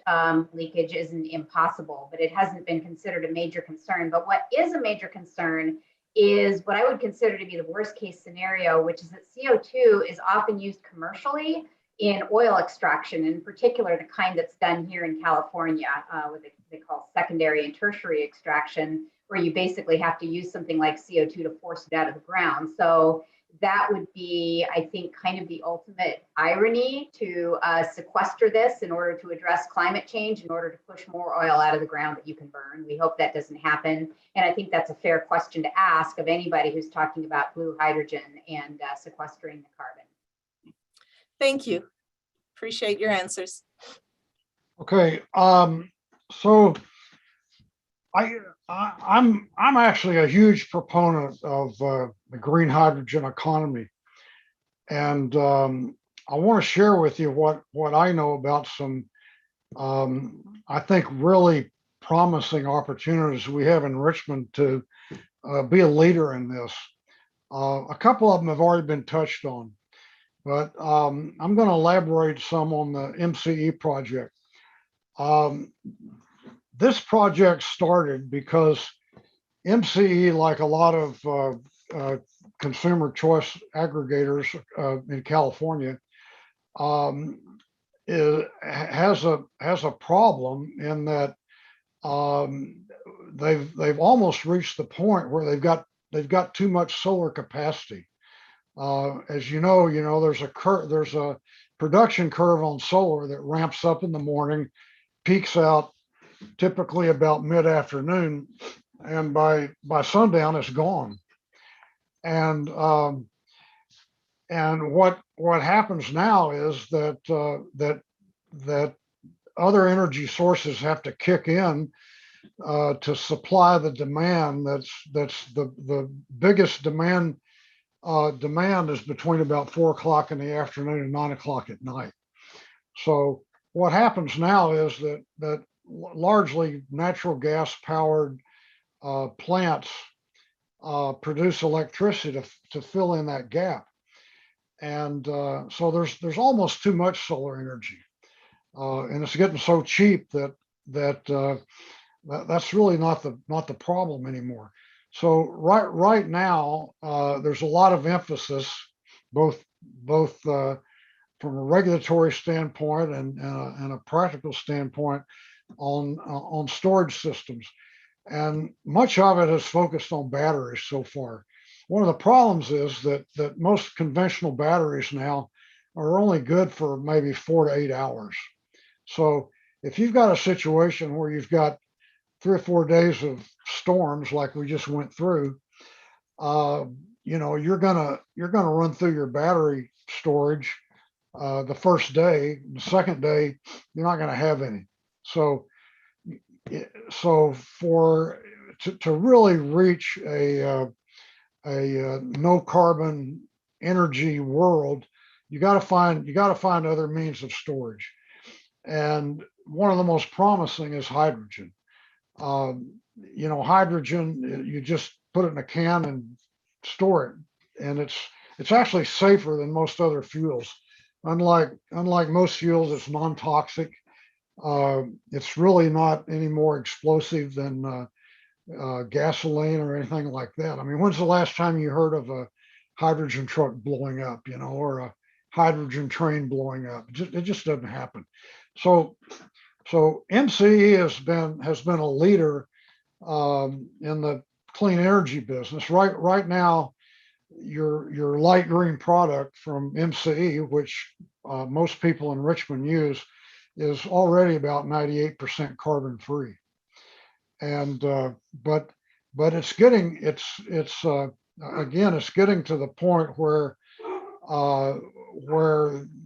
the supply can't meet the demand because of storage. So what we looked at was the possibility of doing some kind of projects that would look at producing green hydrogen that could be produced when solar energy is at its peak, and then stored, and then used in a fuel cell to create electricity at night.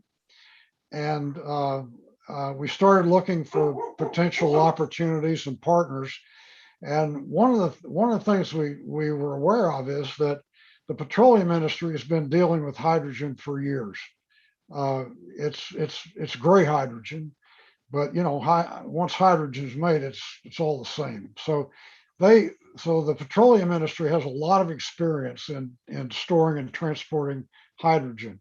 So if you're looking for a partner, that's a good place to look, because they have more experience than any other sector of the economy. So we started talking to Chevron, and about the same time, a grant became available from the California Energy Commission to finance some pilot projects that would create green hydrogen through electrolysis. And we wrote a grant application, and we've made it through the first cut. We're on the short list. We're very confident that we'll get funded. And what that would do is create a hydrogen plant that would create hydrogen by electrolysis from surplus solar energy created at the Solar One project at the Richmond refinery. So it's a 10.5 megawatt project. And Chevron has they've been a very willing partner in this. They're actually putting money into it. So we'll have the grant. MC might put some resources into it, and then Chevron's going to put some resources into it. It's not a production plant. It's a pilot plant. But I got to tell you, nobody else is doing it. This is even doing it at this scale there's nobody else doing it in the United States. So it's a very important step. The only downside right now is that particular grant is oriented toward using hydrogen as a vehicle fuel through fuel cells, not burning it. And so we've had to pivot a little bit and show how that green hydrogen can be used in the transportation industry, but it can also be used to produce electricity. But that's changing. Let me read you something. Just came out yesterday. This is the California Public Utility Commission has issued a ruling in its integrated resource plan proceeding that proposes to meet significant portion of new capacity for electricity generation with green or renewable hydrogen rather than fossil fuels. The unambiguous and audacious goal of the IRP ruling renewable hydrogen mandate is, quote, to help support a transition toward greater use of renewable hydrogen to replace natural gas, unquote, in California. Requiring new renewable hydrogen powered electric generation comes on the heels of Governor Newsom's proclamation of a state of emergency issued on July 30th, 2021. That proclamation directed the CPUC to accelerate work on deployment of new clean energy projects to decrease the risk of capacity shortages and increase the availability of carbon-free energy at all times of day, which is exactly what MCE wanted to do with this pilot plant. So, regardless of what do you think of Chevron, we're a part of MCE. They are a partner in this pilot plant, and it's happening in Richmond. And we should do everything we can to support it, get the word out, and be a part of the beginning of the new hydrogen economy. The other project that you touched on, MC has nothing to do with it, but it's a joint venture between Raven and Republic Services. And they have a chemical process that creates almost, it's not quite there, but it's close to 100% green hydrogen from organic waste. And organic waste can be anything from banana peels to plastic cups. So what they plan to do is take organic waste from the transfer station that's out near the landfill and run it through their chemical process and produce. There's several things they can produce. They can produce syn fuel, but they can also produce hydrogen. And so they'll produce almost 100% green hydrogen from that process. And they still don't really have an end use for it. They're not sure whether they want to try to sell it for transportation fuel or something else. But it could be used in a fuel cell to create electricity. So the point I want to make, I want to encourage not just the city council, but everybody in Richmond to support these projects and celebrate them and realize that we in Richmond could be ground zero for the new green hydrogen economy. There's some real opportunities here. And I agree about everything you've said about gray hydrogen and all that. But I think rather than dwelling on what might happen that's not the greatest thing in the world, we need to take these opportunities that are right here in Richmond and do everything we can to try to bring them to fruition and make sure people understand that it's coming out of Richmond. So that's my pitch. Yeah, if I can respond to that. No, and I think I absolutely agree, and we had in our presentation that there is a role for hydrogen, and I think, as you mentioned, it's very useful for long-term storage. It makes for quick refueling of vehicles, and I believe, yeah, so the MCU project, there's a 2.5 megawatt electrolyzer that I think is going to be running 24/7, and so there's a real role for capturing that peak. I think the thing that we're concerned about is, I've definitely seen a lot of press releases about the MCU Solar One project, about the landfill project, and very little mention of the fact that the vast majority of the hydrogen they're planning to sell is still going to be gray hydrogen capacity. So I was comparing that graph there to their current full hydrogen capacity of the facility, but then even if you compare it to the proportion they're preparing to sell the market, it's still a very small proportion of that. And well, so I think, and this is when they do have to do an EIR and they have to get a use permit from the city. So we do have an opportunity to influence,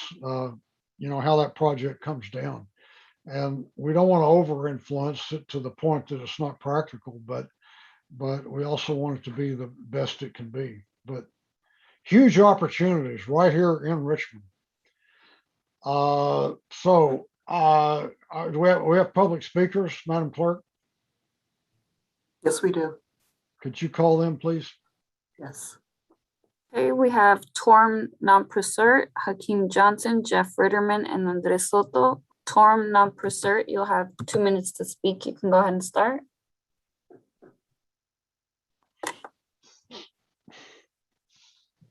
Torm?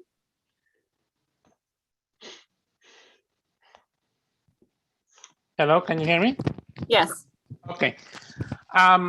First of all, thank you for the City Council, Martinez and McLaughlin, and also Jimenez, who are also able to bring this to the City Council. And also thank you for CBE to do the presentation.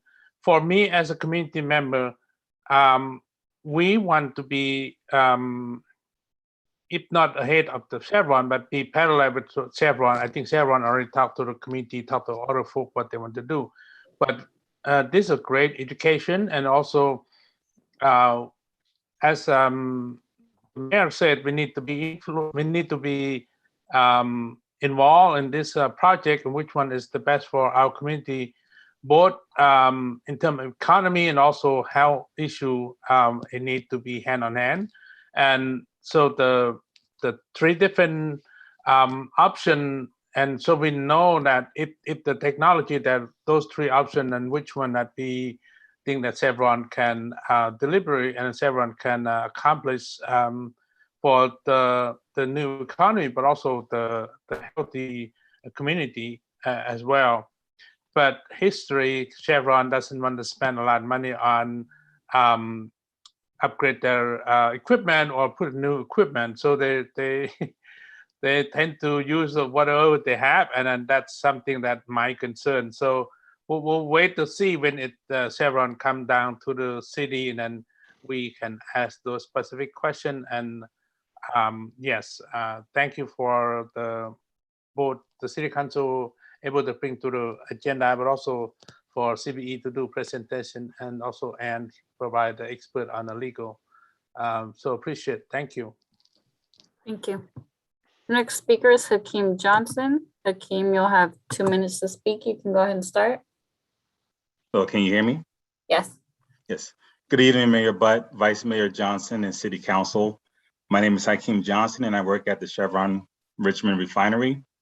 Last month, I reached out to the entire City Council, requesting time to discuss new and exciting Richmond-specific energy transition and green energy efforts. Follow-up emails were also sent earlier this month. However, the majority of the council have yet to reply. So thank you, Mayor Butt, for extending the invitation for Chevron Richmond to present. I do agree that Richmond community members would have benefited by hearing from the presenters and directly from Chevron in the same meeting today. Tonight, there were inaccuracies and a lack of details about exciting Richmond projects being explored that the public could have benefited from hearing. I encourage listeners to take the time to read the recent Chevron Richmond Energy Transition newsletter and reach out to learn more. We look forward to Chevron Richmond's role in supporting the pathway to net zero targets set globally, nationally, and in the state of California. Chevron is excited to help lead the energy transition in Richmond. Thank you for your time. Thank you. Next speaker is Jeff Ritterman. Jeff, you'll have 2 minutes to speak. You can go ahead and start. Hi, good evening. What a wonderful presentation.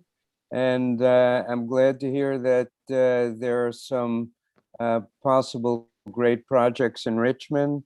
And nice to hear that Chevron feels that they can be a willing partner. I do want to point out that in 2 days from now, the CEO of Chevron is being called before a congressional hearing, which is there because they're being accused of misleading the public on climate change. The hearing is basically being titled Exposing Big Oil's Disinformation Campaign. So there was a discussion of asking hard questions in this, and when you ask hard questions, you have to have a trustworthy partner to answer those questions. And so it's kind of disheartening to know that your partner has been engaging in a disinformation campaign around something as important as climate change. It doesn't mean that Richmond can't be ground zero in this green hydrogen, and Chevron can't be a willing partner. But we also have to face the fact that they have been involved in disinformation in something as important as climate change. Thank you, and I'll yield the rest of my time. Thank you. Next speaker is Andres Soto. Andres, you'll have 2 minutes to speak. You can go ahead and start. Yeah, thank you very much. And thank you to my colleague Dan and my friend Ann for this wonderful presentation. And more people need to find out about this, and hopefully we can work together to make that happen. One thing though is that when we talk about biofuels, one thing this didn't really focus on is the huge environmental damage that will be done in procuring these kind of oils. As Ann alluded to, we don't need enough French fries to run a refinery.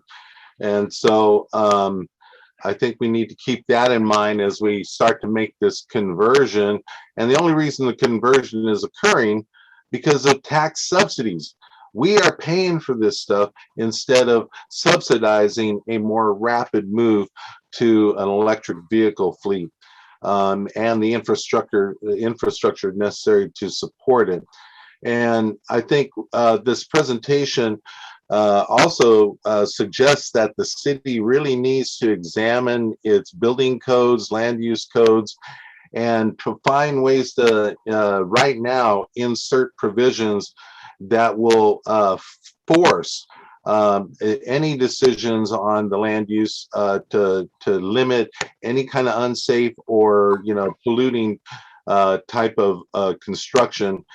And if they can't do it, then let's accelerate the decommissioning process with the financial assurances needed. And to echo what Jeff is saying, I'm going to be part of a webinar tomorrow with Stephen Donziger, who's had his life destroyed by Chevron because he beat Chevron in a judgment for their pollution in the Ecuador jungle. And so, you know, these guys are international gangsters and they're right in our backyard. And we must beware of the information they're sending in their Trojan horses. Thank you. Next speaker is Jenny Kempantong. You'll have 2 minutes to speak. You can go ahead and start. Hi, can you hear me? Yes. Good evening, Council. My name is Danny Campathon, born and raised in North Richmond, and the Richmond community organizer for the the Asian Pacific Environmental Network. First of all, I just want to thank CBE for the presentation. And, you know, this does have me thinking the so-called energy transition is very dangerous, in my opinion, because I can't imagine a world where Chevron would handle this transition safely. They've been flaring for 3 days straight because of the storm, leaving a toxic smell of gas and sulfur dioxide all over Richmond and San Pablo. I graduated from Richmond High in class 2012, the same year that the explosion that sent over 15,000 people to the hospital. Me and the Engineering Academy students at Richmond High toured Chevron facilities through a bus. And I remember just how awful that smell of sulfur dioxide and chemicals were in the air. Imagine if that explosion happened while me and my peers were there. That knot in your gut, that feeling of despair, wondering if your students, your neighbors, your friend, a loved one was there. That feeling of despair is something that I and so many of our APAN members know so well, especially after losing so many of our elders to COVID, respiratory illnesses, cancers, all these things. But you know, it breaks my heart when I hear people's story of despair, or individuals like Oscar Garcia or all the other Chevron workers that have come over here to advocate for Chevron. You know, when I think about it, it's like I'm tired of seeing Richmond and communities across the world suffer the direct impacts of pollution from Chevron. Our communities not sacrifice zones for Chevron's profits. Let's come up with a solution together before Chevron deems Richmond unprofitable and leaves us with nothing but polluted land and toxic infrastructure.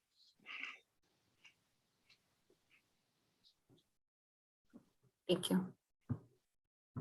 Next speaker is Mike Parker. Mike, you'll have 2 minutes to speak. You can go ahead and start. Thank you, Mike Parker. I'm a longtime listener to the city council meetings over the last probably 15 years. And I want to, first of all, thank CBE for that great presentation. And I just wanted to say that this was probably the best city council meeting I've ever listened to. It dealt with a lot of very hard questions, for the most part, very respectfully. And there's a lot of good information transmitted. So I wanted to congratulate you. Thank you very much. Thank you. There are no more public speakers.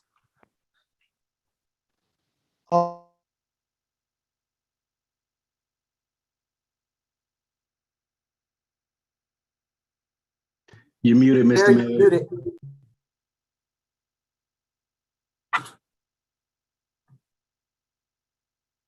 Mayor, you're muted. I got it. I know I hate mute buttons. Let's move on to the next item, try to get out of here on time. Would you read item J6, please? Yes, item J6 is to receive a presentation by Marin Municipal Water District regarding the proposed Marin East Bay Energy Intertie project that would undertake construction and water pipeline connection to East Bay Municipal Utilities District to be located on the Richmond-San Rafael Bridge in order to augment Marin Municipal Water District's water supply in response to the current drought. Okay, I guess who's going to start this off? Joe Leach or somebody from MMWD or what? Yeah, thank you, Mayor. I'll just want to introduce Ben Hornstein, the General Manager for Marin Municipal Water District, and Paul Sellier, the Director of Operations. And I'll let them, without further ado, take over the presentation. Good. Thank you, Joe. Good evening, and thank you for the invitation to attend the City Council meeting. My name is Ben Hornstein. I'm the General Manager of Marin Municipal. Joining me tonight is Larry Russell, the Vice President of the District's Board, and Paul Sellier, as Joe noted. Briefly, I wanted to note that I understand, what we do understand, that at this point, we're behind the 8 ball in regards to engaging the broader Richmond community on this emergency intertie project. And even though we're working on so many fronts with this historic drought emergency, there's no excuses for some of the perceptions that we've created, including the sense that we're steamrolling this project, excuse me, and that we don't care about the impacts. I'm very hopeful that we can develop the trust and confidence of Richmond officials, the neighborhood groups, and all of the stakeholders as we strive to make this right. We're very interested and we're committed to understanding all of the issues and impacts related to this project and intend to work with the community to resolve them. We do have a very brief presentation that Paul Sellier can give, and then we'll open it for questions if that works for you. Paul?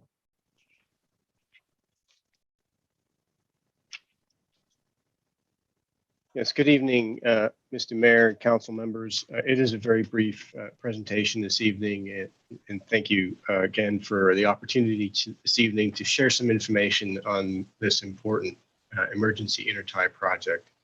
And of course, if there are further details or any questions that anyone has, wants to follow up tonight or at another time, please feel free to reach out.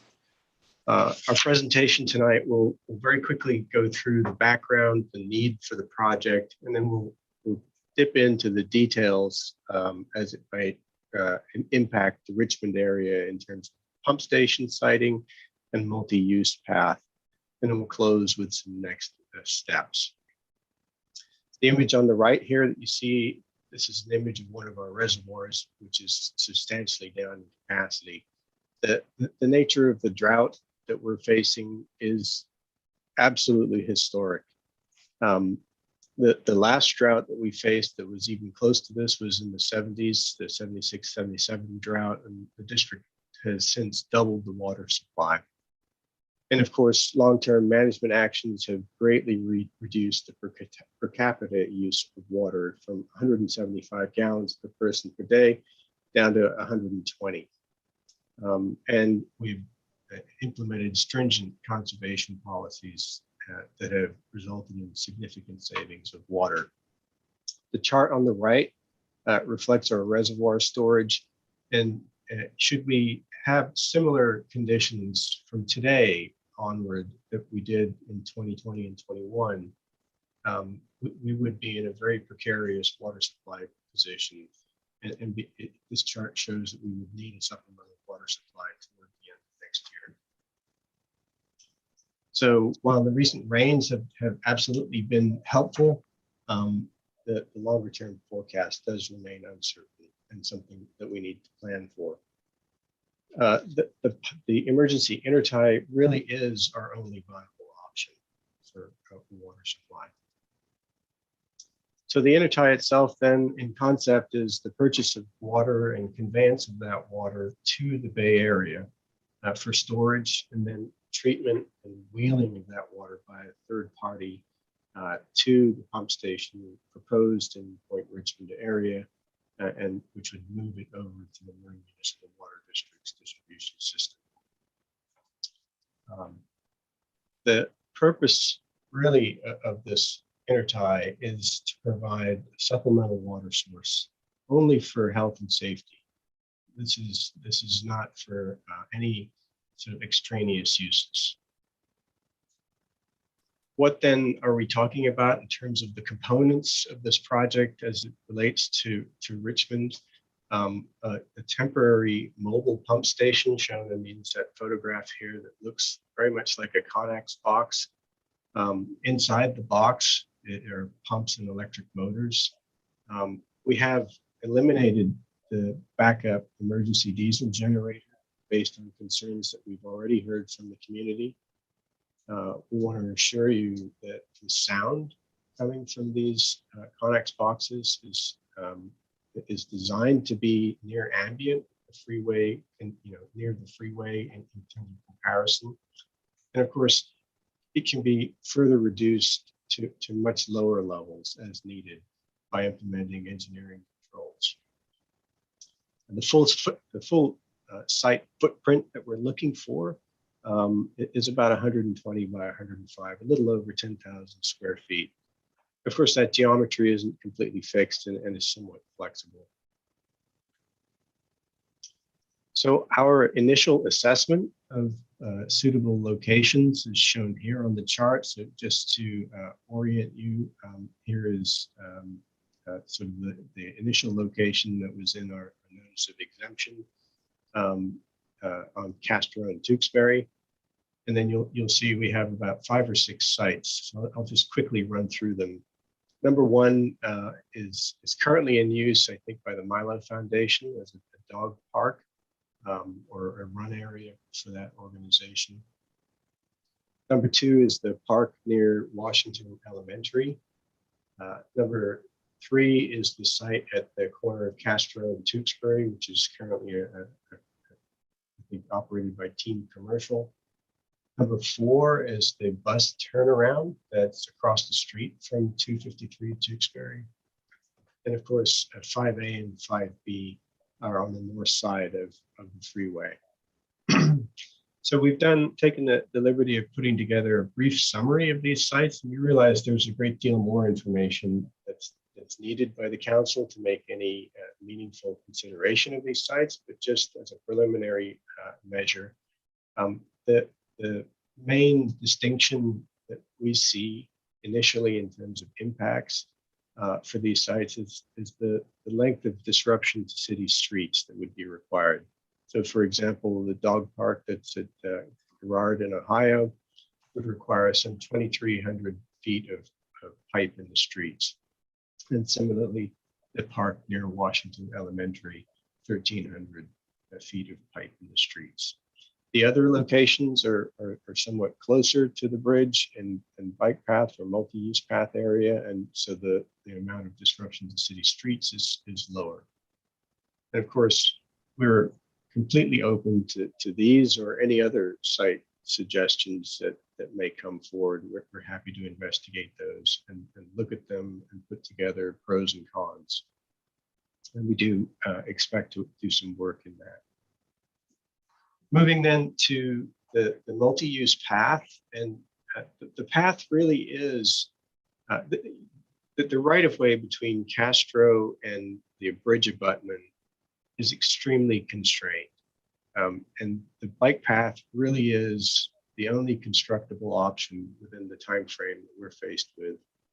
And we do realize that, of course, there'll be impacts associated with the bike path. But we also think that with some creativity, there are ways to limit the impacts on the bike path. And we've presented some ideas here that, of course, we'll work to develop further with city staff and other stakeholders. For example, shuttles to ensure that there's connectivity to the other trails. And maybe there are ways for us to preserve the daytime use of the multi-use path by conducting night work and then working with the community to understand what sort of trench covers would work for bicycles and pedestrians. We do need to be careful and make sure that we weigh up any trade-offs associated with night work to the residents in the area. So we don't want to just blindly go into these. These are definitely, I think, a discussion with the community. And of course, there may be some rerouting options for us to look at. They are, however, limited. And for example, perhaps the pipeline may be better going up Chevron Way until we get to Marine, as opposed to going in the bike path straight away. So tonight, it's a very brief presentation and introduction, if you like, to the project. We do know that we have a lot of work to do, and we expect to continue the dialogue with local decision makers. And we want to meet and hear the concerns and develop ways to address those concerns with all the stakeholders in the Point Richmond neighborhood, business associations, bike groups, and other trail users. We know that impacts for construction projects relate to traffic, and we do intend, once we have a suitable location, to develop a traffic plan to address those concerns. And we're willing and able to continue refining the project approach so that we can address concerns. And of course, we're interested to understand, in terms of community benefits, how we can be part of the solution. So tonight, that concludes my presentation, and we'd be happy to entertain any questions. So before we go to questions, I want to share some information with you. City staff and I heard this exact same presentation this morning. And one of the things we all asked for was additional, very detailed information, both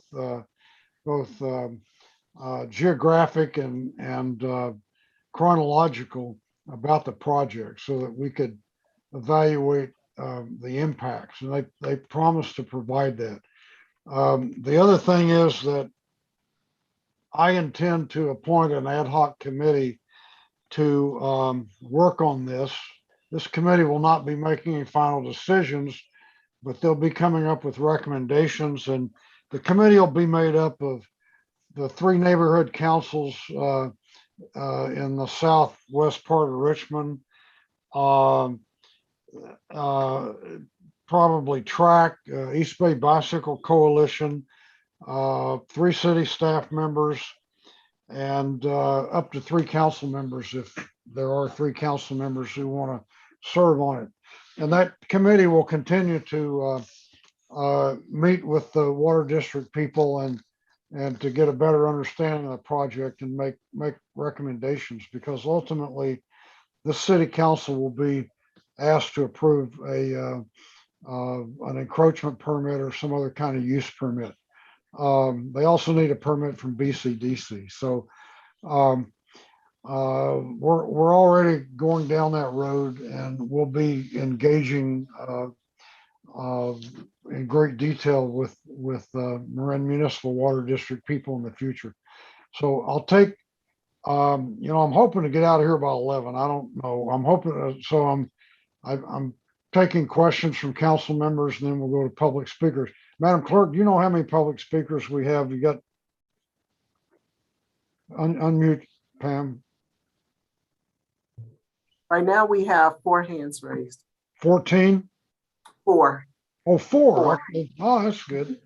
We had about 60 at CCTA the other night. Okay, well, let's go to council members, and then we'll go to the public, and we'll see if we can get out of here at a decent hour. So any council members have questions? If any of you want to serve on this ad hoc committee, also just send me an email or something, let me know. Okay. Well, good. No questions from council members. Let's go to the public speakers. Councilmember Martinez, you got a hand up. Yeah, I was just curious, where is this water coming from that you're pumping? Yeah. Go ahead, Paul. Sorry, Ben, you go ahead. It's fine. This water, there's would be water trades, they call it, where we're currently talking to irrigation districts that often work with the farmers that are part of their district, and they decide based on a number of factors, including economics, do they want to fallow their fields for a given year and sell their water rights to municipalities or others. So it turns out there's a fairly active water market. There's about 100 of these water transfers that occur every year on average, roughly. And we would obtain the water that way. This is not East Bay Mud's water. The connection is to East Bay Mud's system, but the water would be water that we would buy and obtain. And then East Bay Mud, if this project goes forward and it would work out, they would move the water for us. So is this standing water? Are there bodies of water that is taken from, or is it groundwater? No, so this is water that the farmers have rights to. Some of it is currently. I know that, but right. So some of it's currently stored. Some of it potentially would be water that they would obtain from groundwater or the river, and they would forego those rights, and that water would flow down and be picked up by another water agency, and then wheeled and treated and stored. And then ultimately we get the exchange with the East Bay mud water. Okay, I'm having difficulties understanding the water rights. So these farmers have rights to water, which are public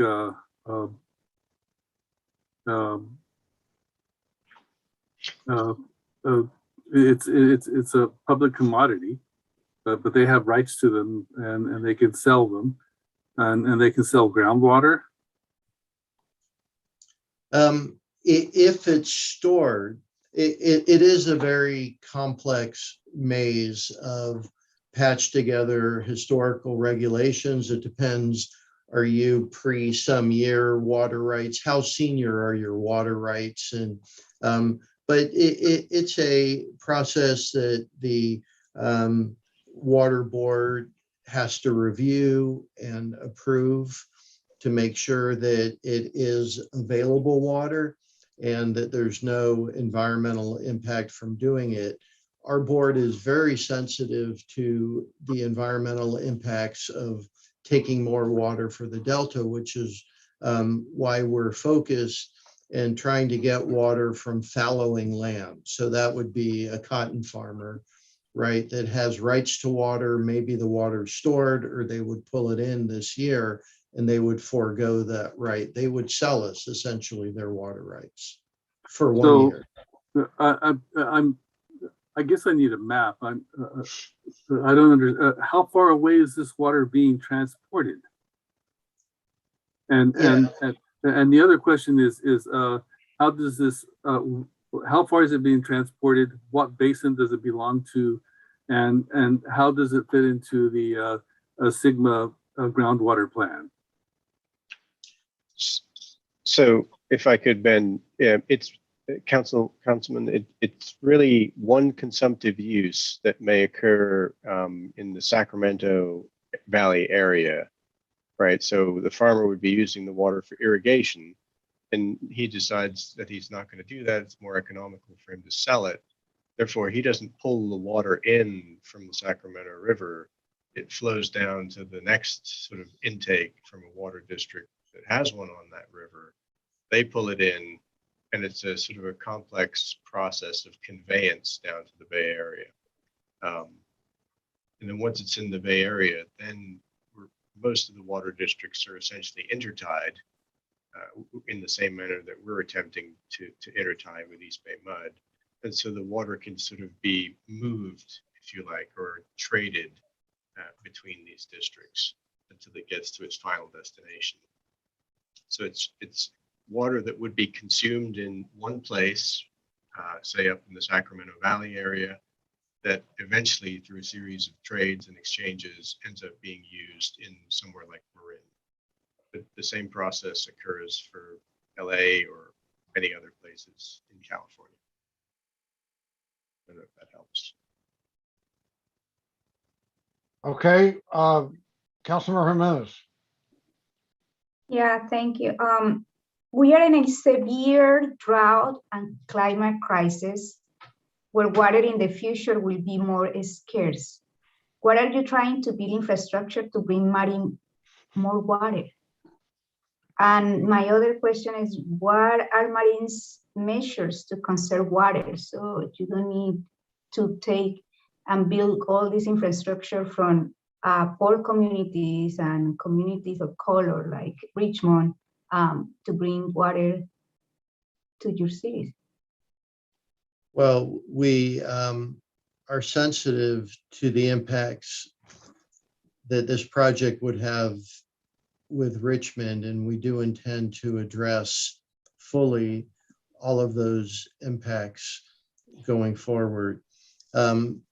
What we have done, very significant conservation for us. It's kind of how the weather patterns go. We are among the worst off Last year, it was poor for the snowpack in the Sierras, but it was devastating for local supplies. So it is where we find ourselves. The last 2 years are the driest in 140 years. It's really a natural disaster of sorts that we're just trying to ensure that we don't run out of water, that we have water for health and human safety. We've done tremendous, and we can provide you a lot of information on conservation, both short-term in context of this drought, as well as a host of long-term initiatives as well to reduce our long-term use of this scarce resource.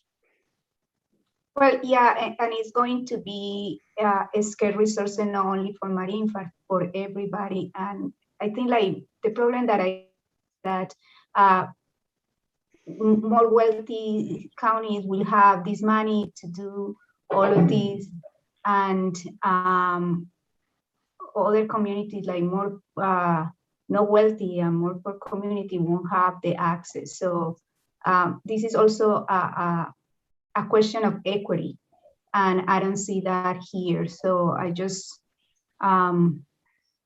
yeah, I don't see that here, and I just disappointed by how this whole thing is looking at. Thank you. Okay, so it's 11 o'clock. I'm going to need a motion to extend the meeting, and I would suggest we hear 4 speakers and then we shut it down. The last item is mine.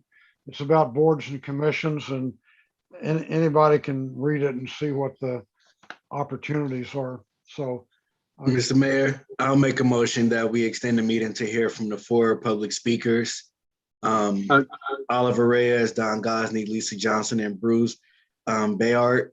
I believe that's, please excuse me if I mispronounce your name. But yeah, that's my motion. I second. Is there a second? Okay, call the roll, Madam Clerk. Councilmember Jimenez, Yes. Vice Mayor Johnson, Yes. Councilmember Martinez, Yes. Councilmember McLaughlin, Yes. and Mayor Butt. Yes. Vote And is just, unanimous. just remember what Mark Twain said: whiskey's for drinking and water's for fighting. Okay. Okay, call the public speakers, please. We have Oliver Reyes, Don Gosney, Lisa Johnson, and Bruce Baird. Oliver Reyes, you have 2 minutes to speak. You can go ahead and start. Hi, thank you for extending the meeting to listen to our comments. Can you hear me? Yes. Yep. Great. Yeah, so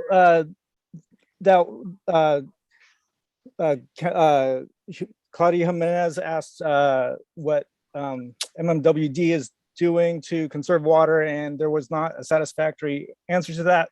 If you look at MMWD's website, there are no serious water restrictions on their customers other than some unenforceable irrigation restrictions. And now their reservoirs are low, and they propose to tear up our newly completed segments of the Bay Trail and to tap into our water system. Something they didn't mention in this presentation is, but it's on the agenda packet, they want to tear up our streets to install or replace 1,400 feet of pipeline in Clarence Street, Contra Costa Street, Western Street, Eddy Street, West Richmond Avenue, and Marine Street. And what does Richmond get out of this? We get a pump station and a diesel generator right in our historic residential neighborhood. Their plan shows a figure with the pump station in our neighborhood at Tewksbury and Castro, right where the houses are and businesses. This will take up a footprint of 1,500 square feet. That's more than the size of most of our houses. The sound of the pump, they say, is going to be 65 decibels, and they dismiss that by saying that's as loud as the freeway. But everybody knows if you have 1 diesel truck in front of your house or two is going to be much louder. So that's going to create much more noise in our sleepy neighborhood, keeping us up all night when there's no freeway noise. Thank you for listening to me. Thank you. Next speaker is Don Gosney. Don, you have 2 minutes to speak. You can go ahead and start. And I won't even use my 2 minutes. But yeah, I live across town, so it would be wrong for me to make any comment at all about that pumping station or any of the pipelines there. That's your neighborhood. But what I am concerned about is this is the third pipeline that we're running across that bridge to bail Marin County out on because they're not able to address their own water needs. And every time we've run that pipeline across there, it has been extremely disruptive to the bridge and the commuters. Now, we all know that the commuters on that bridge they're not going to be put up with that, having to lose another lane or the bicyclists losing a lane or anything like that. We need to put a permanent pipeline across that bridge so that in 20 years, when Marin County needs us the help again, we're not going to have this kind of argument once again.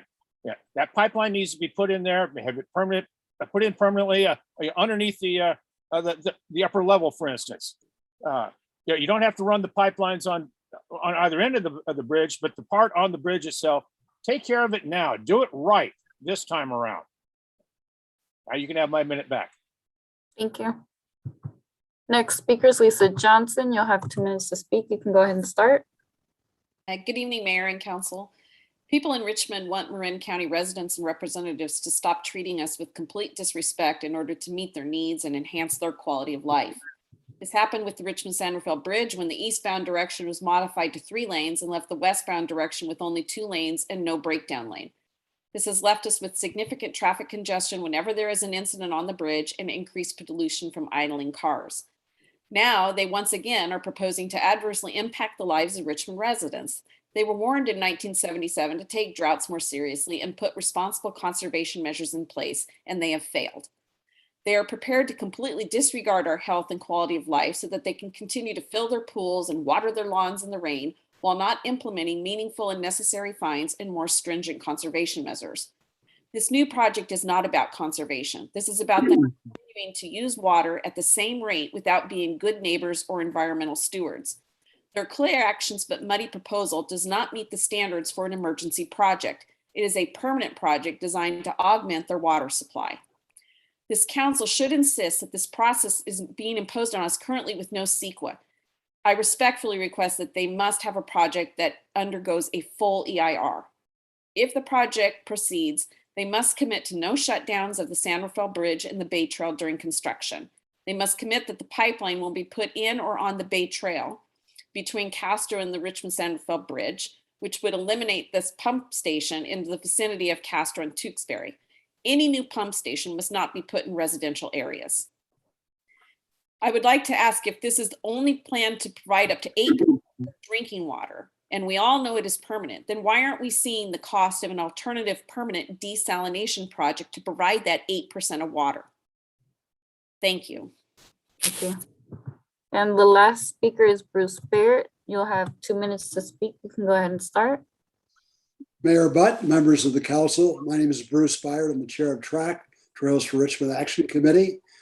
The Bay Area Toll Authority built 1.2 miles of very fine Bay Trail between Castro Street, Stenmark Drive, and the Richmond-San Rafael Bridge. More than 180,000 pedestrians and bicyclists have used that trail taking trips across the Richmond-San Rafael Bridge from both East Bay and West and North Bay. That trail is the only way residents and East Bay residents could bicycle or walk to Point Melati Beach Park, the Point San Pablo Harbor with its popular Black Star Pirate Barbecue. This project should not, if it proceeds, should not shut down that Bay Trail. It's an essential commodity for use by Richmond residents and others throughout the region.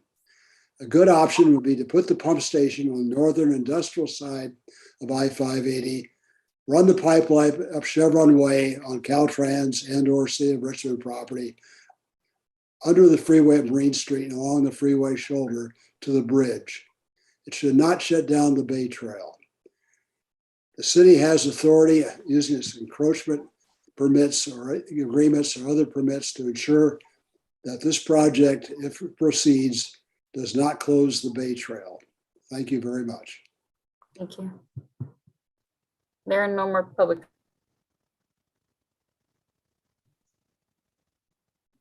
You're muted. Any further questions or comments from council members? Councilmember Martinez? No, point of order, Mr. Yeah. Mayor. The motion was to adjourn the meeting immediately after Mr. Bruce.